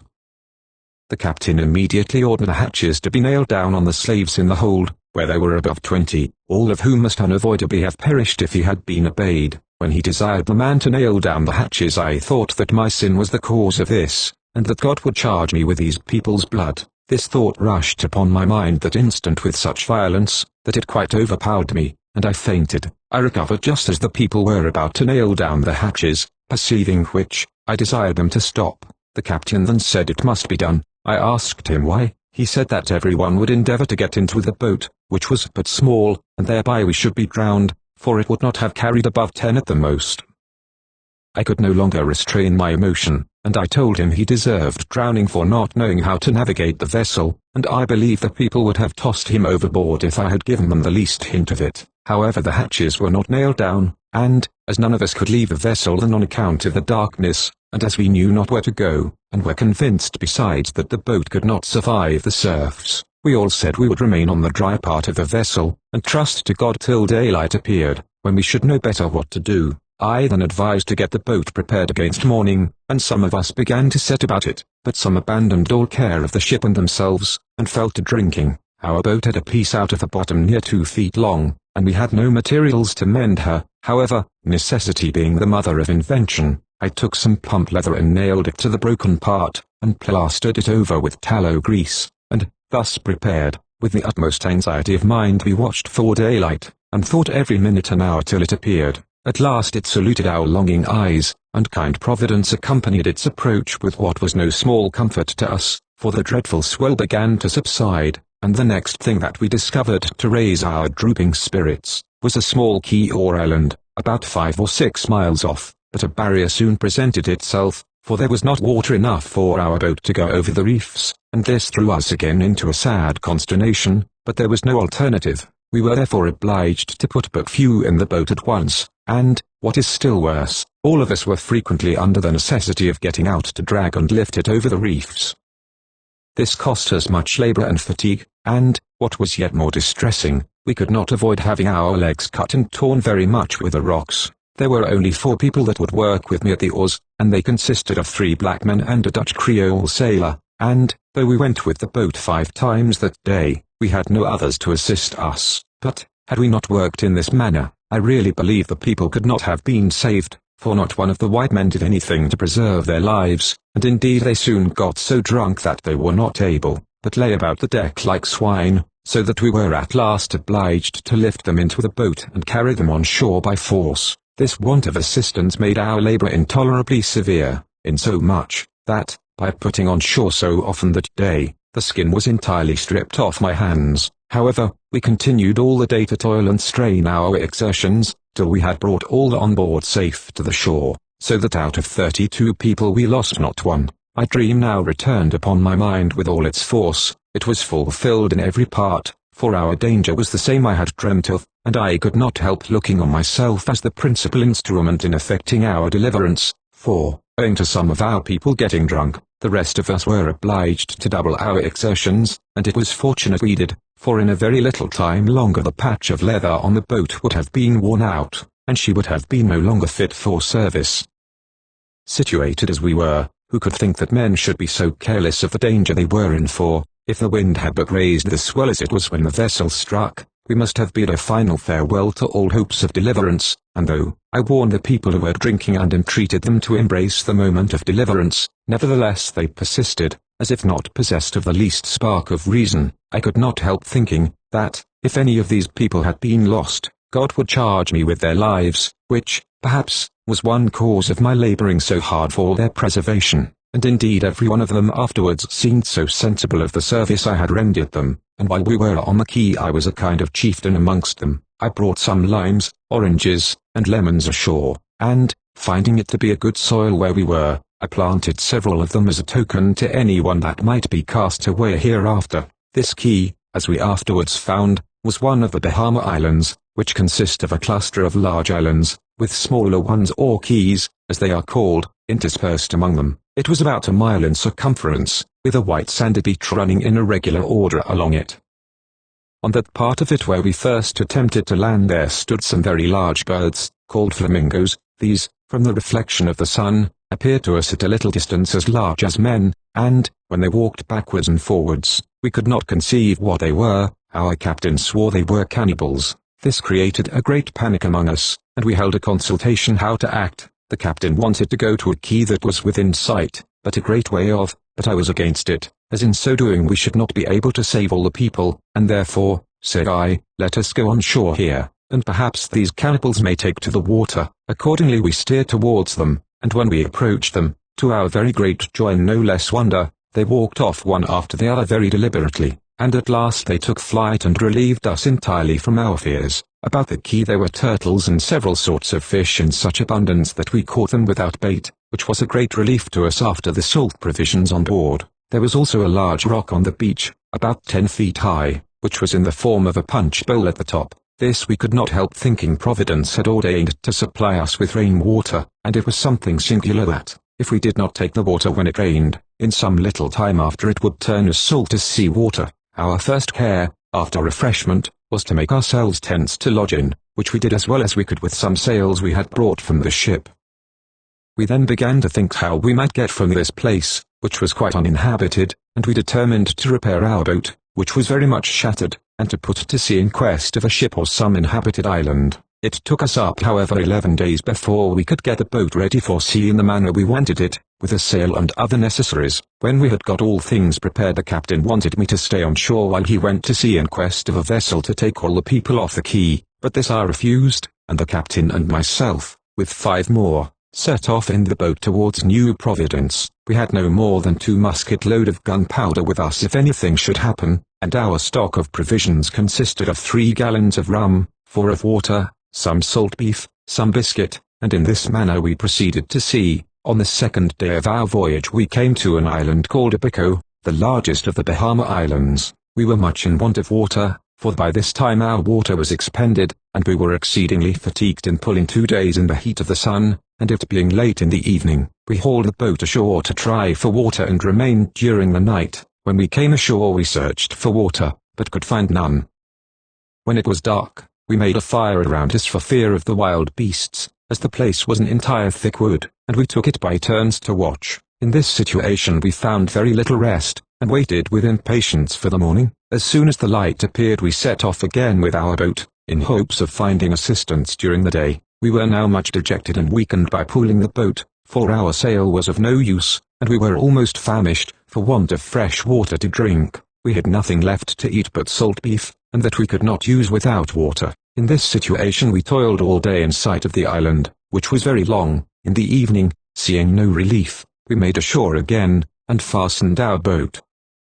We then went to look for fresh water, being quite faint for the want of it, and we dug and searched about for some all the remainder of the evening, but could not find one drop, so that our dejection at this period became excessive, and our terror so great, that we expected nothing but death to deliver us. We could not touch our beef, which was as salt as brine, without fresh water, and we were in the greatest terror from the apprehension of wild beasts. When unwelcome night came we acted as on the night before, and the next morning we set off again from the island in hopes of seeing some vessel. In this manner we toiled as well as we were able till 4 o'clock, during which we passed several quays, but could not meet with a ship, and, still famishing with thirst, went ashore on one of those quays again in hopes of finding some water. Here we found some leaves with a few drops of water in them, which we lapped with much eagerness. We then dug in several places, but without success. As we were digging holes in search of water there came forth some very thick and black stuff, but none of us could touch it, except the poor Dutch Creole,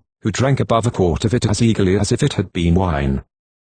We tried to catch fish, but could not, and we now began to repine at our fate, and abandon ourselves to despair, when, in the midst of our murmuring, the captain all at once cried out, "A sail, a sail, a sail!" This gladdening sound was like a reprieve to a convict, and we all instantly turned to look at it, but in a little time some of us began to be afraid it was not a sail. However, at a venture, we embarked and steered after it, and, in half an hour, to our unspeakable joy, we plainly saw that it was a vessel. At this our drooping spirits revived, and we made towards her with all the speed imaginable. When we came near to her, we found she was a little sloop, about the size of a Gravesend hoy, and quite full of people, a circumstance which we could not make out the meaning of. Our captain, who was a Welshman, swore that they were pirates, and would kill us. I said, be that as it might, we must board her if we were to die for it, and, if they should not receive us kindly, we must oppose them as well as we could, for there was no alternative between their perishing and us. This counsel was immediately taken, and I really believe that the captain, myself, and the Dutchman, would then have faced 20 men. We had 2 cutlasses and a musket, that I brought in the boat, and, in this situation, we rowed alongside, and immediately boarded her. I believe there were about 40 hands on board, but how great was our surprise, as soon as we got on board, to find that the major part of them were in the same predicament as ourselves. They belonged to a whaling schooner that was wrecked 2 days before us about 9 miles to the north of our vessel. When she was wrecked, some of them had taken to their boats and had left some of their people and property on the quay, in the same manner as we had done, and were going, like us, to New Providence in quest of a ship, when they met with this little sloop, called a wrecker, their employment in those seas being to look after wrecks. They were then going to take the remainder of the people belonging to the schooner, for which the wrecker was to have all things belonging to the vessel, and likewise their people's help to get what they could out of her, and were then to carry the crew to New Providence. We told the people of the wrecker the condition of our vessel, and we made the same agreement with them as the schooner's people, and, on their complying, we begged of them to go to our quay directly, because our people were in want of water. They agreed, therefore, to go along with us first, and in 2 days we arrived at the quay, to the inexpressible joy of the people that we had left behind, as they had been reduced to great extremities for want of water in our absence. Luckily for us, the wrecker had now more people on board than she could carry or victual for any moderate length of time. They therefore hired the schooner's people to work on our wreck, and we left them our boat, and embarked for New Providence. Nothing could have been more fortunate than our meeting with this wrecker, for New Providence was at such a distance that we never could have reached it in our boat. The island of Abico was much longer than we expected, and it was not till after sailing for 3 or 4 days that we got safe to the farther end of it, towards New Providence. When we arrived there we watered, and got a good many lobsters and other shellfish, which proved a great relief to us, as our provisions and water were almost exhausted. We then proceeded on our voyage, but the day after we left the island, late in the evening, and whilst we were yet amongst the Bahama Keys, we were overtaken by a violent gale of wind, so that we were obliged to cut away the mast. The vessel was very near foundering, for she parted from her anchors, and struck several times on the shoals. Here we expected every minute that she would have gone to pieces, and each moment to be our last, so much so that my old captain and sickly useless mate, and several others, fainted, and death stared us in the face on every side. All the swearers on board now began to call on the God of heaven to assist them, and, sure enough, beyond our comprehension he did assist us, and in a miraculous manner delivered us. In the very height of our extremity the wind lulled for a few minutes, and, although the swell was high beyond expression, 2 men, who were expert swimmers, attempted to go to the buoy of the anchor, which we still saw on the water, at some distance, in a little punt that belonged to the wrecker, which was not large enough to carry more than 2. She filled different times in their endeavors to get into her alongside of our vessel, and they saw nothing but death before them, as well as we, but they said they might as well die that way as any other. A coil of very small rope, with a little buoy, was put in along with them, and, at last, with great hazard, they got the punt clear from the vessel, and these 2 intrepid water heroes paddled away for life towards the buoy of the anchor. The eyes of us all were fixed on them all the time, expecting every minute to be their last, and the prayers of all those that remained in their senses were offered up to God, on their behalf, for a speedy deliverance, and for our own, which depended on them, and he heard and answered us. These 2 men at last reached the buoy, and, having fastened the punt to it, they tied one end of their rope to the small buoy that they had in the punt, and sent it adrift towards the vessel. We on board observing this threw out boat hooks and leads fastened to lines, in order to catch a buoy. At last we caught it, and fastened a hawser to the end of a small rope. We then gave them a sign to pull, and they pulled a hawser to them, and fastened it to the buoy, which being done we hauled for our lives, and, through the mercy of God, we got again from the shoals into deep water, and the punt got safe to the vessel. It is impossible for any to conceive our heartfelt joy at this second deliverance from ruin, but those who have suffered the same hardships, those whose strength and senses were gone and came to themselves, and were now as elated as they were before depressed. 2 days after this the wind ceased, and the water became smooth. The punt then went on shore, and we cut down some trees, and having found our mast and mended it we brought it on board, and fixed it up. As soon as we had done this we got up the anchor, and away we went once more for New Providence, which in 3 days more we reached safe, after having been above 3 weeks in a situation in which we did not expect to escape with life. The inhabitants here were very kind to us, and, when they learned our situation, showed us a great deal of hospitality and friendship. Soon after this every one of my old fellow sufferers that were free parted from us, and shaped their course where their inclination led them. One merchant, who had a large sloop, seeing our condition, and knowing we wanted to go to Georgia, told 4 of us that his vessel was going there, and, if we would work on board and load her, he would give us our passage free, as we could not get any wages whatever, and found it very hard to get off the place. We were obliged to consent to his proposal, and we went on board and helped to load the sloop, though we had only our victuals allowed us. When she was entirely loaded he told us she was going to Jamaica first, where we must go if we went in her. This, however, I refused, but my fellow sufferers not having any money to help themselves with, necessity obliged them to accept of the offer, and to steer that course, though they did not like it. We stayed in New Providence about 17 or 18 days, during which time I met with many friends, who gave me encouragement to stay there with them, but I declined it, though, had not my heart been fixed on England, I should have stayed, as I liked the place extremely, and there were some free black people here who were very happy, and we passed our time pleasantly together, with the melodious sound of the catguts, under the lime and lemon trees. At length Captain Phillips hired the sloop to carry him and some of the slaves that he could not sell to Georgia, and I agreed to go with him in this vessel, meaning now to take my farewell of that place.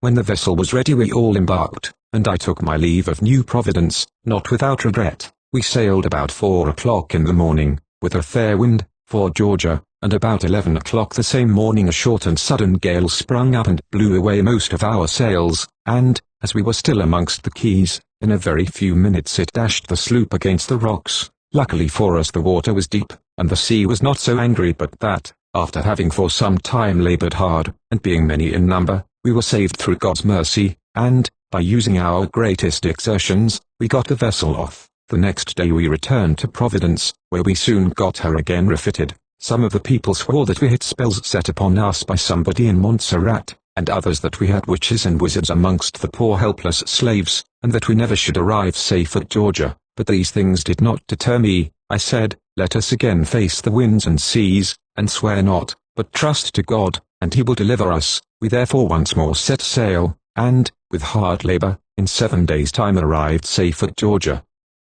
After our arrival we went up to the town of Savannah, and the same evening I went to a friend's house to lodge, whose name was Mosa, a black man. We were very happy at meeting each other, and after supper we had a light till it was between 9 and 10 o'clock at night. About that time the watch or patrol came by, and, discerning a light in the house, they knocked at the door. We opened it, and they came in and sat down, and drank some punch with us. They also begged some limes of me, as they understood I had some, which I readily gave them. A little after this they told me I must go to the watch-house with them. This surprised me a good deal, after our kindness to them, and I asked them, why so? They said that all Negroes who had light in their houses after 9 o'clock were to be taken into custody, and either pay some dollars or be flogged. Some of those people knew that I was a free man, but, as the man of the house was not free, and had his master to protect him, they did not take the same liberty with him they did with me. I told them that I was a free man, and just arrived from Providence, that we were not making any noise, and that I was not a stranger in that place, but was very well known there. Besides, said I, what will you do with me that you shall see? Replied they, but you must go to the watch-house with us. Now whether they meant to get money from me or not I was at a loss to know, but I thought immediately of the oranges and limes at Santa Cruz, and seeing that nothing would pacify them I went with them to the watch-house, where I remained during the night. Early the next morning these imposing ruffians flogged a Negro man and woman that they had in the watch-house, and then they told me that I must be flogged too. I asked why and if there was no law for free men, and told them if there was I would have it put in force against them, but this only exasperated them the more, and instantly they swore they would serve me as Dr. Perkins had done, and they were going to lay violent hands on me, when one of them, more humane than the rest, said that as I was a free man they could not justify stripping me by law. I then immediately sent for Dr. Brady, who was known to be an honest and worthy man, and on his coming to my assistance they let me go. This was not the only disagreeable incident I met with while I was in this place, for, one day, while I was a little way out of the town of Savannah, I was beset by 2 white men, who meant to play their usual tricks with me in the way of kidnapping. As soon as these men accosted me, one of them said to the other, "This is the very fellow we are looking for that you lost," and the other swore immediately that I was the identical person. On this they made up to me, and were about to handle me, but I told them to be still and keep off, for I had seen those kind of tricks played upon other free blacks, and they must not think to serve me so. At this they paused a little, and one said to the other, "It will not do," and the other answered that I talked too good English. I replied, "I believed I did," and I had also with me a revengeful stick equal to the occasion, and my mind was likewise good. Happily however it was not used, and, after we had talked together a little in this manner, the rogues left me. I stayed in Savannah some time, anxiously trying to get to Montserrat once more to see Mr. King, my old master, and then to take a final farewell of the American quarter of the globe. At last I met with a sloop called the Speedwell, Captain John Bunton, which belonged to Grenada, and was bound to Martinico, a French island, with a cargo of rice, and I shipped myself on board of her. Before I left Georgia a black woman, who had a child lying dead, being very tenacious of the church burial service, and not able to get any white person to perform it, applied to me for that purpose. I told her I was no parson, and besides, that the service over the dead did not affect the soul. This however did not satisfy her. She still urged me very hard. I therefore complied with her earnest entreaties, and at last consented to act the parson for the first time in my life. As she was much respected, there was a great company both of white and black people at the grave. I then accordingly assumed my new vocation, and performed the funeral ceremony to the satisfaction of all present, after which I bade adieu to Georgia, and sailed for Martinico. Chapter 9. The author arrives at Martinico, meets with new difficulties, gets to Montserrat, where he takes leave of his old master, and sails for England, meets Captain Pascal, learns the French horn, hires himself with Dr. Irving, where he learns to freshen sea water, leaves the doctor, and goes a voyage to Turkey and Portugal, and afterwards goes a voyage to Grenada, and another to Jamaica, returns to the doctor, and they embark together on a voyage to the North Pole, with the Hon Captain Phipps. Some account of that voyage, and the dangers the author was in. He returns to England. I thus took a final leave of Georgia, for the treatment I had received in it disgusted me very much against the place, and when I left it and sailed for Martinico I determined never more to revisit it.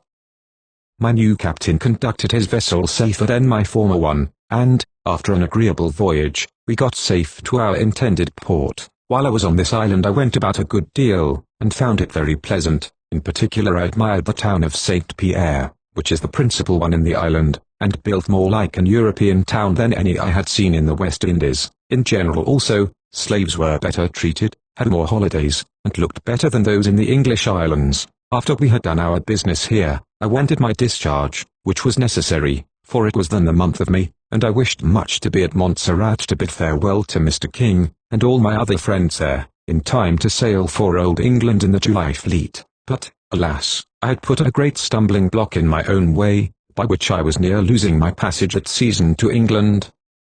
I had lent my captain some money, which I now wanted to enable me to prosecute my intentions. This I told him, but when I applied for it, though I urged the necessity of my occasion, I met with so much shuffling from him, that I began at last to be afraid of losing my money, as I could not recover it by law, for I have already mentioned that throughout the West Indies no black man's testimony is admitted, on any occasion, against any white person whatever, and therefore my own oath would have been of no use. I was obliged, therefore, to remain with him till he might be disposed to return it to me. Thus we sailed from Martinico for the Grenades, I frequently pressing the captain for my money to no purpose, and, to render my condition worse, when we got there, the captain and his owners quarrelled, so that my situation became daily more irksome. For besides that we on board had little or no victuals allowed us, and I could not get my money nor wages, I could then have gotten my passage free to Montserrat had I been able to accept it. The worst of all was, that it was growing late in July, and the ships in the islands must sail by the 26th of that month. At last, however, with a great many entreaties, I got my money from the captain, and took the first vessel I could meet with for St. Eustatia. From thence I went in another to Basse-Terre and St. Kitts, where I arrived on the 19th of July, on the 22d, having met with a vessel bound to Montserrat. I wanted to go in her, but the captain and others would not take me on board until I should advertise myself, and give notice of my going off the island. I told them of my haste to be in Montserrat, and that the time then would not admit of advertising, it being late in the evening, and the captain about to sail, but he insisted it was necessary, and otherwise he said he would not take me. This reduced me to great perplexity, for if I should be compelled to submit to this degrading necessity, which every black freeman is under, of advertising himself like a slave, when he leaves an island, and which I thought a gross imposition upon any freeman, I feared I should miss that opportunity of going to Montserrat, and then I could not get to England that year. The vessel was just going off, and no time could be lost. I immediately therefore set about, with a heavy heart, to try who I could get to befriend me in complying with the demands of the captain. Luckily I found, in a few minutes, some gentlemen of Montserrat whom I knew, and, having told them my situation, I requested their friendly assistance in helping me off the island. Some of them, on this, went with me to the captain, and satisfied him of my freedom, and, to my very great joy, he desired me to go on board. We then set sail, and the next day, the 23d, I arrived at the wished-for place, after an absence of 6 months, in which I had more than once experienced the delivering hand of Providence, when all human means of escaping destruction seemed hopeless. I saw my friends with a gladness of heart which was increased by my absence and the dangers I had escaped, and I was received with great friendship by them all, but particularly by Mr. King, to whom I related the fate of his sloop, the Nancy, and the causes of her being wrecked. I now learned with extreme sorrow, that his house was washed away during my absence, by the bursting of a pond at the top of a mountain that was opposite the town of Plymouth. It swept great part of the town away, and Mr. King lost a great deal of property from the inundation, and nearly his life. When I told him I intended to go to London that season, and that I had come to visit him before my departure, the good man expressed a great deal of affection for me, and sorrow that I should leave him, and warmly advised me to stay there, insisting, as I was much respected by all the gentlemen in the place, that I might do very well, and in a short time have land and slaves of my own. I thanked him for this instance of his friendship, but, as I wished very much to be in London, I declined remaining any longer there, and begged he would excuse me. I then requested he would be kind enough to give me a certificate of my behavior while in his service, which he very readily complied with, and gave me the following: Montserrat, the 26th of January, 1767. The bearer hereof, Gustavus Vassar, was my slave for upwards of 3 years, during which he has always behaved himself well, and discharged his duty with honesty and assiduity.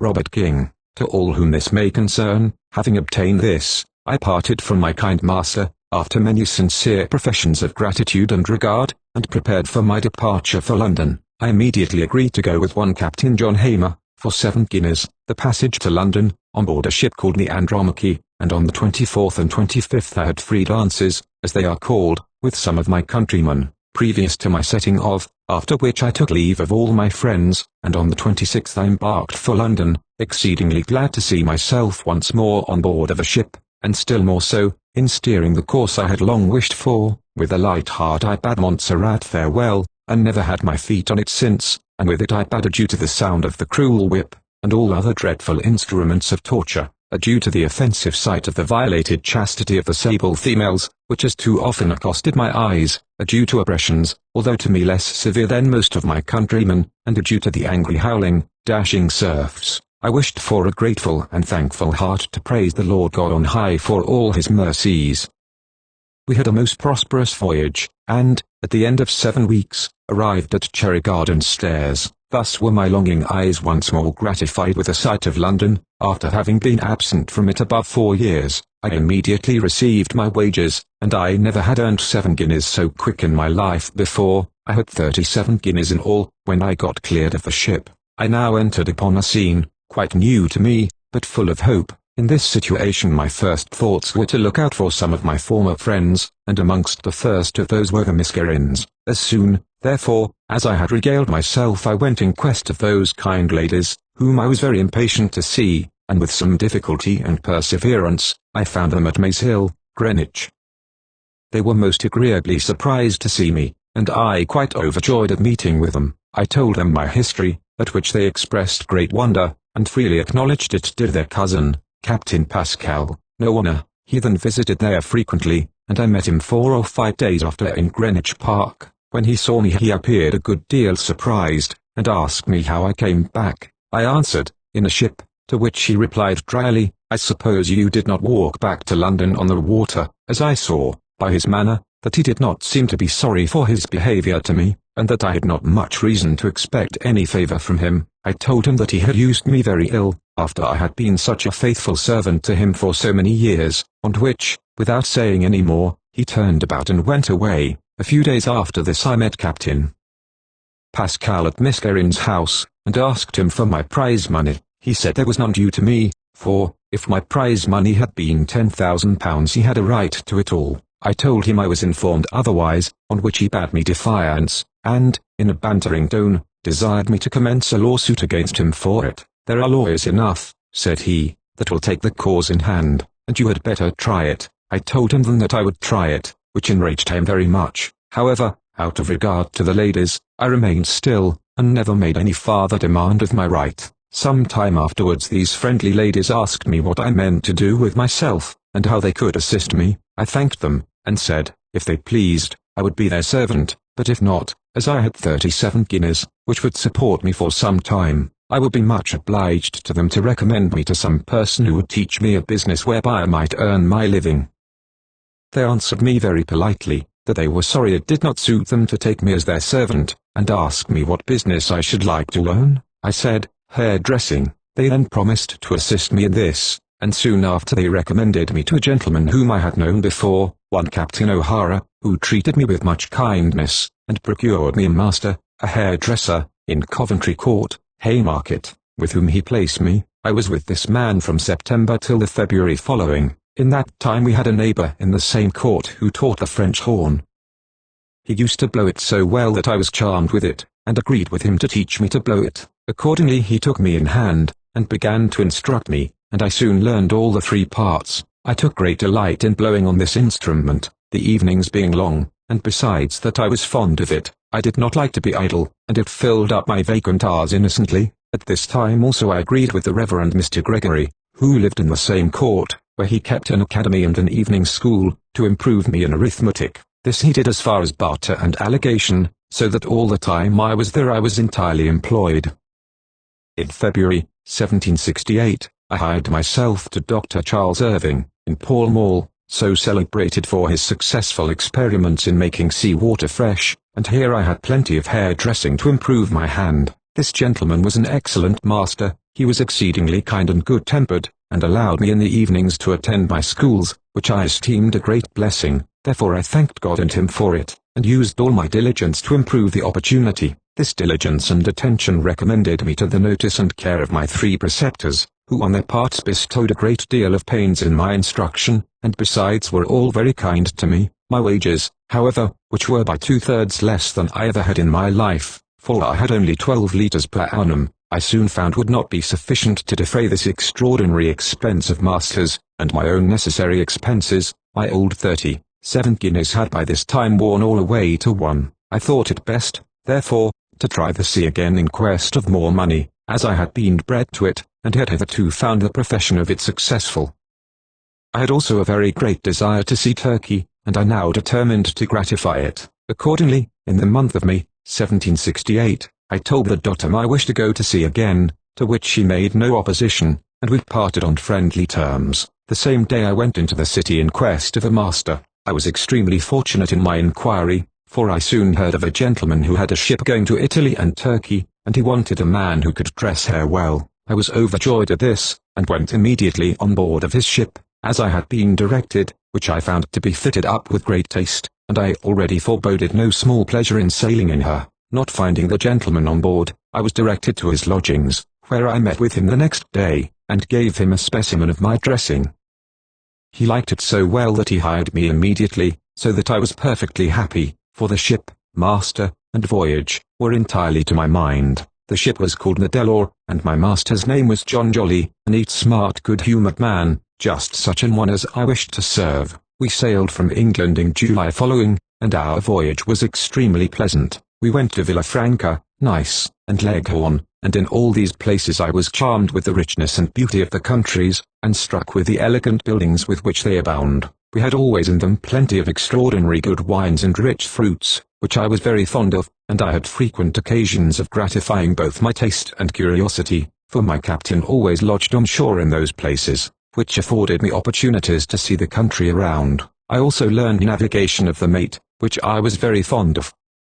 When we left Italy we had delightful sailing among the archipelago islands, and from thence to Smyrna in Turkey. This is a very ancient city. The houses are built of stone, and most of them have graves adjoining to them, so that they sometimes present the appearance of churchyards. Provisions are very plentiful in this city, and good wine less than a penny a pint. The grapes, pomegranates, and many other fruits, were also the richest and largest I ever tasted. The natives are well-looking and strong-made, and treated me always with great civility. In general I believe they are fond of black people, and several of them gave me pressing invitations to stay amongst them, although they keep the Franks, or Christians, separate, and do not suffer them to dwell immediately amongst them. I was astonished in not seeing women in any of their shops, and very rarely any in the streets, and whenever I did they were covered with a veil from head to foot, so that I could not see their faces, except when any of them out of curiosity uncovered them to look at me, which they sometimes did. I was surprised to see how the Greeks are, in some measure, kept under by the Turks, as the Negroes are in the West Indies by the white people. The less refined Greeks, as I have already hinted, dance here in the same manner as we do in my nation. On the whole, during our stay here, which was about 5 months, I liked the place and the Turks extremely well. I could not help observing one very remarkable circumstance there. The tails of the sheep are flat, and so very large, that I have known the tail even of a lamb to weigh from 11 to 13 pounds. The fat of them is very white and rich, and is excellent in puddings, for which it is much used.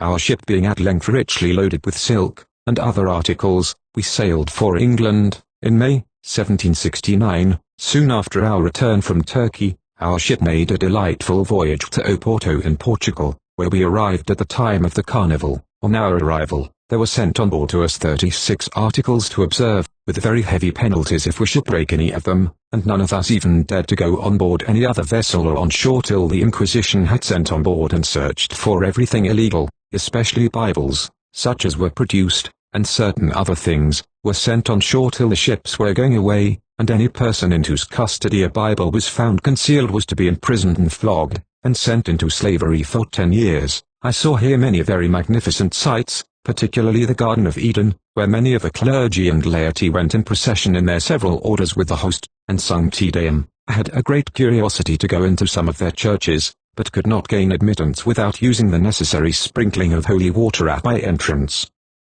From curiosity, and a wish to be holy, I therefore complied with this ceremony, but its virtues were lost on me, for I found myself nothing the better for it. This place abounds with plenty of all kinds of provisions. The town is well built and pretty, and commands a fine prospect. Our ship having taken in a load of wine, and other commodities, we sailed for London, and arrived in July following. Our next voyage was to the Mediterranean. The ship was again got ready, and we sailed in September for Genoa.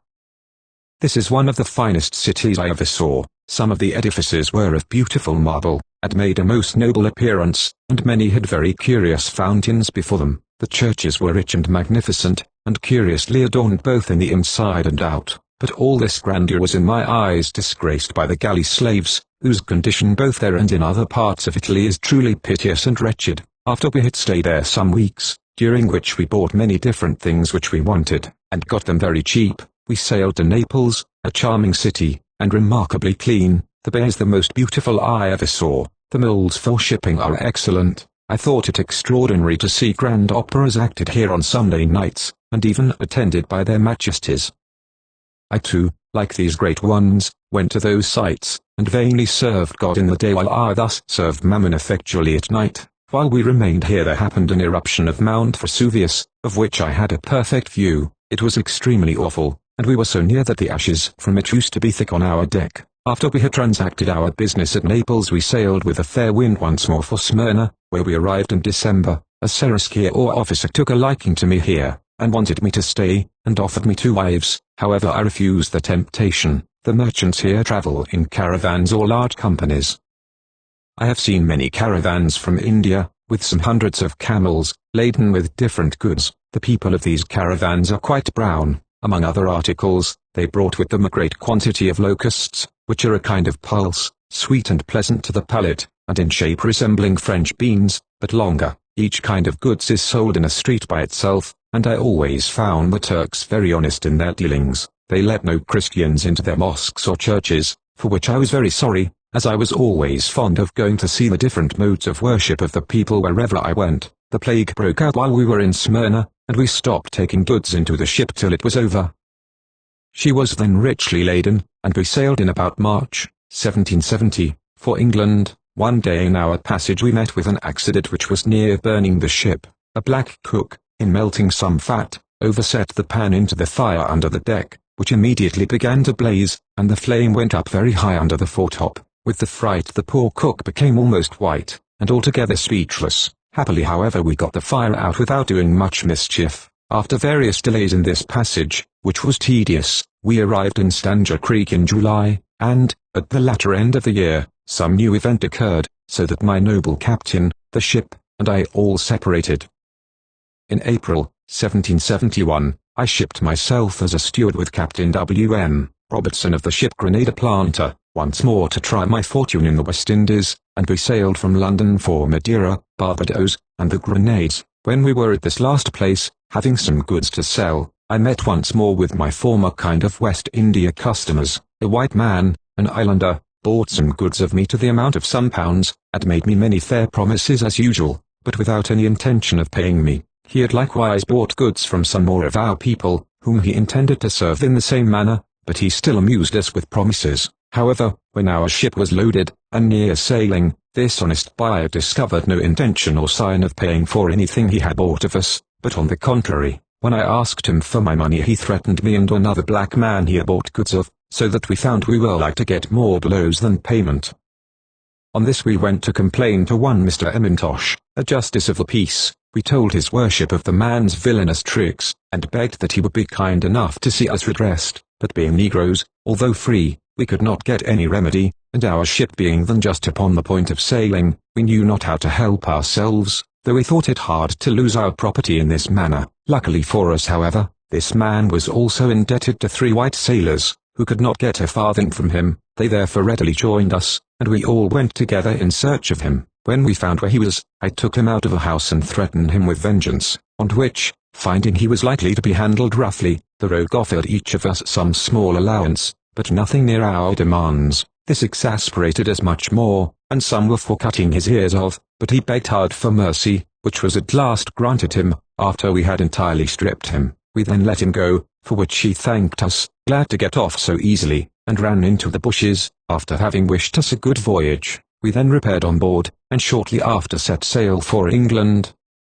I cannot help remarking here a very narrow escape we had from being blown up, owing to a piece of negligence of mine. Just as our ship was under sail, I went down into the cabin to do some business, and had a lighted candle in my hand, which, in my hurry, without thinking, I held in a barrel of gunpowder. It remained in the powder until it was near catching fire, when fortunately I observed it and snatched it out in time, and providentially no harm happened, but I was so overcome with terror that I immediately fainted at this deliverance. In 28 days' time we arrived in England, and I got clear of this ship, but, being still of a roving disposition, and desirous of seeing as many different parts of the world as I could, I shipped myself soon after, in the same year, as steward on board of a fine large ship, called the Jamaica, Captain David Watt, and we sailed from England in December, 1771, for Nevis and Jamaica. I found Jamaica to be a very fine large island, well peopled, and the most considerable of the West India Islands.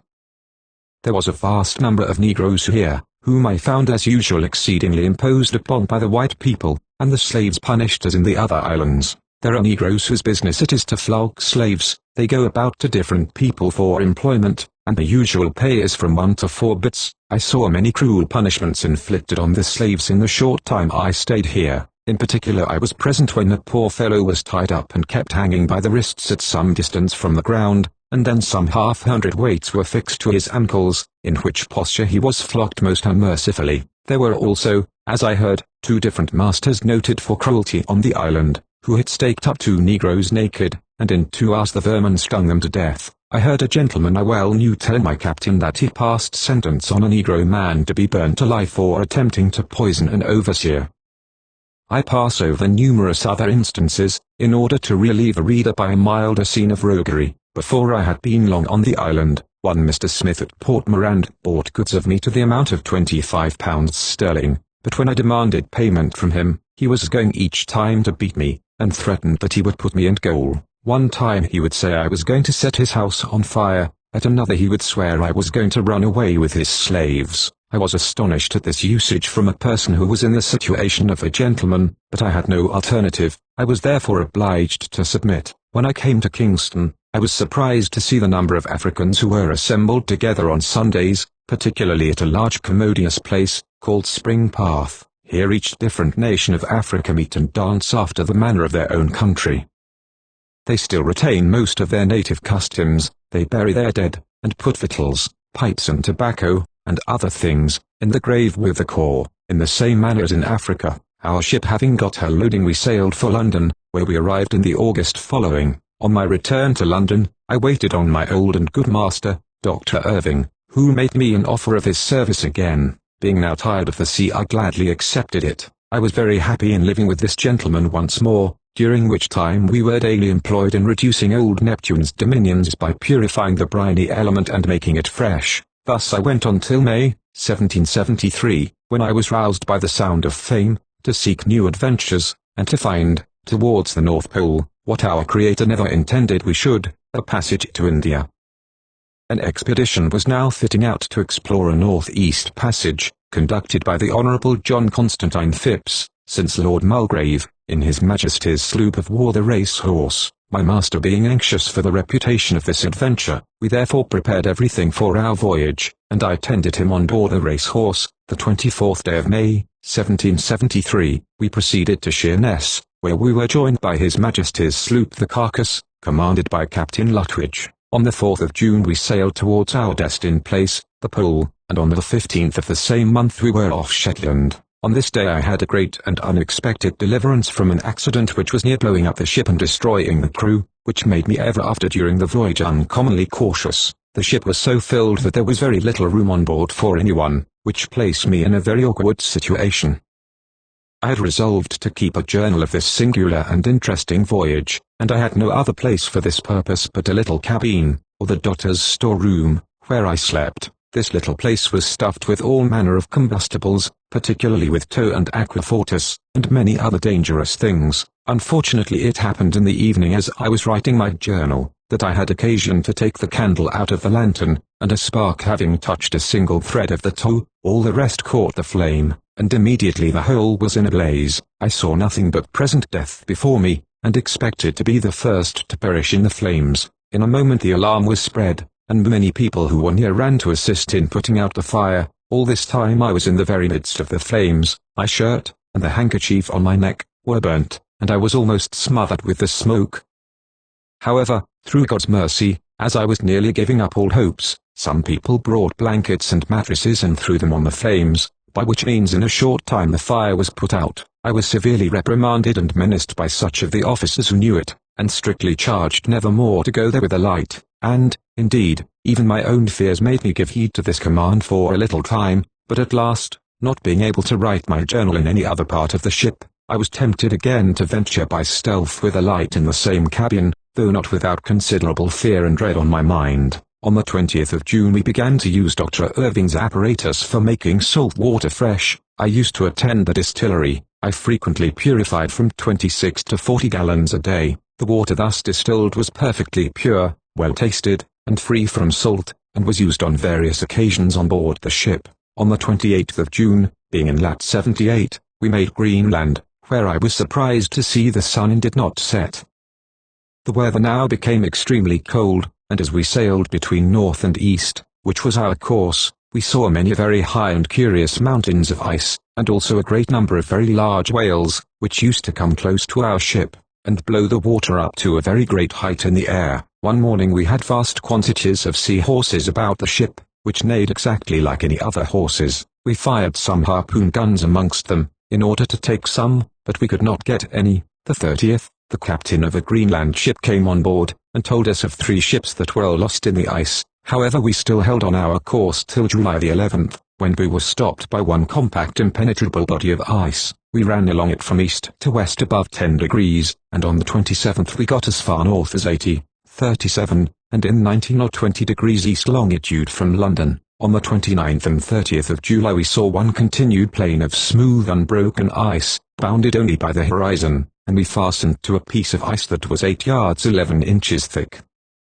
We had generally sunshine, and constant daylight, which gave cheerfulness and novelty to the whole of this striking, grand, and uncommon scene, and, to heighten it still more, the reflection of the sun from the ice gave the clouds a most beautiful appearance. We killed many different animals at this time, and among the rest 9 bears, though they had nothing in their paunches but water, yet they were all very fat. We used to decoy them to the ship sometimes by burning feathers or skins. I thought them coarse eating, but some of the ship's company relished them very much. Some of our people once, in the boat, fired at and wounded a seahorse, which dived immediately, and, in a little time after, brought up with it a number of others. They all joined in an attack upon the boat, and were with difficulty prevented from staving or oversetting her, but a boat from the carcass having come to assist ours, and joined it, they dispersed, after having wrested an oar from one of the men. One of the ship's boats had before been attacked in the same manner, but happily no harm was done. Though we wounded several of these animals, we never got but one. We remained hereabouts until the 1st of August, when the 2 ships got completely fastened in the ice, occasioned by the loose ice that set in from the sea. This made our situation very dreadful and alarming, so that on the 7th day we were in very great apprehension of having the ships squeezed to pieces. The officers now held a council to know what was best for us to do in order to save our lives, and it was determined that we should endeavor to escape by dragging our boats along the ice towards the sea, which, however, was farther off than any of us thought. This determination filled us with extreme dejection, and confounded us with despair, for we had very little prospect of escaping with life. However, we sawed some of the ice about the ships to keep it from hurting them, and thus kept them in a kind of bond. We then began to drag the boats as well as we could towards the sea, but, after 2 or 3 days' labor, we made very little progress, so that some of our hearts totally failed us, and I really began to give up myself for lost. When I saw our surrounding calamities, while we were at this hard labor, I once fell into a pond we had made amongst some loose ice, and was very near being drowned, but providentially some people were near who gave me immediate assistance, and thereby I escaped drowning. Our deplorable condition, which kept up the constant apprehension of our perishing in the ice, brought me gradually to think of eternity in such a manner as I never had done before. I had the fears of death hourly upon me, and shuddered at the thoughts of meeting the grim king of terrors in the natural state I then was in, and was exceedingly doubtful of a happy eternity if I should die in it. I had no hopes of my life being prolonged for any time, for we saw that our existence could not be long on the ice after leaving the ships, which were now out of sight, and some miles from the boats. Our appearance now became truly lamentable. Pale dejection seized every countenance. Many, who had been before blasphemers, in this our distress began to call on the good God of heaven for his help, and in the time of our utter need he heard us, and against hope or human probability delivered us. It was the 11th day of the ships being thus fastened, and the 4th of our drawing the boats in this manner, that the wind changed to the EN weather immediately became mild, and the ice broke towards the sea, which was to the SW of us. Many of us on this got on board again, and with all our might we hove the ships into every open water we could find, and made all the sail on them in our power, and now, having a prospect of success, we made signals for the boats and the remainder of the people. This seemed to us like a reprieve from death, and happy was the man who could first get on board of any ship, or the first boat he could meet. We then proceeded in this manner till we got into the open water again, which we accomplished in about 30 hours, to our infinite joy and gladness of heart. As soon as we were out of danger we came to anchor and refitted, and on the 19th of August we sailed from this uninhabited extremity of the world, where the inhospitable climate affords neither food nor shelter, and not a tree or shrub of any kind grows amongst its barren rocks, but all is one desolate and expanded waste of ice, which even the constant beams of the sun for 6 months in the year cannot penetrate or dissolve. The sun now being on the decline, the days shortened as we sailed to the southward, and, on the 28th, in latitude 73, it was dark by 10 o'clock at night. September the 10th, in latitude 58-59, we met a very severe gale of wind and high seas, and shipped a great deal of water in the space of 10 hours. This made us work exceedingly hard at all our pumps a whole day, and one sea, which struck the ship with more force than anything I ever met with of the kind before, laid her under water for some time, so that we thought she would have gone down. 2 boats were washed from the booms, and the longboat from the chucks. All other movable things on the deck were also washed away, among which were many curious things of different kinds which we had brought from Greenland, and we were obliged, in order to lighten the ship, to toss some of our guns overboard. We saw a ship, at the same time, in very great distress, and her masts were gone, but we were unable to assist her. We now lost sight of the carcass till the 26th, when we saw land about off Ordness, off which place she joined us. From thence we sailed for London, and on the 30th came up to Deptford. and thus ended our Arctic voyage, to the no small joy of all on board, after having been absent 4 months, in which time, at the imminent hazard of our lives, we explored nearly as far towards the pole as 81 degrees north, and 20 degrees east longitude, being much farther, by all accounts, than any navigator had ever ventured before, in which we fully proved the impracticability of finding a passage at way to India. Chapter 10. The author leaves Dr. Irving and engages on board a Turkish ship, account of a black man's being kidnapped on board and sent to the West Indies, and the author's fruitless endeavors to procure his freedom. Some account of the manner of the author's conversion to the faith of Jesus Christ.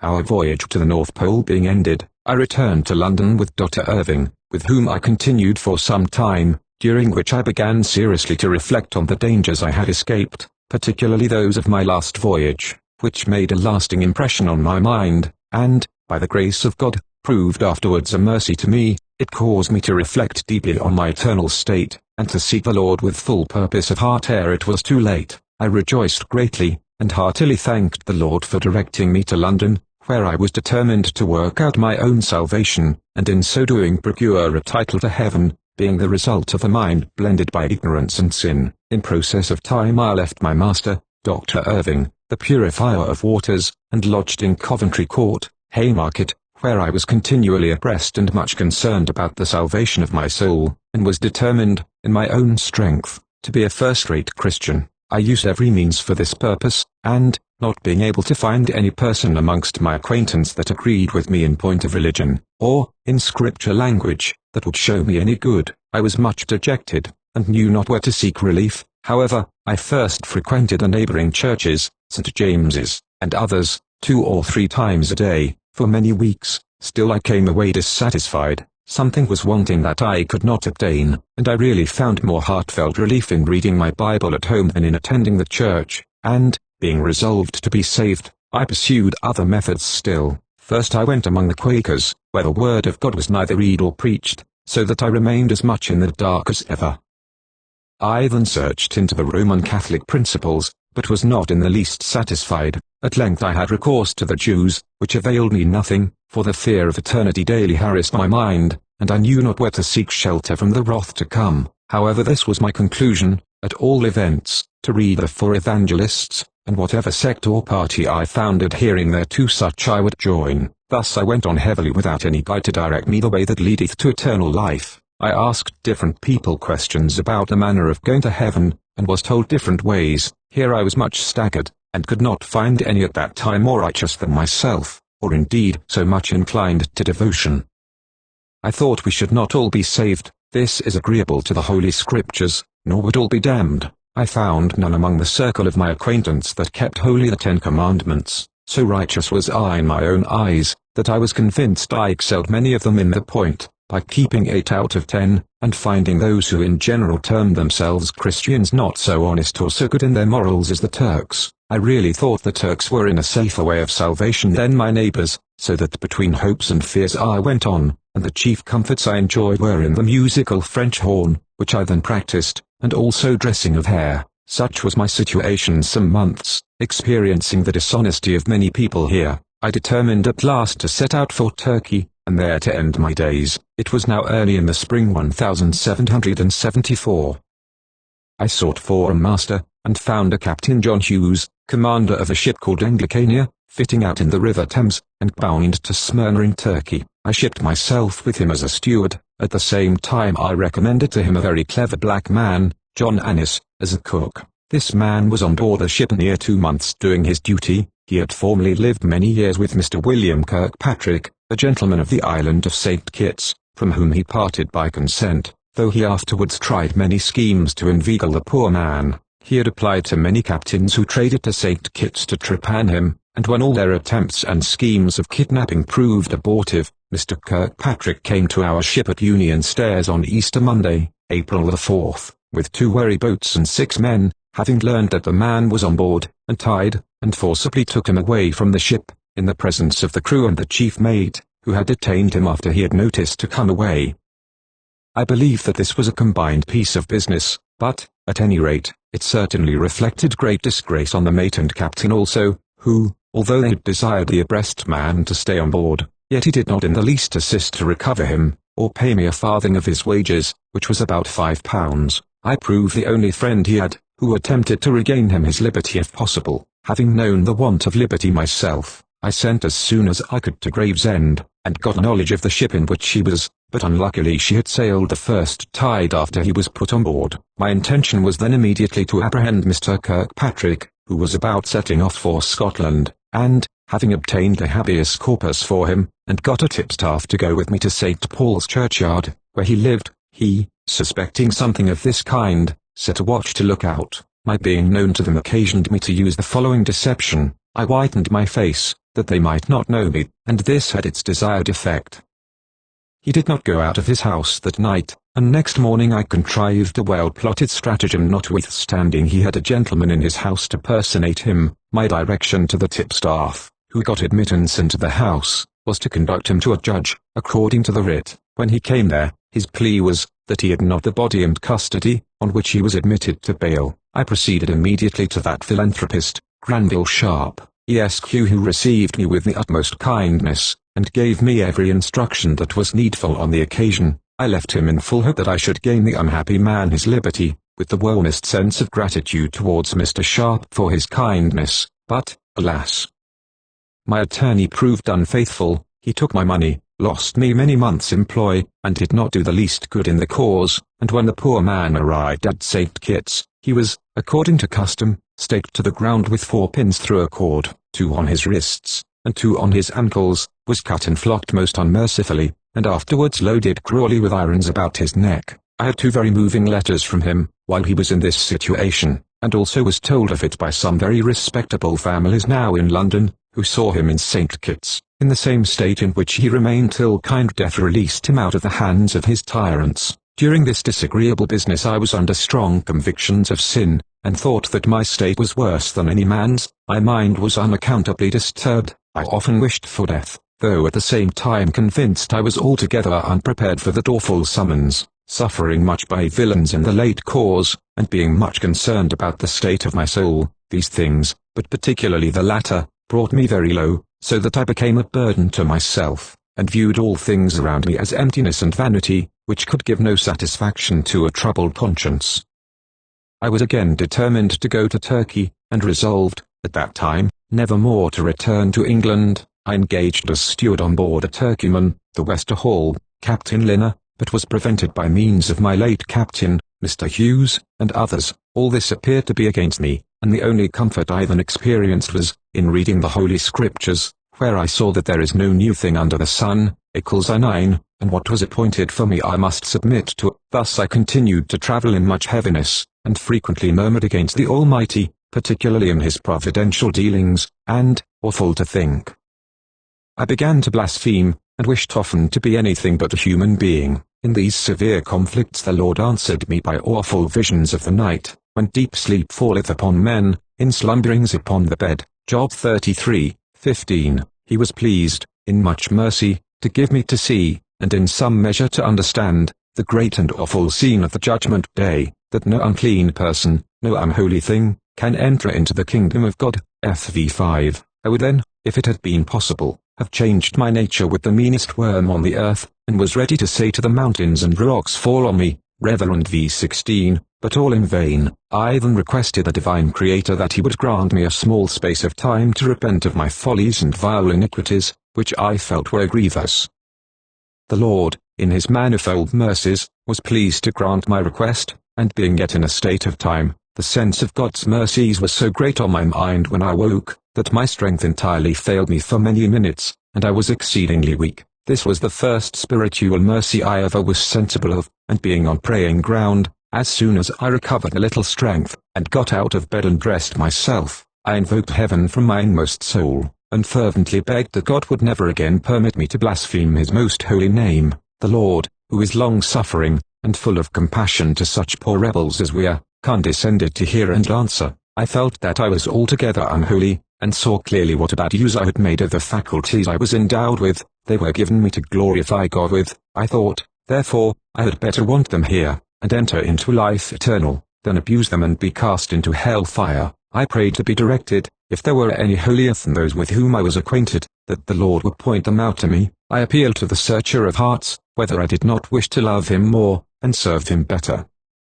Notwithstanding all this, the reader may easily discern, if he is a believer, that I was still in nature's darkness. At length I hated the house in which I lodged, because God's most holy name was blasphemed in it. Then I saw the word of God verified, viz. Before they call, I will answer, and while they are yet speaking, I will hear. I had a great desire to read the Bible the whole day at home, but not having a convenient place for retirement, I left the house in the day, rather than stay amongst the wicked ones, and that day as I was walking, it pleased God to direct me to a house where there was an old seafaring man, who experienced much of the love of God shed abroad in his heart. He began to discourse with me, and, as I desired to love the Lord, his conversation rejoiced me greatly, and indeed I had never heard before the love of Christ to believers set forth in such a manner, and in so clear a point of view. Here I had more questions to put to the man than his time would permit him to answer, and in that memorable hour there came in a dissenting minister. He joined our discourse, and asked me some few questions, among others, where I heard the gospel preached. I knew not what he meant by hearing the gospel. I told him I had read the gospel, and he asked where I went to church, or whether I went at all or not, to which I replied, I attended St. James's, St. Martin's, and St. Anne's, Soho. So, said he, you are a churchman. I answered, I was. He then invited me to a love feast at his chapel that evening. I accepted the offer, and thanked him, and soon after he went away. I had some further discourse with the old Christian, added to some profitable reading, which made me exceedingly happy. When I left him he reminded me of coming to the feast. I assured him I would be there. Thus we parted, and I weighed over the heavenly conversation that had passed between these two men, which cheered my then heavy and drooping spirit more than anything I had met with for many months. However, I thought the time long in going to my supposed banquet. I also wished much for the company of these friendly men. Their company pleased me much, and I thought the gentleman very kind, in asking me, a stranger, to a feast. But how singular did it appear to me, to have it in a chapel. When the wished-for hour came I went, and happily the old man was there, who kindly seated me, as he belonged to the place. I was much astonished to see the place filled with people, and no signs of eating and drinking. There were many ministers in the company. At last they began by giving out hymns, and between the singing the minister engaged in prayer. In short, I knew not what to make of this sight, having never seen anything of the kind in my life before now. Some of the guests began to speak their experience, agreeable to what I read in the Scriptures. Much was said by every speaker of the providence of God, and his unspeakable mercies, to each of them. This I knew in a great measure, and could most heartily join them. But when they spoke of a future estate, they seemed to be altogether certain of their calling and election of God, and that no one could ever separate them from the love of Christ, or pluck them out of his hands. This filled me with utter consternation, intermingled with admiration.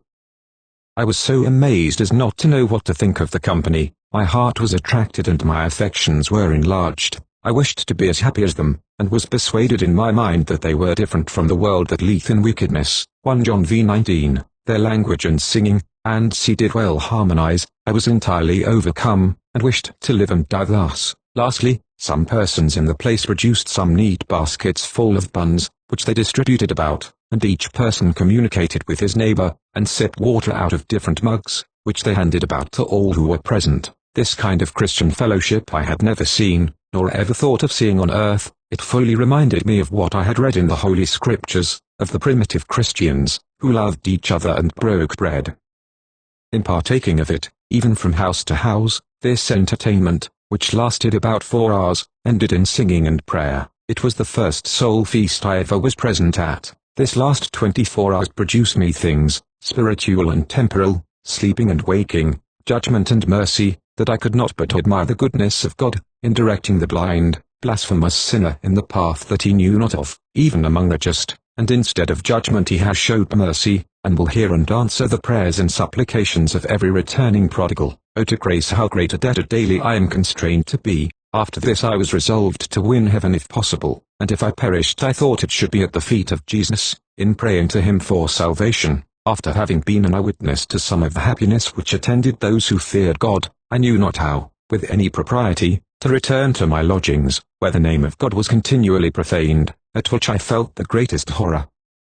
I paused in my mind for some time, not knowing what to do, whether to hire a bed elsewhere, or go home again. At last, fearing an evil report might arise, I went home, with a farewell to card-playing and vain jesting, and see, I saw that time was very short, eternity long, and very near, and I viewed those persons alone blessed who were found ready at midnight call, or when the Judge of all, both quick and dead, cometh. The next day I took courage, and went to Holborn, to see my new and worthy acquaintance, the old man, Mr. C. He, with his wife, a gracious woman, were at work at silk weaving. They seemed mutually happy, and both quite glad to see me, and I more so to see them. I sat down, and we conversed much about soul matters, and see, their discourse was amazingly delightful, edifying, and pleasant.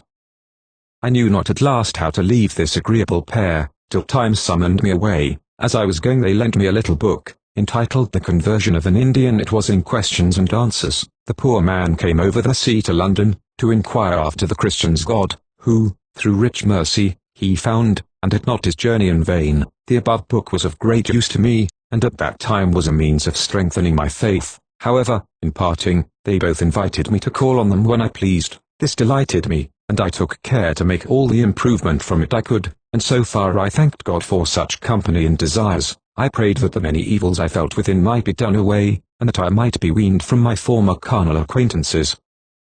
This was quickly heard and answered, and I was soon connected with those whom the Scripture calls the excellent of the earth. I heard the gospel preached, and the thoughts of my heart and actions were laid open by the preachers, and the way of salvation by Christ alone was evidently set forth. Thus I went on happily for near 2 months, and I once heard, during this period, a reverend gentleman speak of a man who had departed this life in full assurance of his going to glory. I was much astonished at the assertion, and did very deliberately inquire how he could get at this knowledge. I was answered fully, agreeable to what I read in the oracles of truth, and was told also, that if I did not experience the new birth, and the pardon of my sins, through the blood of Christ, before I died, I could not enter the kingdom of heaven. I knew not what to think of this report, as I thought I kept 8 commandments out of 10, then my worthy interpreter told me I did not do it, nor could I, and he added, that no man ever did or could keep the commandments, without offending in one point.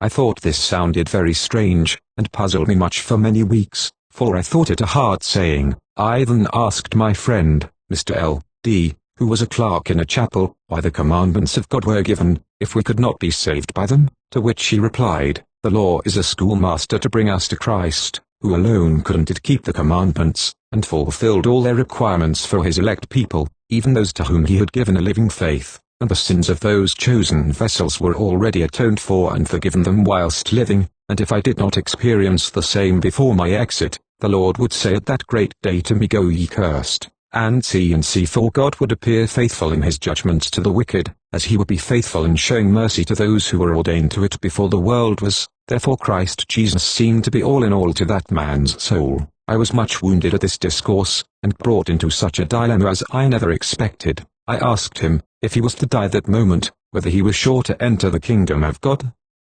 And added, do you know that your sins are forgiven you? He answered in the affirmative. Then confusion, anger, and discontent seized me, and I staggered much at this sort of doctrine. It brought me to a stand, not knowing which to believe, whether salvation by works or by faith only in Christ. I requested him to tell me how I might know when my sins were forgiven me. He assured me he could not, and that none but God alone could do this. I told him it was very mysterious, but he said it was really matter of fact, and quoted many portions of Scripture immediately to the point, to which I could make no reply. He then desired me to pray to God to show me these things. I answered, that I prayed to God every day. He said, I perceive you are a churchman. I answered I was. He then entreated me to beg of God to show me what I was, and the true state of my soul. I thought the prayer very short and odd, so we parted for that time. I weighed all these things well over, and could not help thinking how it was possible for a man to know that his sins were forgiven him in this life. I wished that God would reveal this self-same thing unto me. In a short time after this I went to Westminster Chapel. The Reverend Mr. P. preached, from Lamb 3:39. It was a wonderful sermon. He clearly showed that a living man had no cause to complain for the punishment of his sins. He evidently justified the Lord in all his dealings with the sons of men. He also showed the justice of God in the eternal punishment of the wicked and impenitent. The discourse seemed to me like a two-edged sword cutting all ways. It afforded me much joy, intermingled with many fears, about my soul, and when it was ended, he gave it out that he intended, the ensuing week, to examine all those who meant to attend the Lord's table. Now I thought much of my good works, and at the same time was doubtful of my being a proper object to receive the sacrament. I was full of meditation till the day of examining. However, I went to the chapel, and, though much distressed, I addressed the reverend gentleman, thinking, if I was not right, he would endeavor to convince me of it. When I conversed with him, the first thing he asked me was, what I knew of Christ. I told him I believed in him, and had been baptized in his name. Then, said he, when were you brought to the knowledge of God, and how were you convinced of sin? I knew not what he meant by these questions. I told him I kept 8 commandments out of 10, but that I sometimes swore on board ship, and sometimes when on shore, and broke the Sabbath. He then asked me if I could read. I answered, yes. Then, said he, do you not read in the Bible, he that offends in one point is guilty of all? I said, yes. Then he assured me that one sin unatoned for was as sufficient to damn a soul as one leak was to sink a ship. Here I was struck with awe, for the minister exhorted me much, and reminded me of the shortness of time, and the length of eternity, and that no unregenerate soul, or anything unclean, could enter the kingdom of heaven. He did not admit me as a communicant, but recommended me to read the Scriptures, and hear the word preached, not to neglect fervent prayer to God, who has promised to hear the supplications of those who seek him in godly sincerity. So I took my leave of him, with many thanks, and resolved to follow his advice, so far as the Lord would condescend to enable me. During this time I was out of employ, nor was I likely to get a situation suitable for me, which obliged me to go once more to sea. I engaged as steward of a ship called the Hope, Captain Richard Strange, bound from London to Cadiz in Spain. In a short time after I was on board I heard the name of God much blasphemed, and I feared greatly, lest I should catch the horrible infection. I thought if I sinned again, after having life and death set evidently before me, I should certainly go to hell. My mind was uncommonly chagrined, and I murmured much at God's providential dealings with me, and was discontented with the commandments, that I could not be saved by what I had done. I hated all things, and wished I had never been born. Confusion seized me, and I wished to be annihilated. One day I was standing on the very edge of the stern of the ship, thinking to drown myself, but this scripture was instantly impressed on my mind, that no murderer hath eternal life abiding in him. 1 John 3:15. Then I paused, and thought myself the unhappiest man living. Again I was convinced that the Lord was better to me than I deserved, and I was better off in the world than many. After this I began to fear death. I fretted, mourned, and prayed, till I became a burden to others, but more so to myself. At length I concluded to beg my bread on shore rather than go again to sea amongst a people who feared not God, and I entreated the captain 3 different times to discharge me. He would not, but each time gave me greater and greater encouragement to continue with him, and all on board showed me very great civility. Notwithstanding all this I was unwilling to embark again. At last some of my religious friends advised me, by saying it was my lawful calling, consequently it was my duty to obey, and that God was not confined to place, and see particularly Mr. G.S. the governor of Tothelfield's Bridewell, who pitted my case, and read the 11th chapter of the Hebrews to me, with exhortations. He prayed for me, and I believed that he prevailed on my behalf, as my burden was then greatly removed, and I found a heartfelt resignation to the will of God. The good man gave me a pocket Bible and Allen's Alarm to the unconverted.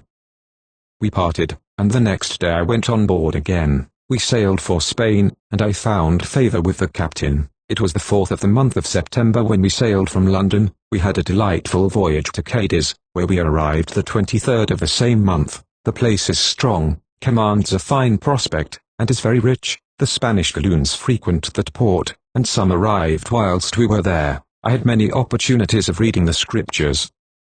I wrestled hard with God in fervent prayer, who had declared in his word that he would hear the groanings and deep sighs of the poor in spirit. I found this verified to my utter astonishment and comfort in the following manner. On the morning of the 6th of October, I pray you to attend. All that day, I thought that I should either see or hear something supernatural. I had a secret impulse on my mind of something that was to take place, which drove me continually for that time to a throne of grace. It pleased God to enable me to wrestle with him, as Jacob did. I prayed that if sudden death were to happen, and I perished, it might be at Christ's feet. In the evening of the same day, as I was reading and meditating on the 4th chapter of the Acts, 12th verse, under the solemn apprehensions of eternity, and reflecting on my past actions, I began to think I had lived a moral life. and that I had a proper ground to believe I had an interest in the divine favor, but still meditating on the subject, not knowing whether salvation was to be had partly for our own good deeds, or solely as the sovereign gift of God. In this deep consternation the Lord was pleased to break in upon my soul with his bright beams of heavenly light, and in an instant, as it were,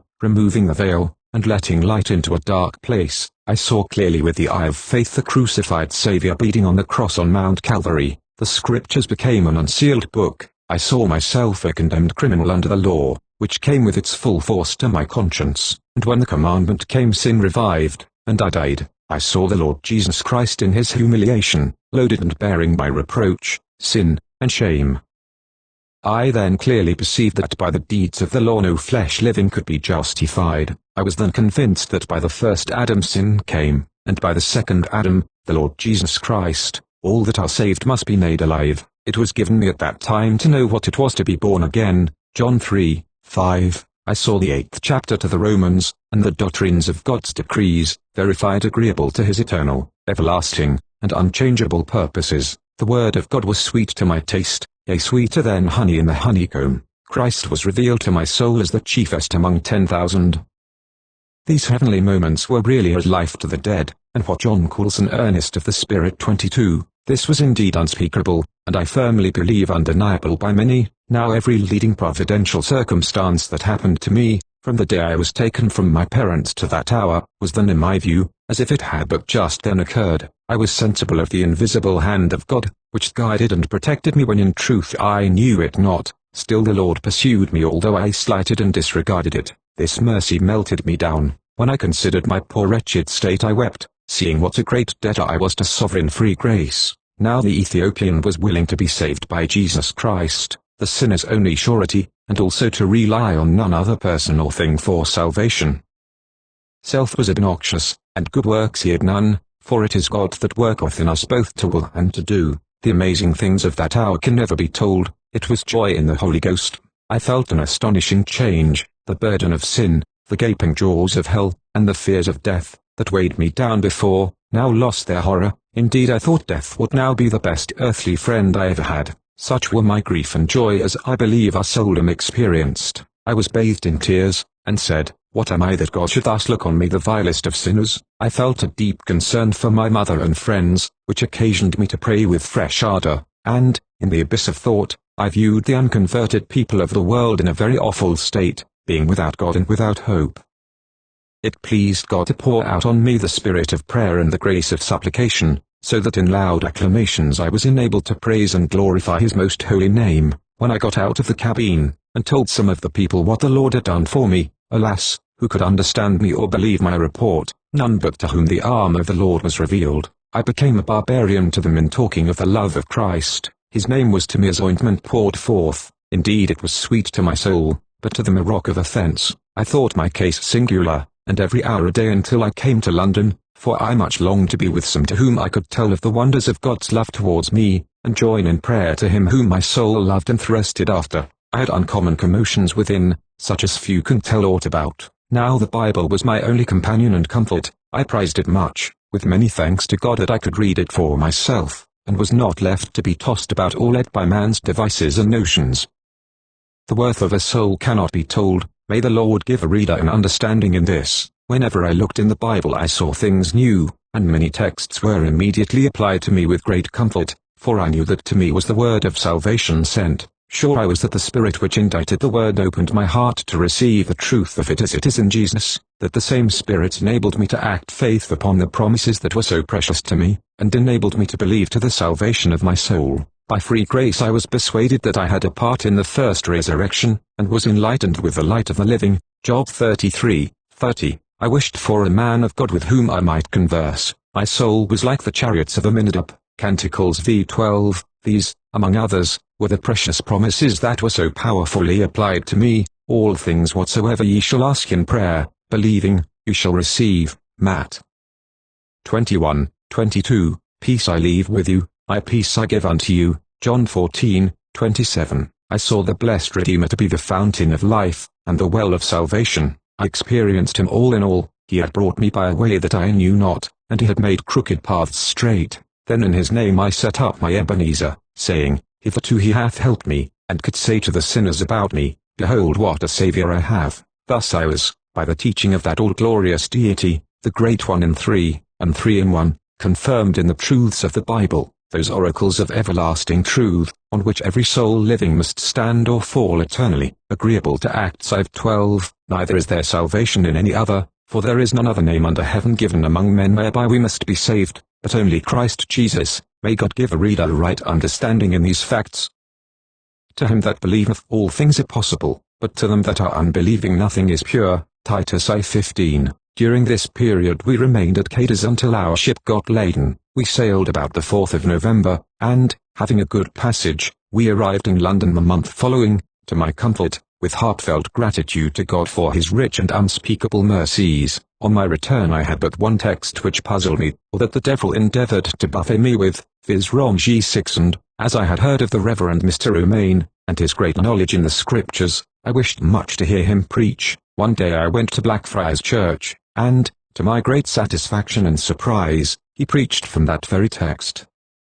He very clearly showed the difference between human works and free election, which is according to God's sovereign will and pleasure. These glad tidings set me entirely at liberty, and I went out of the church rejoicing, seeing my spots were those of God's children. I went to Westminster Chapel, and saw some of my old friends, who were glad when they perceived the wonderful change that the Lord had wrought in me, particularly Mr. G.S., my worthy acquaintance, who was a man of a choice spirit, and had great zeal for the Lord's service. I enjoyed his correspondence till he died in the year 1784. I was again examined at that same chapel, and was received into church fellowship amongst them. I rejoiced in spirit, making melody in my heart to the God of all my mercies. Now my whole wish was to be dissolved, and to be with Christ, but, alas, I must wait mine appointed time. Miscellaneous verses, or reflections on the state of my mind during my first convictions, of the necessity of believing the truth, and experiencing the inestimable benefits of Christianity. Well may I say my life has been one scene of sorrow and of pain. From early days I griefs have known, and as I grew my griefs have grown. Dangers were always in my path, and fear of wrath, and sometimes death. While pale dejection in me reigned I often wept, by grief constrained. When taken from my native land, by an unjust and cruel band, how did uncommon dread prevail! My sighs no more I could conceal, to ease my mind I often strove, and tried my trouble to remove. I sung, and uttered sighs between essayed to stifle guilt with sin, but oh not all that I could do would stop the current of my woe. Conviction still my vileness showed, how great my guilt, how lost from God, prevented, that I could not die, nor might to one kind refuge fly, and often state I had to mourn, forsook by all, and left forlorn. Those who beheld my downcast mien could not guess at my woes unseen. They by appearance could not know the troubles that I waded through. Lust, anger, blasphemy, and pride, with legions of such ills beside, troubled my thoughts, while doubts and fears clouded and darkened most my years. Sighs now no more would be confined, they breathed the trouble of my mind. I wished for death, but checked the word, and often prayed unto the Lord. Unhappy, more than some on earth, I thought the place that gave me birth. Strange thoughts suppressed, while I replied why not in Ethiopia died and why thus spared. Night to hell, God only knew I could not tell. A tottering fence, a burning wall, thought myself there since the fall. Oft times I mused, nigh despair, while birds melodious filled the air. Thrice happy songsters, ever free, how blessed were they compared to me. Thus all things added to my pain, while grief compelled me to complain. When sable clouds began to rise my mind grew darker than the skies. The English nation called to leave, how did my breast with sorrows heave. I longed for rest, cried help me, Lord, some mitigation, Lord, afford yet on. Dejected, still I went heart-throbbing woes within were pent, nor land, nor sea, could comfort give, nothing my anxious mind relieve, weary with travail, yet unknown to all but God and self alone. Numerous months for peace I strove, and numerous foes I had to prove, inert to dangers, griefs, and woes, trained up midst perils, deaths, and foes. I said, must it thus ever be? No quiet is permitted me. Hard hap, and more than heavy lot, I prayed to God, forget me not. What thou ordained street willing I'll bear, but oh deliver from despair. Strivings and wrestlings seemed in vain, nothing I did could ease my pain. Then gave I up my works and will, confessed and owned my doom was hell, like some poor prisoner at the bar, conscious of guilt, of sin and fear, arraigned, and self-condemned. I stood lost in the world, and in my blood yet here, midst blackest clouds confined, a beam from Christ, the day star, shined. Surely, thought I, if Jesus please, he can at once sign my release. I, ignorant of his righteousness, set up my labors in its place, forgot for why his blood was shed, and prayed and fasted in its stead. He died for sinners, I am one. Might not his blood for me atone? Though I am nothing else but sin, yet surely he can make me clean. Thus light came in, and I believed, myself forgot, and help received, my Saviour then I know I found, for, east from guilt, no more I groaned. Oh, happy hour, in which I ceased to mourn, for then I found a rest, my soul and Christ were now as one. Thy light, O Jesus, in me shone, blessed be thy name, for now I know I and my works can nothing do, the Lord alone can ransom man, for this the spotless Lamb was slain when sacrifices, works, and pray, proved vain, and ineffectual were. Lo, then I come the Saviour cried, and, bleeding, bowed his head and died. He died for all who ever saw no help in them, nor by the law. I this have seen, and gladly own salvation is by Christ alone. 23. Chapter 11. The author embarks on board a ship bound for Cadiz, is near being shipwrecked, goes to Malaga, remarkable find cathedral there. The author disputes with a popish priest, picking up 11 miserable men at sea and returning to England, engages again, with Dr. Irving to accompany him to Jamaica and the Mosquito shore, meets with an Indian prince on board. The author attempts to instruct him in the truths of the gospel. Frustrated by the bad example of some in the ship, they arrive on the Mosquito shore with some slaves they purchased at Jamaica, and begin to cultivate a plantation. Some account of the manners and customs of the Mosquito Indians, successful device of the authors to quell a riot among them, curious entertainment given by them to Dr. Irving, and the author, who leaves the shore and goes for Jamaica, is barbarously treated by a man with whom he engaged for his passage, escapes and goes to the Mosquito admiral, who treats him kindly. He gets another vessel and goes on board. Instances of bad treatment. Meets Dr. Irving, gets to Jamaica, is cheated by his captain, leaves the doctor and goes for England. When our ship was got ready for sea again, I was entreated by the captain to go in her once more, but, as I felt myself now as happy as I could wish to be in this life, I for some time refused. However, the advice of my friends at last prevailed, and, in full resignation to the will of God, I again embarked for Cadiz in March, 1775. We had a very good passage, without any material accident, until we arrived off the Bay of Cadiz, when one Sunday, just as we were going into the harbour, the ship struck against a rock and knocked off a garboard plank, which is the next to the keel. In an instant all hands were in the greatest confusion, and began with loud cries to call on God to have mercy on them. Although I could not swim, and saw no way of escaping death, I felt no dread in my then situation. Having no desire to live, I even rejoiced in spirit, thinking this death would be sudden glory. But the fullness of time was not yet come. The people near to me were much astonished in seeing me thus calm and resigned, but I told them of the peace of God, which through sovereign grace I enjoyed, and these words were that instant in my mind: Christ is my pilot wise, my compass is his word, my soul each storm defies. While I have such a Lord, I trust his faithfulness and power, to save me in the trying hour. Though rocks and quicksands deep through all my passage lie, yet Christ shall safely keep and guide me with his eye. How can I sink with such a prop, that bears the world and all things up? At this time there were many large Spanish flukas or passage vessels full of people crossing the channel, who seeing our condition, a number of them came alongside of us. As many hands as could be employed began to work, some at our 3 pumps, and the rest unloading the ship as fast as possible. There being only a single rock called the Porpoise on which we struck, we soon got off it, and providentially it was then high water. We therefore run the ship ashore at the nearest place to keep her from sinking. After many tides, with a great deal of care and industry, we got her repaired again. When we had dispatched our business at Cadiz, we went to Gibraltar, and from thence to Malaga, a very pleasant and rich city, where there is one of the finest cathedrals I had ever seen. It had been about 50 years in building, as I heard, though it was not then quite finished. Great part of the inside, however, was completed and highly decorated with the richest marble columns and many superb paintings. It was lighted occasionally by an amazing number of wax tapers of different sizes, some of which were as thick as a man's thigh. These, however, were only used on some of their grand festivals. I was very much shocked at the custom of bull baiting, and other diversions which prevailed here on Sunday evenings, to the great scandal of Christianity and morals. I used to express my abhorrence of it to a priest whom I met with. I had frequent contests about religion with the Reverend Father, in which he took great pains to make a proselyte of me to his church, and I no less to convert him to mine. On these occasions I used to produce my Bible, and show him in what points his church erred. He then said he had been in England, and that every person there read the Bible, which was very wrong, but I answered him that Christ desired us to search the Scriptures. In his zeal for my conversion, he solicited me to go to one of the universities in Spain, and declared that I should have my education free, and told me, if I got myself made a priest, I might in time become even Pope, and that Pope Benedict was a black man.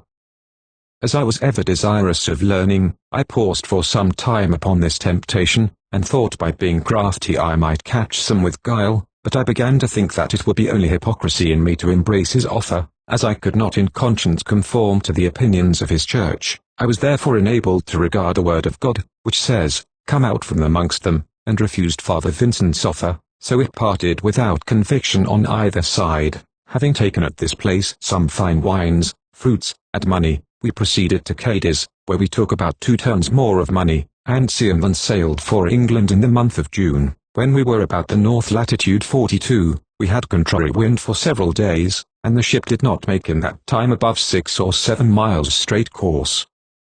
This made the captain exceeding fretful and peevish, and I was very sorry to hear God's most holy name often blasphemed by him. One day, as he was in that impious mood, a young gentleman on board, who was a passenger, reproached him, and said he acted wrong, for we ought to be thankful to God for all things, as we were not in want of anything on board, and though the wind was contrary for us, yet it was fair for some others, who, perhaps, stood in more need of it than we. I immediately seconded this young gentleman with some boldness, and said we had not the least cause to murmur, for that the Lord was better to us than we deserved, and that he had done all things well. I expected that the captain would be very angry with me for speaking, but he replied not a word. However, before that time on the following day, being the 21st of June, much to our great joy and astonishment, we saw the providential hand of our benign Creator, whose ways with his blind creatures are past finding out. The preceding night I dreamed that I saw a boat immediately off the starboard main shrouds, and exactly at 1:30 o'clock, the following day at noon, while I was below, just as we had dined in the cabin, the man at the helm cried out, "A boat!" which brought my dream that instant into my mind. I was the first man that jumped on the deck, and, looking from the shrouds onward, according to my dream, I descried a little boat at some distance, but, as the waves were high, it was as much as we could do sometimes to discern her. We however stopped the ship's way, and the boat, which was extremely small, came alongside with 11 miserable men, whom we took on board immediately. To all human appearance, these people must have perished in the course of 1 hour or less. The boat being small, it barely contained them. When we took them up they were half drowned, and had no victuals, compass, water, or any other necessary whatsoever, and had only one bit of an oar to steer with, and that right before the wind, so that they were obliged to trust entirely to the mercy of the waves. As soon as we got them all on board, they bowed themselves on their knees, and, with hands and voices lifted up to heaven, thanked God for their deliverance, and I trust that my prayers were not wanting amongst them at the same time. This mercy of the Lord quite melted me, and I recollected his words, which I saw thus verified in the 107th Psalm: "O give thanks unto the Lord, for he is good, for his mercy endureth forever." Hungry and thirsty, their souls fainted in them, they cried unto Lord in their trouble, and he delivered them out of their distresses, and he led them forth by the right way, that they might go to a city of habitation. O that men would praise the Lord for his goodness and for his wonderful works to the children of men, for he satisfieth the longing soul, and filleth the hungry soul with goodness, such as sit in darkness and in the shadow of death. Then they cried unto the Lord in their trouble, and he saved them out of their distresses. They that go down to the sea in ships, that do business in great waters, these see the works of the Lord, and his wonders in the deep. Whoso is wise and will observe these things, even they shall understand the loving kindness of the Lord. The poor distressed captain said, that the Lord is good, for, seeing that I am not fit to die, he therefore gave me a space of time to repent. I was very glad to hear this expression, and took an opportunity when convenient of talking to him on the providence of God. They told us they were Portuguese, and were in a brig loaded with corn, which shifted that morning at 5 o'clock, owing to which the vessel sunk that instant with 2 of the crew, and how these 11 got into the boat, which was lashed to the deck, not one of them could tell. We provided them with every necessary, and brought them all safe to London, and I hope the Lord gave them repentance unto life eternal. I was happy once more amongst my friends and brethren, till November, when my old friend, the celebrated Dr. Irving, bought a remarkable fine sloop, about 150 tons. He had a mind for a new adventure in cultivating a plantation at Jamaica and the Mosquito shore, asked me to go with him, and said that he would trust me with his estate in preference to anyone. By the advice, therefore, of my friends, I accepted of the offer, knowing that the harvest was fully ripe in those parts, and hoped to be the instrument, under God, of bringing some poor sinner to my well-beloved Master, Jesus Christ. Before I embarked, I found with the doctor 4 Mosquito Indians, who were chiefs in their own country, and were brought here by some English traders for some selfish ends. One of them was the Mosquito King's son, a youth of about 18 years of age, and whilst he was here he was baptized by the name of George. They were going back at the government's expense, after having been in England about 12 months, during which they learned to speak pretty good English. When I came to talk to them about 8 days before we sailed, I was very much mortified in finding that they had not frequented any churches since they were here, to be baptized, nor was any attention paid to their morals. I was very sorry for this mock Christianity, and had just an opportunity to take some of them once to church before we sailed. We embarked in the month of November, 1775, on board of the sloop Morning Star, Captain David Miller, and sailed for Jamaica. In our passage, I took all the pains that I could to instruct the Indian prince in the doctrines of Christianity, of which he was entirely ignorant, and, to my great joy, he was quite attentive, and received with gladness the truths that the Lord enabled me to set forth to him. I taught him in the compass of 11 days all the letters, and he could put even 2 or 3 of them together and spell them. I had Fox's martyrology with cuts, and he used to be very fond of looking into it, and would ask many questions about the papal cruelties he saw depicted there, which I explained to him.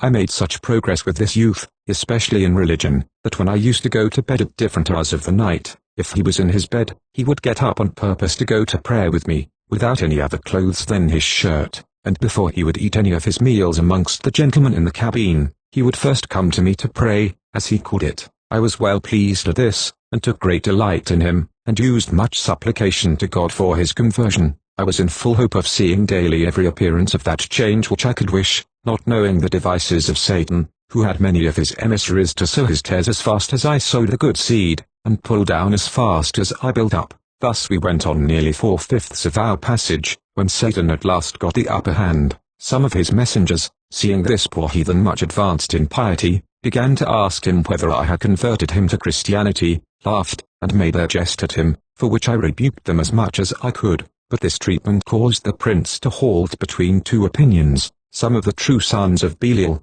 who did not believe that there was any hereafter, told him never to fear the devil, for there was none existing, and if ever he came to the prince, they desired he might be sent to them. Thus they teased the poor innocent youth, so that he would not learn his book any more. He would not drink nor carouse with these ungodly actors, nor would he be with me, even at prayers. This grieved me very much. I endeavored to persuade him as well as I could, but he would not come, and entreated him very much to tell me his reasons for acting thus. At last he asked me, how comes it that all the white men on board can read and write, and observe the sun, and know all things, yet swear, lie, and get drunk, only excepting yourself? I answered him, the reason was, that they did not fear God, and that if any one of them died so they could not go to, or be happy with God, he replied, that if these persons went to hell he would go to hell too. I was sorry to hear this, and, as he sometimes said to Thatch, and also some other persons in the ship at the same time, I asked him if their Thatch made his easy. He said, no. Then I told him if he and these people went to hell together, their pains would not make his any lighter. This answer had great weight with him, it oppressed his spirits much, and he became ever after, during the passage, fond of being alone. When we were in the latitude of Martinico, and near making the land, one morning we had a brisk gale of wind, and, carrying too much sail, the main-mast went over the side. Many people were then all about the deck, and the yards, masts, and rigging, came tumbling all about us, yet there was not one of us in the least hurt, although some were within a hair's breadth of being killed, and, particularly, I saw 2 men then, by the providential hand of God, most miraculously preserved from being smashed to pieces. On the 5th of January we made Antigua and Montserrat, and ran along the rest of the islands, and on the 14th we arrived at Jamaica.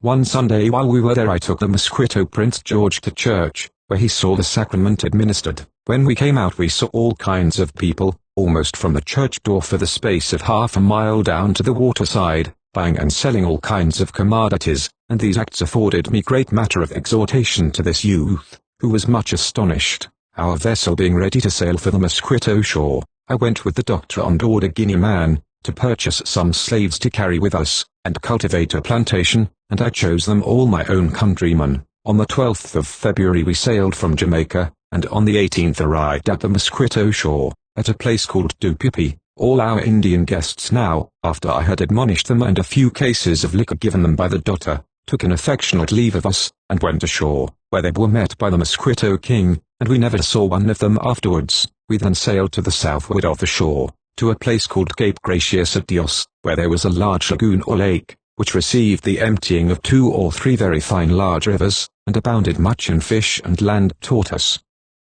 Some of the native Indians came on board of us here, and we used them well, and told them we were come to dwell amongst them, which they seemed pleased at. So the doctor and I, with some others, went with them ashore, and they took us to different places to view the land. In order to choose a place to make a plantation of, we fixed on a spot near a river's bank, in a rich soil, and, having got our necessaries out of the sloop, we began to clear away the woods, and plant different kinds of vegetables, which had a quick growth. While we were employed in this manner, our vessel went northward to Black River to trade. While she was there, a Spanish guardacosta met with and took her. This proved very hurtful, and a great embarrassment to us.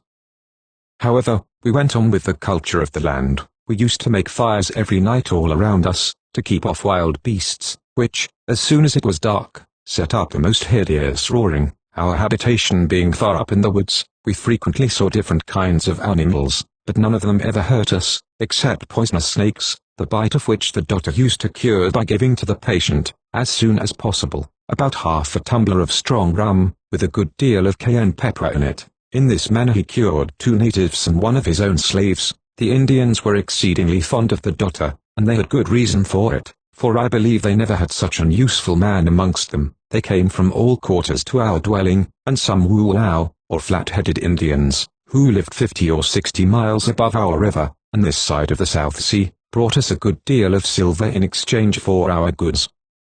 The principal articles we could get from our neighboring Indians were turtle oil, and shells, little silk grass, and some provisions, but they would not work at anything for us, except fishing, and a few times they assisted to cut some trees down, in order to build us houses, which they did exactly like the Africans, by the joint labor of men, women, and children. I do not recollect any of them to have had more than 2 wives. These always accompanied their husbands when they came to our dwelling, and then they generally carried whatever they brought to us, and always squatted down behind their husbands. Whenever we gave them anything to eat, the men and their wives ate it separate. I never saw the least sign of incontinence amongst them. The women are ornamented with beads, and fond of painting themselves. The men also paint, even to excess, both their faces and shirts. Their favorite color is red.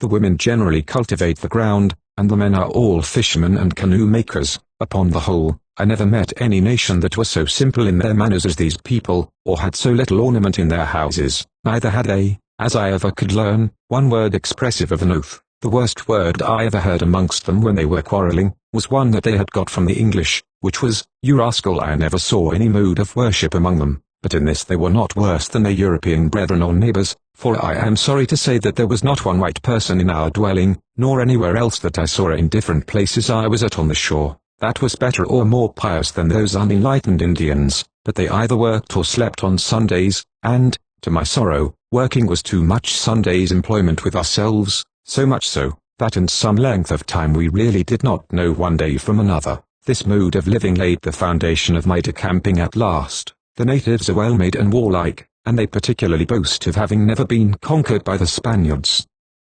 They are great drinkers of strong liquors when they can get them. We used to distill rum from pineapples, which were very plentiful here, and then we could not get them away from our place. Yet they seem to be singular, in point of honesty, above any other nation I was ever amongst. The country being hot, we lived under an open shed, where we had all kinds of goods, without a door or a lock to any one article, yet we slept in safety, and never lost anything, or were disturbed. This surprised us a good deal, and the doctor, myself, and others, used to say, if we were to lie in that manner in Europe we should have our throats cut the first night. The Indian governor goes once in a certain time all about the province or district, and has a number of men with him as attendants and assistants. He settles all the differences among the people, like the judge here, and is treated with very great respect. He took care to give us timely notice before he came to our habitation, by sending his stick as a token, for rum, sugar, and gunpowder, which we did not refuse sending, and at the same time we made the utmost preparation to receive his honor and his train. When he came with his tribe, and all our neighboring chieftains, we expected to find him a grave reverend judge, solid and sagacious, but instead of that, before he and his gang came in sight, we heard them very clamorous, and they even had plundered some of our good neighboring Indians, having intoxicated themselves with our liquor. When they arrived we did not know what to make of our new guests, and would gladly have dispensed with the honor of their company. However, having no alternative, we feasted them plentifully all the day till the evening, when the governor, getting quite drunk, grew very unruly, and struck one of our most friendly chiefs, who was our nearest neighbor, and also took his gold-laced hat from him. At this a great commotion taken place, and the doctor interfered to make peace, as we could all understand one another, but to no purpose, and at last they became so outrageous that the doctor, fearing he might get into trouble, left the house, and made the best of his way to the nearest wood, leaving me to do as well as I could among them. I was so enraged with the governor, that I could have wished to have seen him tied fast to a tree and flogged for his behavior, but I had not people enough to cope with his party. I therefore thought of a stratagem to appease the riot, recollecting a passage I had read in the Life of Columbus, when he was amongst the Indians in Mexico or Peru, where, on some occasion, he frightened them, by telling them of certain events in the heavens. I had recourse to the same expedient, and it succeeded beyond my most sanguine expectations. When I had formed my determination, I went in the midst of them, and, taking hold of the governor, I pointed up to the heavens. I menaced him and the rest. I told them God lived there, and that he was angry with them, and they must not quarrel so, that they were all brothers, and if they did not leave off, and go away quietly, I would take the book, pointing to the Bible, read, and tell God to make them dead. This was something like magic. The clamor immediately ceased, and I gave them some rum and a few other things, after which they went away peaceably, and the governor afterwards gave our neighbor, who was called Captain Plasmire, his hat again. When the doctor returned, he was exceedingly glad at my success in thus getting rid of our troublesome guests. The Mosquito people within our vicinity, out of respect to the doctor, myself and his people, made entertainments of the grand kind, called in their tongue turi or drickbert. The English of this expression is, a feast of drinking about, of which it seems a corruption of language. The drink consisted of pineapples roasted, and casades chewed or beaten in mortars, which, after lying some time, ferments, and becomes so strong as to intoxicate. When drank in any quantity, we had timely notice given to us of the entertainment. A white family, within 5 miles of us, told us how the drink was made, and I and 2 others went before the time to the village, where the mirth was appointed to be held, and there we saw the whole art of making the drink, and also the kind of animals that were to be eaten there. I cannot say the sight of either the drink or the meat were enticing to me. They had some thousands of pineapples roasting, which they squeezed, dirt and all, into a canoe they had there for the purpose. The casade drink was in beef barrels and other vessels, and looked exactly like hogwash. Men, women, and children were thus employed in roasting the pineapples, and squeezing them with their hands. For food they had many land taupins or tortoises, some dry turtle, and 3 large alligators alive, and tied fast to the trees. I asked the people what they were going to do with these alligators, and I was told they were to be eaten. I was much surprised at this, and went home, not a little disgusted at the preparations. When the day of the feast was come, we took some rum with us, and went to the appointed place, where we found a great assemblage of these people, who received us very kindly. The mirth had begun before we came, and they were dancing with music, and the musical instruments were nearly the same as those of any other sable people, but, as I thought, much less melodious than any other nation I ever knew. They had many curious gestures and dancing, and a variety of motions and postures of their bodies, which to me were in no wise attracting. The males danced by themselves, and the females also by themselves, as with us. The doctor showed his people the example, by immediately joining the women's party, though not by their choice. On perceiving the women disgusted, he joined the males. At night there were great illuminations, by setting fire to many pine trees, while the drink went round merrily by calabashes or gourds, but the liquor might more justly be called eating than drinking. One Oludah, the oldest father in the vicinity, was dressed in a strange and terrifying form. Around his body were skins adorned with different kinds of feathers, and he had on his head a very large and high headpiece, in the form of a grenadier's cap, with prickles like a porcupine, and he made a certain noise which resembled the cry of an alligator. How people skipped amongst them out of complaisance, though some could not drink of their toddy, but our rum met with customers enough, and were soon gone.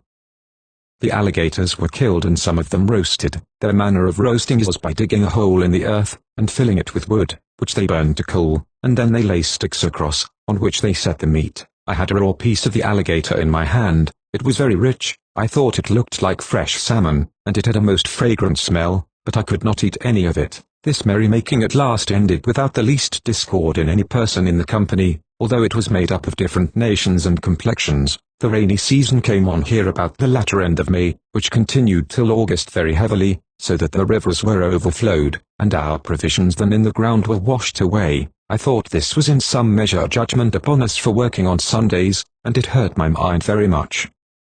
I often wished to leave this place and sail for Europe, for our mode of procedure and living in this heathenish form was very irksome to me. The word of God saith, "What does it avail a man if he gain the whole world, and lose his own soul?" This was much and heavily impressed on my mind, and, though I did not know how to speak to the doctor for my discharge, it was disagreeable for me to stay any longer. But about the middle of June I took courage enough to ask him for it. He was very unwilling at first to grant my request, but I gave him so many reasons for it, that at last he consented to my going, and gave me the following certificate of my behavior. The bearer, Gustavus Vassar, has served me several years with strict honesty, sobriety, and fidelity. I can, therefore, with justice recommend him for these qualifications, and indeed in every respect I consider him as an excellent servant. I do hereby certify that he always behaved well, and that he is perfectly trustworthy. Charles Irving, Mosquito Shore, the 15th of June, 1776. Though I was much attached to the doctor, I was happy when he consented. I got everything ready for my departure, and hired some Indians, with a large canoe, to carry me off. All my poor countrymen, the slaves, when they heard of my leaving them, were very sorry, as I had always treated them with care and affection, and did everything I could to comfort the poor creatures, and render their condition easy. Having taken leave of my old friends and companions, on the 18th of June, accompanied by the doctor, I left that spot of the world, and went southward above 20 miles along the river. There I found a sloop, the captain of which told me he was going to Jamaica. Having agreed for my passage with him and one of the owners, who was also on board, named Hughes, the doctor and I parted, not without shedding tears on both sides. The vessel then sailed along the river till night, when she stopped in a lagoon within the same river. During the night a schooner belonging to the same owners came in, and, as she was in want of hands, Hughes, the owner of the sloop, asked me to go in the schooner as a sailor, and said he would give me wages. I thanked him, but I said I wanted to go to Jamaica. He then immediately changed his tone, and swore, and abused me very much, and asked how I came to be freed. I told him, and said that I came into that vicinity with Dr. Irving, whom he had seen that day. This account was of no use. He still swore exceedingly at me, and cursed the master for a fool that sold me my freedom, and the doctor for another in letting me go from him. Then he desired me to go in the schooner, or else I should not go out of the sloop as a freeman. I said this was very hard, and begged to be put on shore again, but he swore that I should not. I said I had been twice amongst the Turks, yet had never seen any such usage with them, and much less could I have expected anything of this kind amongst Christians. This incensed him exceedingly, and, with a volley of oaths and imprecations, he replied, "Christians, damn you, you are one of St. Paul's men, but by G, except you have St. Paul's or St. Peter's faith, and walk upon the water to the shore, you shall not go out of the vessel," which I now found was going amongst the Spaniards towards Carthagena, where he swore he would sell me. I simply asked him what right he had to sell me, but, without another word, he made some of his people tie ropes round each of my ankles, and also to each wrist, and another rope round my body, and hoisted me up without letting my feet touch or rest upon anything. Thus I hung, without any crime committed, and without judge or jury, merely because I was a free man, and could not by the law get any redress from a white person in those parts of the world. I was in great pain from my situation, and cried and begged very hard for some mercy, but all in vain. My tyrant, in a great rage, brought a musket out of the cabin, and loaded it before me and the crew, and swore that he would shoot me if I cried any more. I had now no alternative. I therefore remained silent, seeing not one white man on board who said a word on my behalf. I hung in that manner from between 10 and 11 o'clock at night till about 1 in the morning, when, finding my cruel abuser fast asleep, I begged some of his slaves to slack the rope that was round my body, that my feet might rest on something. This they did at the risk of being cruelly used by their master, who beat some of them severely at first for not tying me when he commanded them. Whilst I remained in this condition, till between 5 and 6 o'clock next morning, I prayed to God to forgive this blasphemer, who cared not what he did, but when he got up out of his sleep in the morning was of the very same temper and disposition as when he left me at night. When they got up the anchor, and the vessel was getting under way, I once more cried and begged to be released, and now, being fortunately in the way of their hoisting the sails, they released me. When I was let down, I spoke to one Mr. Cox, a carpenter, whom I knew on board, on the impropriety of this conduct. He also knew the doctor, and the good opinion he ever had of me. This man then went to the captain, and told him not to carry me away in that manner, that I was the doctor's steward, who regarded me very highly, and would resent this usage when he should come to know it, on which he desired a young man to put me ashore in a small canoe I brought with me. This sound gladdened my heart, and I got hastily into the canoe and set off, whilst my tyrant was down in the cabin, but he soon spied me out, when I was not above 30 or 40 yards from the vessel, and, running upon the deck with a loaded musket in his hand, he presented it at me, and swore heavily and dreadfully, that he would shoot me that instant, if I did not come back on board. As I knew the wretch would have done as he said, without hesitation, I put back to the vessel again, but, as the good Lord would have it, just as I was alongside he was abusing the captain for letting me go from the vessel, which the captain returned, and both of them soon got into a very great heat. The young man that was with me now got out of the canoe. The vessel was sailing on fast with a smooth sea, and I then thought it was neck or nothing, so at that instant I set off again, for my life, in the canoe, towards the shore. Unfortunately the confusion was so great amongst them on board, that I got out of the reach of the musket shot unnoticed, while the vessel sailed on with a fair wind a different way, so that they could not overtake me without tacking. But even before that could be done I should have been on shore, which I soon reached, with many thanks to God for this unexpected deliverance. I then went and told the other owner, who lived near that shore, with whom I had agreed for my passage, of the usage I had met with. He was very much astonished, and appeared very sorry for it. After treating me with kindness, he gave me some refreshment, and 3 heads of roasted Indian corn, for a voyage of about 18 miles south, to look for another vessel. He then directed me to an Indian chief of the district, who was also the Mosquito admiral, and had once been at our dwelling, after which I set off with the canoe across a large lagoon alone, for I could not get anyone to assist me, though I was much jaded, and had pains in my bowels, by means of the rope I had hung by the night before. I was therefore at different times unable to manage the canoe, for the paddling was very laborious. However, a little before dark I got to my destined place, where some of the Indians knew me, and received me kindly. I asked for the admiral, and they conducted me to his dwelling. He was glad to see me, and refreshed me with such things as the place afforded, and I had a hammock to sleep in. They acted towards me more like Christians than those whites I was amongst the last night, though they had been baptized. I told the admiral I wanted to go to the next port to get a vessel to carry me to Jamaica, and requested him to send the canoe back which I then had, for which I was to pay him. He agreed with me, and sent 5 able Indians with a large canoe to carry my things to my intended place, about 50 miles, and we set off the next morning. When we got out of the lagoon and went along shore, the sea was so high that the canoe was oftentimes very near being filled with water. We were obliged to go ashore and drag across different necks of land. We were also 2 nights in the swamps, which swarmed with mosquito flies, and they proved troublesome to us. This tiresome journey of land and water ended, however, on the 3rd day, to my great joy, and I got on board of a sloop commanded by one Captain Jennings. She was then partly loaded, and he told me he was expecting daily to sail for Jamaica, and having agreed with me to work my passage, I went to work accordingly.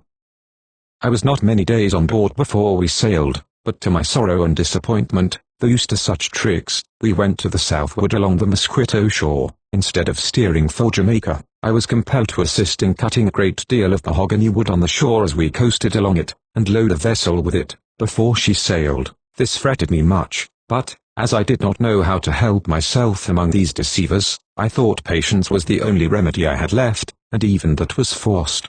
There was much hard work and little victuals on board, except by good luck we happened to catch turtles. On this coast there was also a particular kind of fish called manatee, which is most excellent eating, and the flesh is more like beef than fish. The scales are as large as a shilling, and the skin thicker than I ever saw that of any other fish. Within the brackish waters along shore there were likewise vast numbers of alligators, which made the fish scarce. I was on board this sloop 16 days, during which, in our coasting, we came to another place, where there was a smaller sloop called the Indian Queen, commanded by one John Baker. He also was an Englishman, and had been a long time along the shore trading for turtle shells and silver, and had got a good quantity of each on board. He wanted some hands very much, and, understanding I was a free man, and wanted to go to Jamaica, he told me if he could get one or two, that he would sail immediately for that island. He also pretended to me some marks of attention and respect, and promised to give me 45 shillings sterling a month if I would go with him. I thought this much better than cutting wood for nothing. I therefore told the other captain that I wanted to go to Jamaica in the other vessel, but he would not listen to me, and, seeing me resolved to go in a day or two, he got the vessel to sail, intending to carry me away against my will. This treatment mortified me extremely. I immediately, according to an agreement I had made with the captain of the Indian Queen, called for her boat, which was lying near us, and it came alongside, and, by the means of a North Pole shipmate which I met with in the sloop I was in, I got my things into the boat, and went on board of the Indian Queen, July the 10th. A few days after I was there, we got all things ready and sailed, but again, to my great mortification, this vessel still went to the south, nearly as far as Carthagena, trading along the coast, instead of going to Jamaica, as the captain had promised me, and, what was worst of all, he was a very cruel and bloody-minded man, and was a horrid blasphemer. Among others he had a white pilot, one stoker, whom he beat often as severely as he did some negroes he had on board. One night in particular, after he had beaten this man most cruelly, he put him into the boat, and made 2 negroes row him to a desolate key, or small island, and he loaded 2 pistols, and swore bitterly that he would shoot the negroes if they brought Stoker on board again. There was not the least doubt but that he would do as he said, and the 2 poor fellows were obliged to obey the cruel mandate, but, when the captain was asleep, the 2 negroes took a blanket and carried it to the unfortunate Stoker, which I believe was the means of saving his life from the annoyance of insects. A great deal of entreaty was used with the captain the next day, before he would consent to let Stoker come on board, and when the poor man was brought on board he was very ill, from his situation during the night, and he remained so till he was drowned a little time after.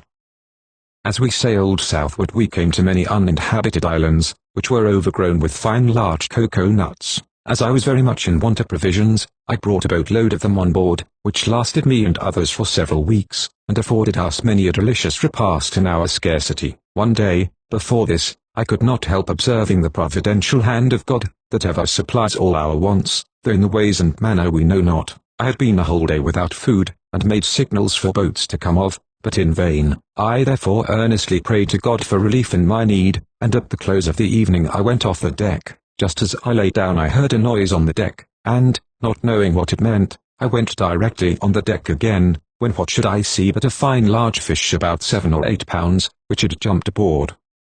I took it, and admired, with thanks, the good hand of God, and, what I considered as not less extraordinary, the captain, who was very avaricious, did not attempt to take it from me, there being only him and I on board, for the rest were all gone ashore trading. Sometimes the people did not come off for some days. This used to fret the captain, and then he would vent his fury on me by beating me, or making me feel in other cruel ways. One day especially, in his wild, wicked, and mad career, after striking me several times with different things, and once across my mouth, even with a red burning stick out of the fire, he got a barrel of gunpowder on the deck, and swore that he would blow up the vessel. I was then at my wit's end, and earnestly prayed to God to direct me. The head was out of the barrel, and the captain took a lighted stick out of the fire to blow himself and me up, because there was a vessel then in sight coming in, which he supposed was a Spaniard, and he was afraid of falling into their hands. Seeing this I got an axe, unnoticed by him, and placed myself between him and the powder, having resolved in myself as soon as he attempted to put the fire in the barrel to chop him down that instant.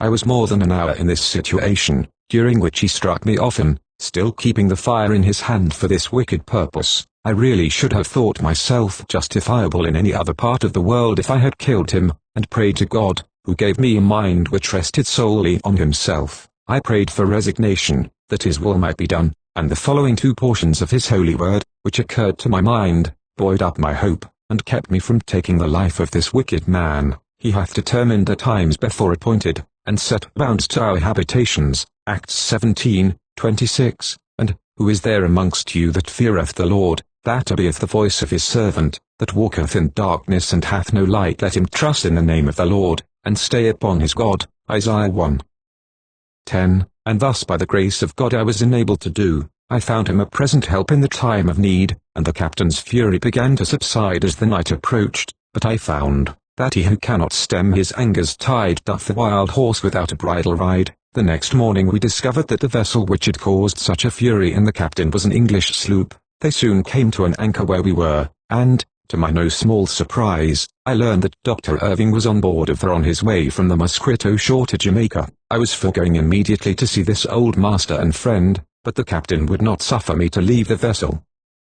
I then informed the doctor, by letter, how I was treated, and begged that he would take me out of the sloop, but he informed me that it was not in his power, as he was a passenger himself, but he sent me some rum and sugar for my own use. I now learned that after I had left the estate which I managed for this gentleman on the Mosquito shore, during which the slaves were well fed and comfortable, a white overseer had supplied my place. This man, through inhumanity and ill-judged avarice, beat and cut the poor slaves most unmercifully, and the consequence was, that everyone got into a large periagua canoe, and endeavored to escape, but not knowing where to go, or how to manage the canoe, they were all drowned, in consequence of which the doctor's plantation was left uncultivated, and he was now returning to Jamaica to purchase more slaves and stock it again. On the 14th of October the Indian Queen arrived at Kingston in Jamaica. When we were unloaded I demanded my wages, which amounted to £8 and 5 shillings sterling, but Captain Baker refused to give me 1 farthing, although it was the hardest earned money I ever worked for in my life. I found out Dr. Irving upon this, and acquainted him of the captain's knavery. He did all he could to help me to get my money, and we went to every magistrate in Kingston, and there were 9, but they all refused to do anything for me, and said my oath could not be admitted against a white man. Nor was this all, for Baker threatened that he would beat me severely if he could catch me for attempting to demand my money, and this he would have done, but that I got, by means of Dr. Irving, under the protection of Captain Douglas of the Squirrel man of war. I thought this exceedingly hard usage, though indeed I found it to be too much the practice there to pay free men for their labor in this manner. One day I went with a free negro tailor, named Joe Diamond, to one Mr. Cochran, who was indebted to him some trifling sum, and the man, not being able to get his money, began to murmur. The other immediately took a horsewhip to pay him with it, but, by the help of a good pair of heels, the tailor got off. Such oppressions as these made me seek for a vessel to get off the island as fast as I could, and by the mercy of God I found a ship in November bound for England, when I embarked with a convoy, after having taken a last farewell of Dr. Irving. When I left Jamaica he was employed in refining sugars, and some months after my arrival in England I learned, with much sorrow, that this my amiable friend was dead, owing to his having eaten some poisoned fish. We had many very heavy gales of wind in our passage, in the course of which no material incident occurred, except that an American privateer, falling in with the fleet, was captured and set fire to by His Majesty's ship a Squirrel. On January the 7th, 1777, we arrived at Plymouth. I was happy once more to tread upon English ground, and, after passing some little time at Plymouth and Exeter among some pious friends, whom I was happy to see, I went to London with a heart replete with thanks to God for all past mercies. Chapter 12, Different Transactions of the Author's Life till the Present Time, His Application to the late Bishop of London to be appointed a missionary to Africa, some account of his share in the conduct of the late expedition to Sierra Leone, petition to the Queen, conclusion. Such were the various scenes which I was a witness to, and the fortune I experienced until the year 1777. Since that period my life has been more uniform, and the incidents of it fewer, than in any other equal number of years preceding. I therefore hasten to the conclusion of a narrative, which I fear the reader may think already sufficiently tedious. I had suffered so many impositions in my commercial transactions in different parts of the world, that I became heartily disgusted with the seafaring life, and I was determined not to return to it, at least for some time. I therefore once more engaged in service shortly after my return, and continued for the most part in this situation until 1784. Soon after my arrival in London, I saw a remarkable circumstance relative to African complexion, which I thought so extraordinary, that I beg leave just to mention it. A white Negro woman, that I had formerly seen in London and other parts, had married a white man, by whom she had 3 boys, and they were every one mulattoes, and yet they had fine light hair. In 1779 I served Governor McNamara, who had been a considerable time on the coast of Africa. In the time of my service, I used to ask frequently other servants to join me in family prayers, but this only excited their mockery.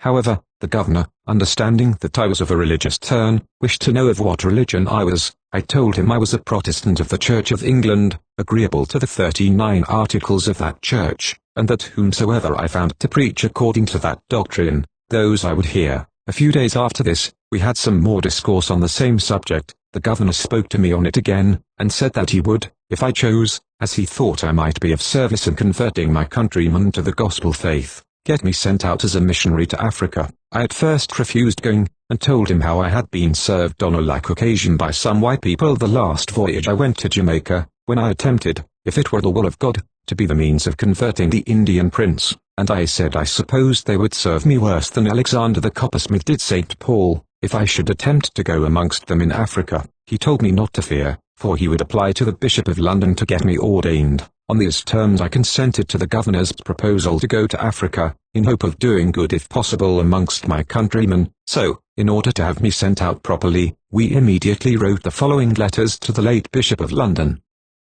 To the Right Reverend Father in God, Robert, Lord Bishop of London, the memorial of Gustavus Vassa Schultz, that your memorialist is a native of Africa, and has a knowledge of the manners and customs of the inhabitants of that country, that your memorialist has resided in different parts of Europe for 22 years last past, and embraced the Christian faith in the year 1759, that your memorialist is desirous of returning to Africa as a missionary, if encouraged by your lordship, in hopes of being able to prevail upon his countrymen to become Christians, and your memorialist is the more induced to undertake the same, from the success that has attended the like undertakings when encouraged by the Portuguese through their different settlements on the coast of Africa, and also by the Dutch, both the governments encouraging the blacks, who, by their education are qualified to undertake the same, and are found more proper than European clergymen, unacquainted with the language and customs of the country. Your memorialist's only motive for soliciting the office of a missionary is, that he may be a means,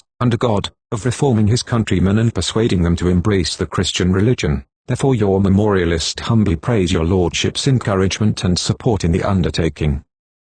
Gustavus Vassa, at Mr. Guthrie's, Taylor, No. 17, Hedge Lane. My lord, I have resided near 7 years on the coast of Africa, for most part of the time as commanding officer. From the knowledge I have of the country and its inhabitants, I am inclined to think that the within plan will be attended with great success, if countenanced by your lordship. I beg leave further to represent to your lordship, that the like attempts, when encouraged by other governments, have met with uncommon success, and at this very time I know a very respectable character a black priest at Cape Coast Castle. I know the within named Gustavus Vassa, and believe him a moral good man.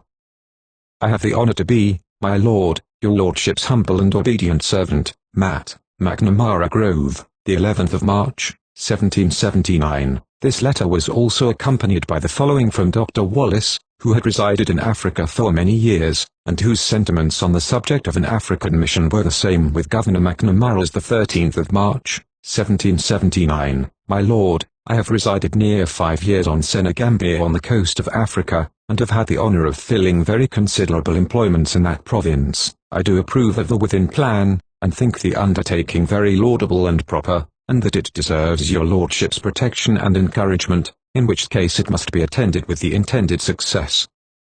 I am, my lord, your lordship's humble and obedient servant, Thomas Wallace. With these letters, I waited on the bishop by the governor's desire, and presented them to his lordship. He received me with much condescension and politeness, but, from some certain scruples of delicacy, declined to ordain me. My sole motive for thus dwelling on this transaction, or inserting these papers, is the opinion which gentlemen of sense and education, who are acquainted with Africa, entertain of the probability of converting the inhabitants of it to the faith of Jesus Christ, if the attempt were countenanced by the legislature. Shortly after this I left the governor, and served a nobleman in the Devonshire militia, with whom I was encamped at Coxheath for some time, but the operations there were too minute and uninteresting to make a detail of. In the year 1783 I visited 8 counties in Wales, from motives of curiosity. While I was in that part of the country I was led to go down into a coal pit in Shropshire, but my curiosity nearly cost me my life, for while I was in the pit the coals fell in, and buried one poor man, who was not far from me. Upon this I got out as fast as I could, thinking the surface of the earth the safest part of it. In the spring 1784 I thought of visiting old Ocean again. In consequence of this I embarked as steward on board a fine new ship called the London, commanded by Martin Hopkin, and sailed for New York. I admired this city very much. It is large and well built, and abounds with provisions of all kinds. While we lay here a circumstance happened which I thought extremely singular. One day a malefactor was to be executed on the gallows, but with a condition that if any woman, having nothing on but her shift, married a man under the gallows, his life was to be saved. This extraordinary privilege was claimed, a woman presented herself, and the marriage ceremony was performed.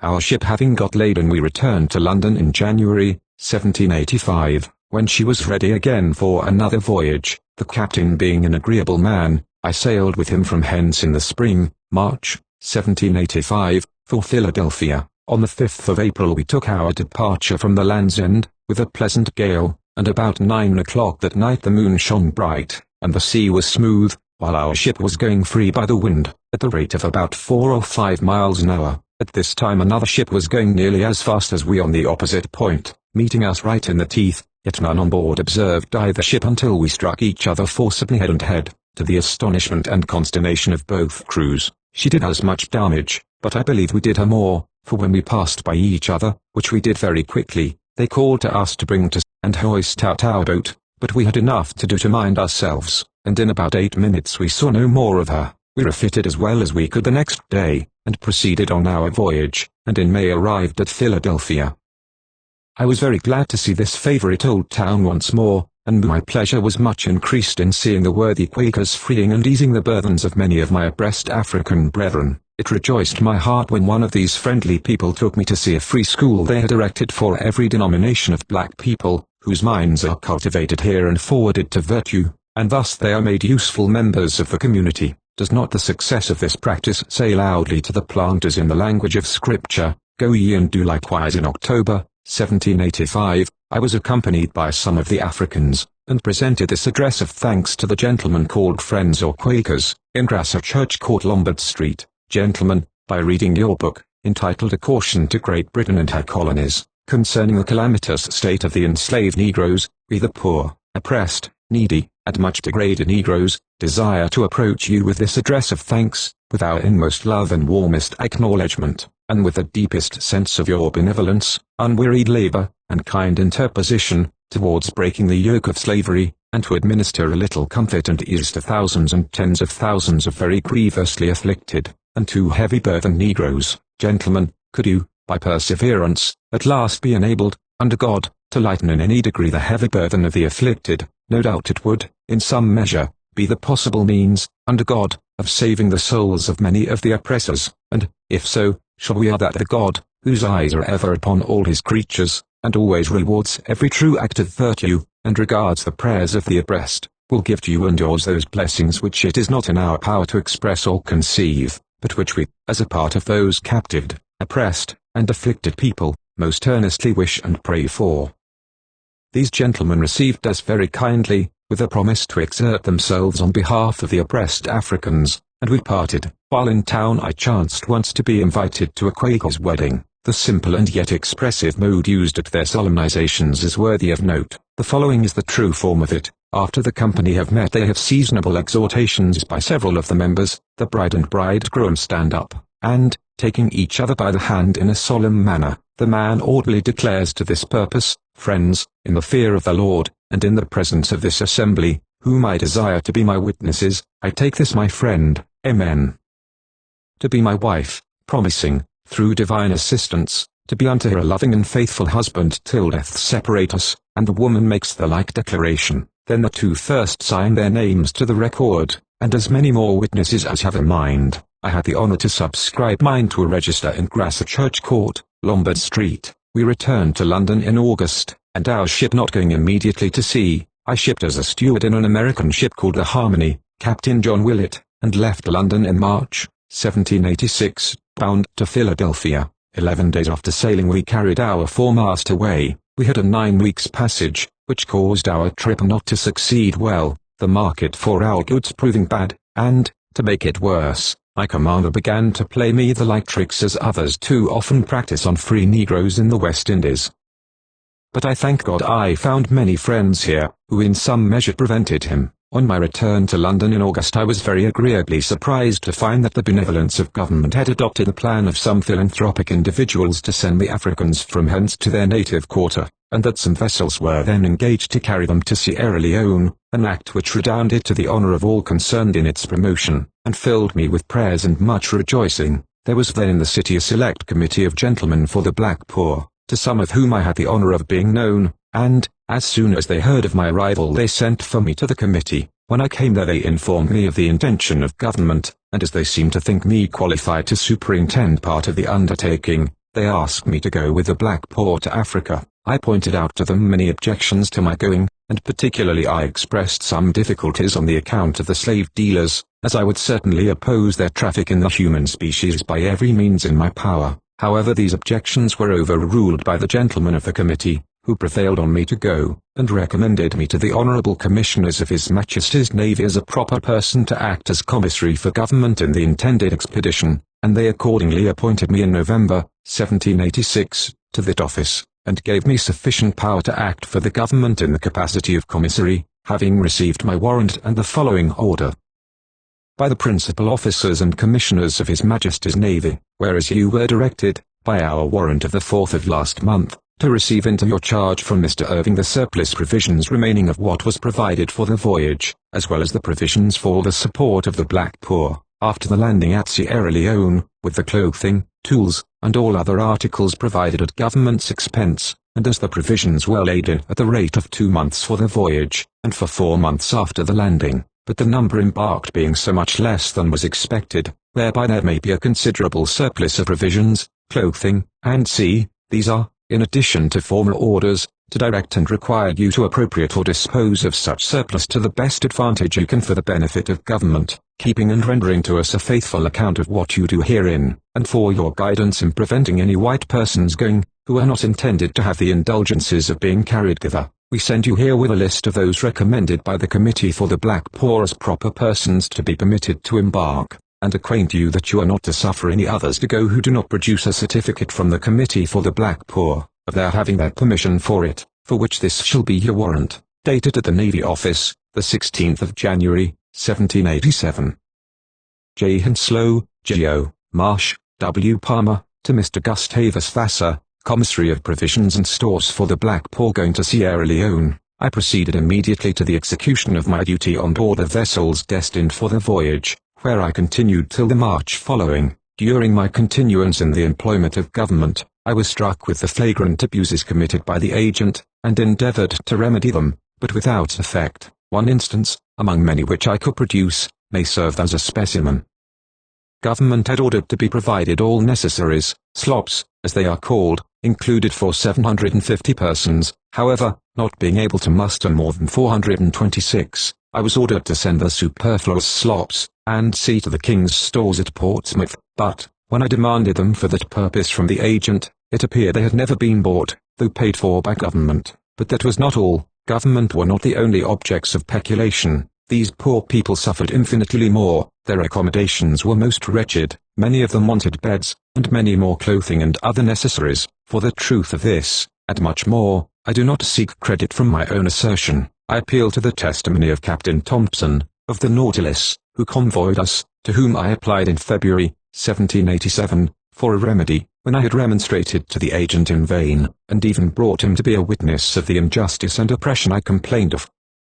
I appeal also to a letter written by these wretched people, so early as the beginning of the preceding January, and published in the Morning Herald of the 4th of that month, signed by 20 of their chiefs. I could not silently suffer government to be thus cheated, and my countrymen plundered and oppressed, and even left destitute of the necessaries for almost their existence. I therefore informed the commissioners of the Navy of the agent's proceeding, but my dismission was soon after procured, by means of a gentleman in the city, whom the agent, conscious of his peculation, had deceived by letter, and whom, moreover, empowered the same agent to receive on board, at the government expense, a number of persons as passengers, contrary to the orders I received. By this I suffered considerable loss in my property. However, the commissioners were satisfied with my conduct, and wrote to Captain Thompson, expressing their approbation of it. Thus provided, they proceeded on their voyage, and at last, worn out by treatment, perhaps not the most mild, and wasted by sickness, brought on by want of medicine,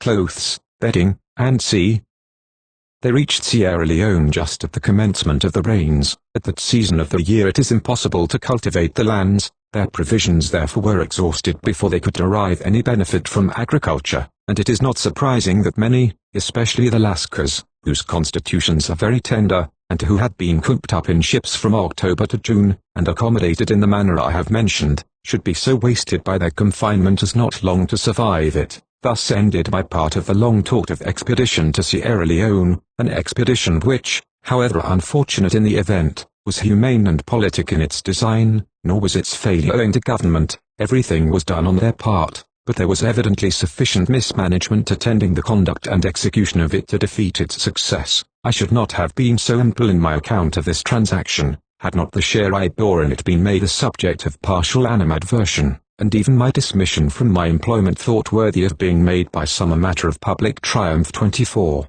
The motives which might influence any person to descend to a petty contest with an obscure African, and to seek gratification by his depression, perhaps it is not proper here to inquire into or relate, even if its detection were necessary to my vindication, but I thank heaven it is not. I wish to stand by my own integrity, and not to shelter myself under the impropriety of another, and I trust the behavior of the commissioners of the Navy to me entitle me to make this assertion, for after I had been dismissed, the 24th of March, I drew up a memorial thus. To the Right Honourable the Lords Commissioners of His Majesty's Treasury, the memorial and petition of Gustavus Vassar, a black man, late commissary to the Black Poor going to Africa, humbly sheweth, that your Lordship's memorialist was, by the Honourable the Commissioners of His Majesty's Navy, on the 4th of December last, appointed to the above employment by warrant from that board, that he accordingly proceeded to the execution of his duty on board of the Vernon, being one of the ships appointed to proceed to Africa with the above poor, that your memorialist, to his great grief and astonishment, received a letter of dismission from the Honourable Commissioners of the Navy, by your Lordship's orders, that, conscious of having acted with the most perfect fidelity and the greatest assiduity in discharging the trust reposed in him, he is altogether at a loss to conceive the reasons of your Lordship's having altered the favourable opinion you were pleased to conceive of him, sensible that your Lordships would not proceed to so severe a measure without some apparent good cause. He therefore has every reason to believe that his conduct has been grossly misrepresented to your Lordships, and he is the more confirmed in his opinion, because, by opposing measures of others concerned in the same expedition, which tended to defeat your Lordship's humane intentions, and to put the government to a very considerable additional expense, he created a number of enemies, whose misrepresentations, he has too much reason to believe, laid the foundation of his dismission. Unsupported by friends, and unaided by the advantages of a liberal education, he can only hope for redress from the justice of his cause, in addition to the mortification of having been removed from his employment, and the advantage which he reasonably might have expected to have derived therefrom.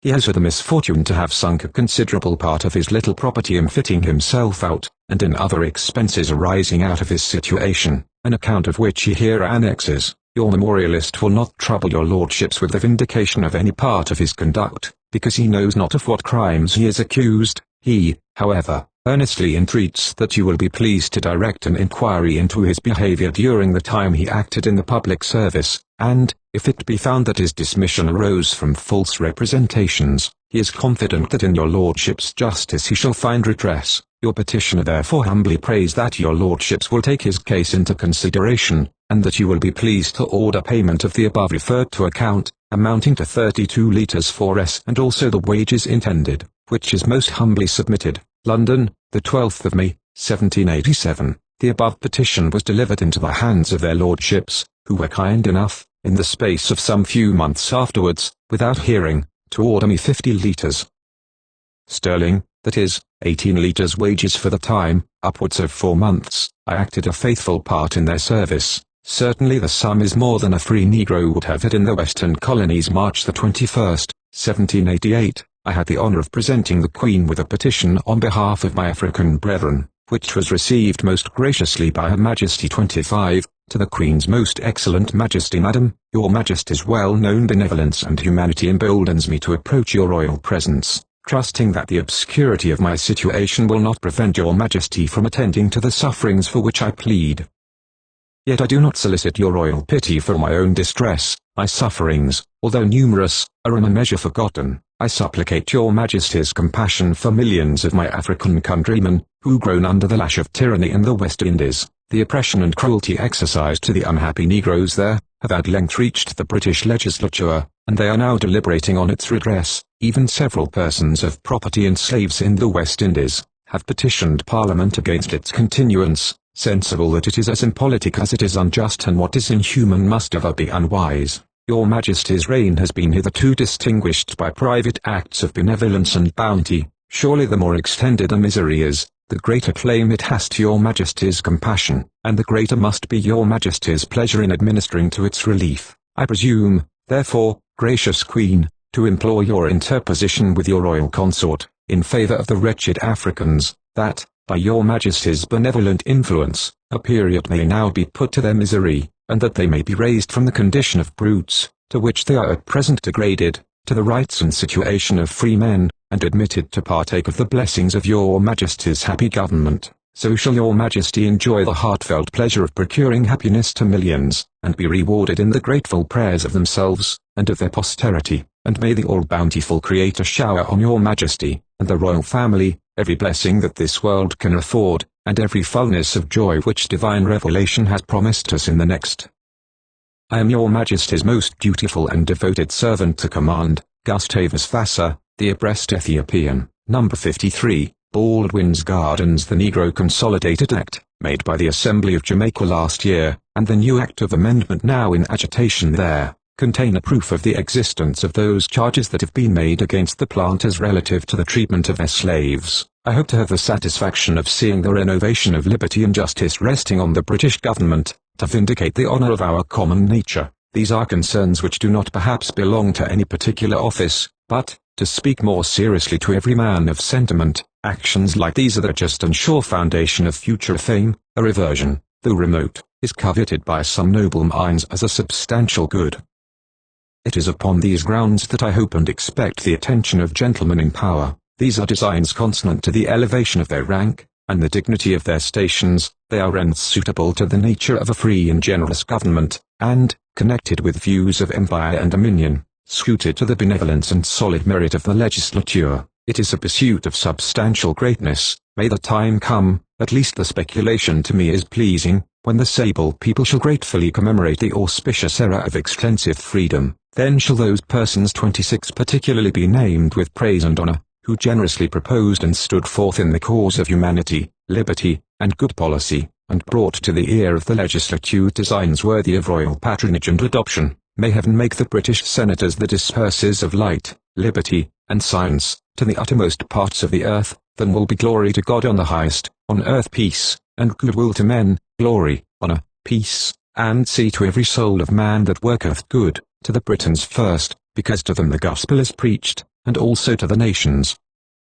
Those that honour their Maker have mercy on the poor. It is righteousness exalteth a nation, but sin is a reproach to any people. Destruction shall be to the workers of iniquity, and the wicked shall fall by their own wickedness. May the blessings of the Lord be upon the heads of all those who commiserated the cases of the oppressed Negroes, and the fear of God prolong their days, and may their expectations be filled with gladness. The liberal devise liberal things, and by liberal things shall stand. Isaiah 32:8. They can say with pious Job, did not I weep for him that was in trouble? Was not my soul grieved for the poor Job? XXX25. As the inhuman traffic of slavery is to be taken into the consideration of the British legislature, I doubt not, if a system of commerce was established in Africa, the demand for manufactures will most rapidly augment, as the native inhabitants will insensibly adopt the British fashions, manners, customs, and see, in proportion to the civilization, so will be the consumption of British manufactures.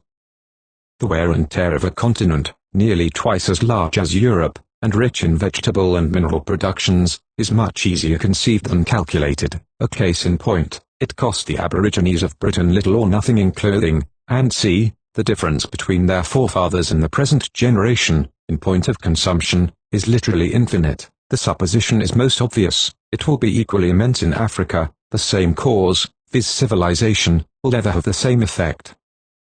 It is trading upon safe grounds. A commercial intercourse with Africa opens an inexhaustible source of wealth to the manufacturing interests of Great Britain, and to all which the slave trade is an objection. If I am not misinformed, the manufacturing interest is equal, if not superior, to the landed interest. As to the value, for reasons which will soon appear, the abolition of slavery, so diabolical, will give a most rapid extension of manufactures, which is totally and diametrically opposite to what some interested people assert. The manufacturers of this country must and will, in the nature and reason of things, have a full and constant employ by supplying the African markets. Population, the bowels and surface of Africa, abound in valuable and useful returns. The hidden treasures of centuries will be brought to light and into circulation. Industry, enterprise, and mining, will have their full scope, proportionably as they civilize. In a word, it lays open an endless field of commerce to the British manufacturers and merchant adventurer. The manufacturing interest and the general interests are synonymous. The abolition of slavery would be in reality an universal good. Tortures, murder, and every other imaginable barbarity and iniquity, are practiced upon the poor slaves with impunity. I hope a slave trade will be abolished.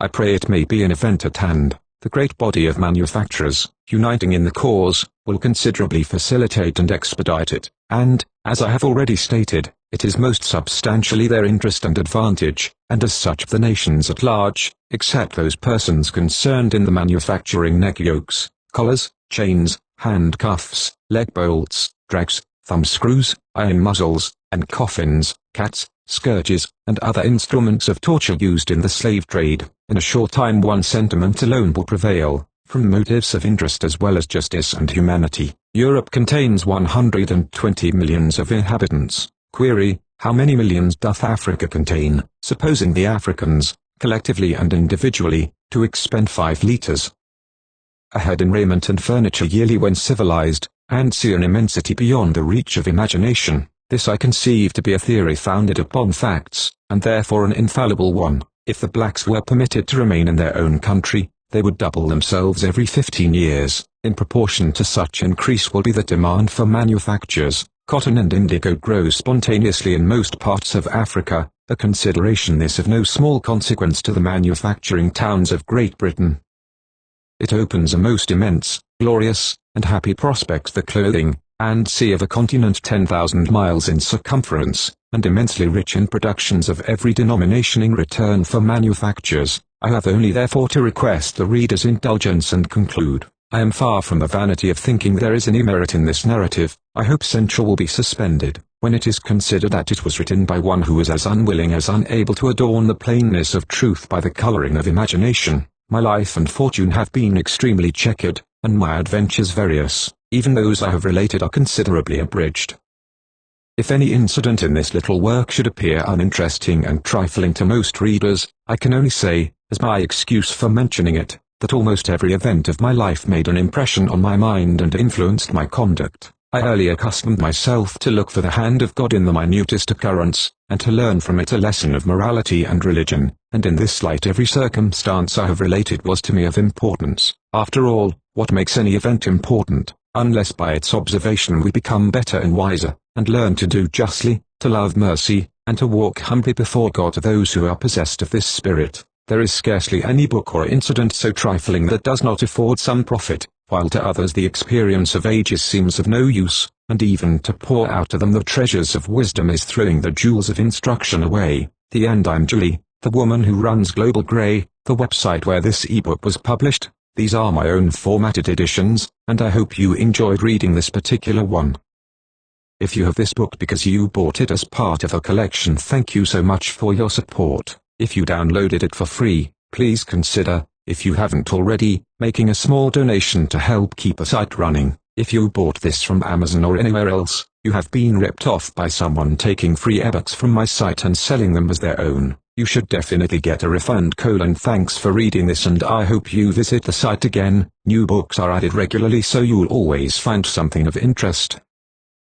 Notes: 1. See Benazit's account of Guinea throughout. 2. When I was in Smyrna I have frequently seen the Greeks dance after this manner. 3. The bowl is earthen, curiously figured, to which a long reed is fixed as a tube. This tube is sometimes so long as to be borne by one, and frequently out of grandeur by two boys. 4. When I was in Smyrna I saw the same kind of earth, and brought some of it with me to England. It resembles musk in strength, but is more delicious in scent, and is not unlike the smell of a rose. 5. See Benazit's account of Africa throughout. 6. See also Lut. Matthew's Voyage, page 123. 7. An instance of this kind happened at Montserrat in the West Indies in the year 1763. I then belonged to the charming Sally, Captain Doran, the chief mate, Mr. Mansfield, and some of the crew, being one day on shore, were present at the burying of a poisoned Negro girl. Though they had often heard of the circumstance of the running in such cases, and had even seen it, they imagined it to be a trick of the corpse-bearers. The mate therefore desired 2 of the sailors to take up the coffin, and carry it to the grave. The sailors, who were all of the same opinion, readily obeyed, but they had scarcely raised it to their shoulders, before they began to run furiously about, quite unable to direct themselves, till, at last, without intention, they came to the hut of him who had poisoned the girl. The coffin then immediately fell from their shoulders against the hut, and damaged part of the wall. The owner of the hut was taken into custody on this, and confessed the poisoning. I give this story as it was related by the mate and crew on their return to the ship. The credit which is due to it I leave with the reader. 8. Page 178 to 216. 9. Phyllis, Trans, and Degrees 476, Sect 4, cited by Mr. Clarkson, page 205, 10, same page. 11. Acts, c. 17 v. 26, 12. He had drowned himself in endeavoring to desert. 13. Among others whom we brought from Bayonne, 2 gentlemen, who had been in the West Indies, where they sold slaves, and they confessed they had made at one time a false bill of sale, and sold 2 Portuguese white men among a lot of slaves. 14. Some people have it, that sometimes shortly before persons die their ward has been seen, that is, some spirit exactly in their likeness, though they are themselves at other places at the same time. One day while we were at Bayonne Mr. Mondle saw one of our men, as he thought, in the gun room, and a little after, coming on the quarter-deck, he spoke of some circumstances of this man to some of the officers. They told him that the man was then out of the ship, in one of the boats with the lieutenant, but Mr. Mondle would not believe it, and we searched the ship, when he found the man was actually out of her, and when the boat returned some time afterwards, we found the man had been drowned at the very time Mr. Mondle thought he saw him. 15. Thus was I sacrificed to the envy and resentment of this woman for knowing that the lady whom she had succeeded in my master's good graces designed to take me into her service, which, had I once got on shore, she would not have been able to prevent. She felt her pride alarmed at the superiority of a rival in being attended by a black servant. It was not less to prevent this than to be revenged on me, that she caused the captain to treat me thus cruelly. 16. The Dying Negro, a poem originally published in 1773. Perhaps it may not be deemed impertinent here to add, that this elegant and pathetic little poem was occasioned, as appears by the advertisement prefixed to it, by the following incident. A black, who, a few days before had ran away from his master, and got himself christened, with intent to marry a white woman his fellow servant, being taken and sent on board a ship in the Thames, took an opportunity of shooting himself through the head. 17. These pistarines are of the value of a shilling. 18. Mr. Dewberry, and many others, Montserrat. 19. Sir Philip Gibbs, Baronet, Barbados. 20. Benazit's account of Guinea, page 16. 21. Acts, chapter 12 then 9. 22. John 16, 13, 14, and c. 23. Acts 5 12, 24. See the Public Advertiser, the 14th of July, 1787. 25. At the request of some of my most particular friends, I take the liberty of inserting it here. 26. Grenville Sharp, Esq., the Reverend Thomas Clarkson, the Reverend James Ramsey, our approved friends, men of virtue, are an honor to their country, ornamental to human nature, happy in themselves, and benefactors to mankind.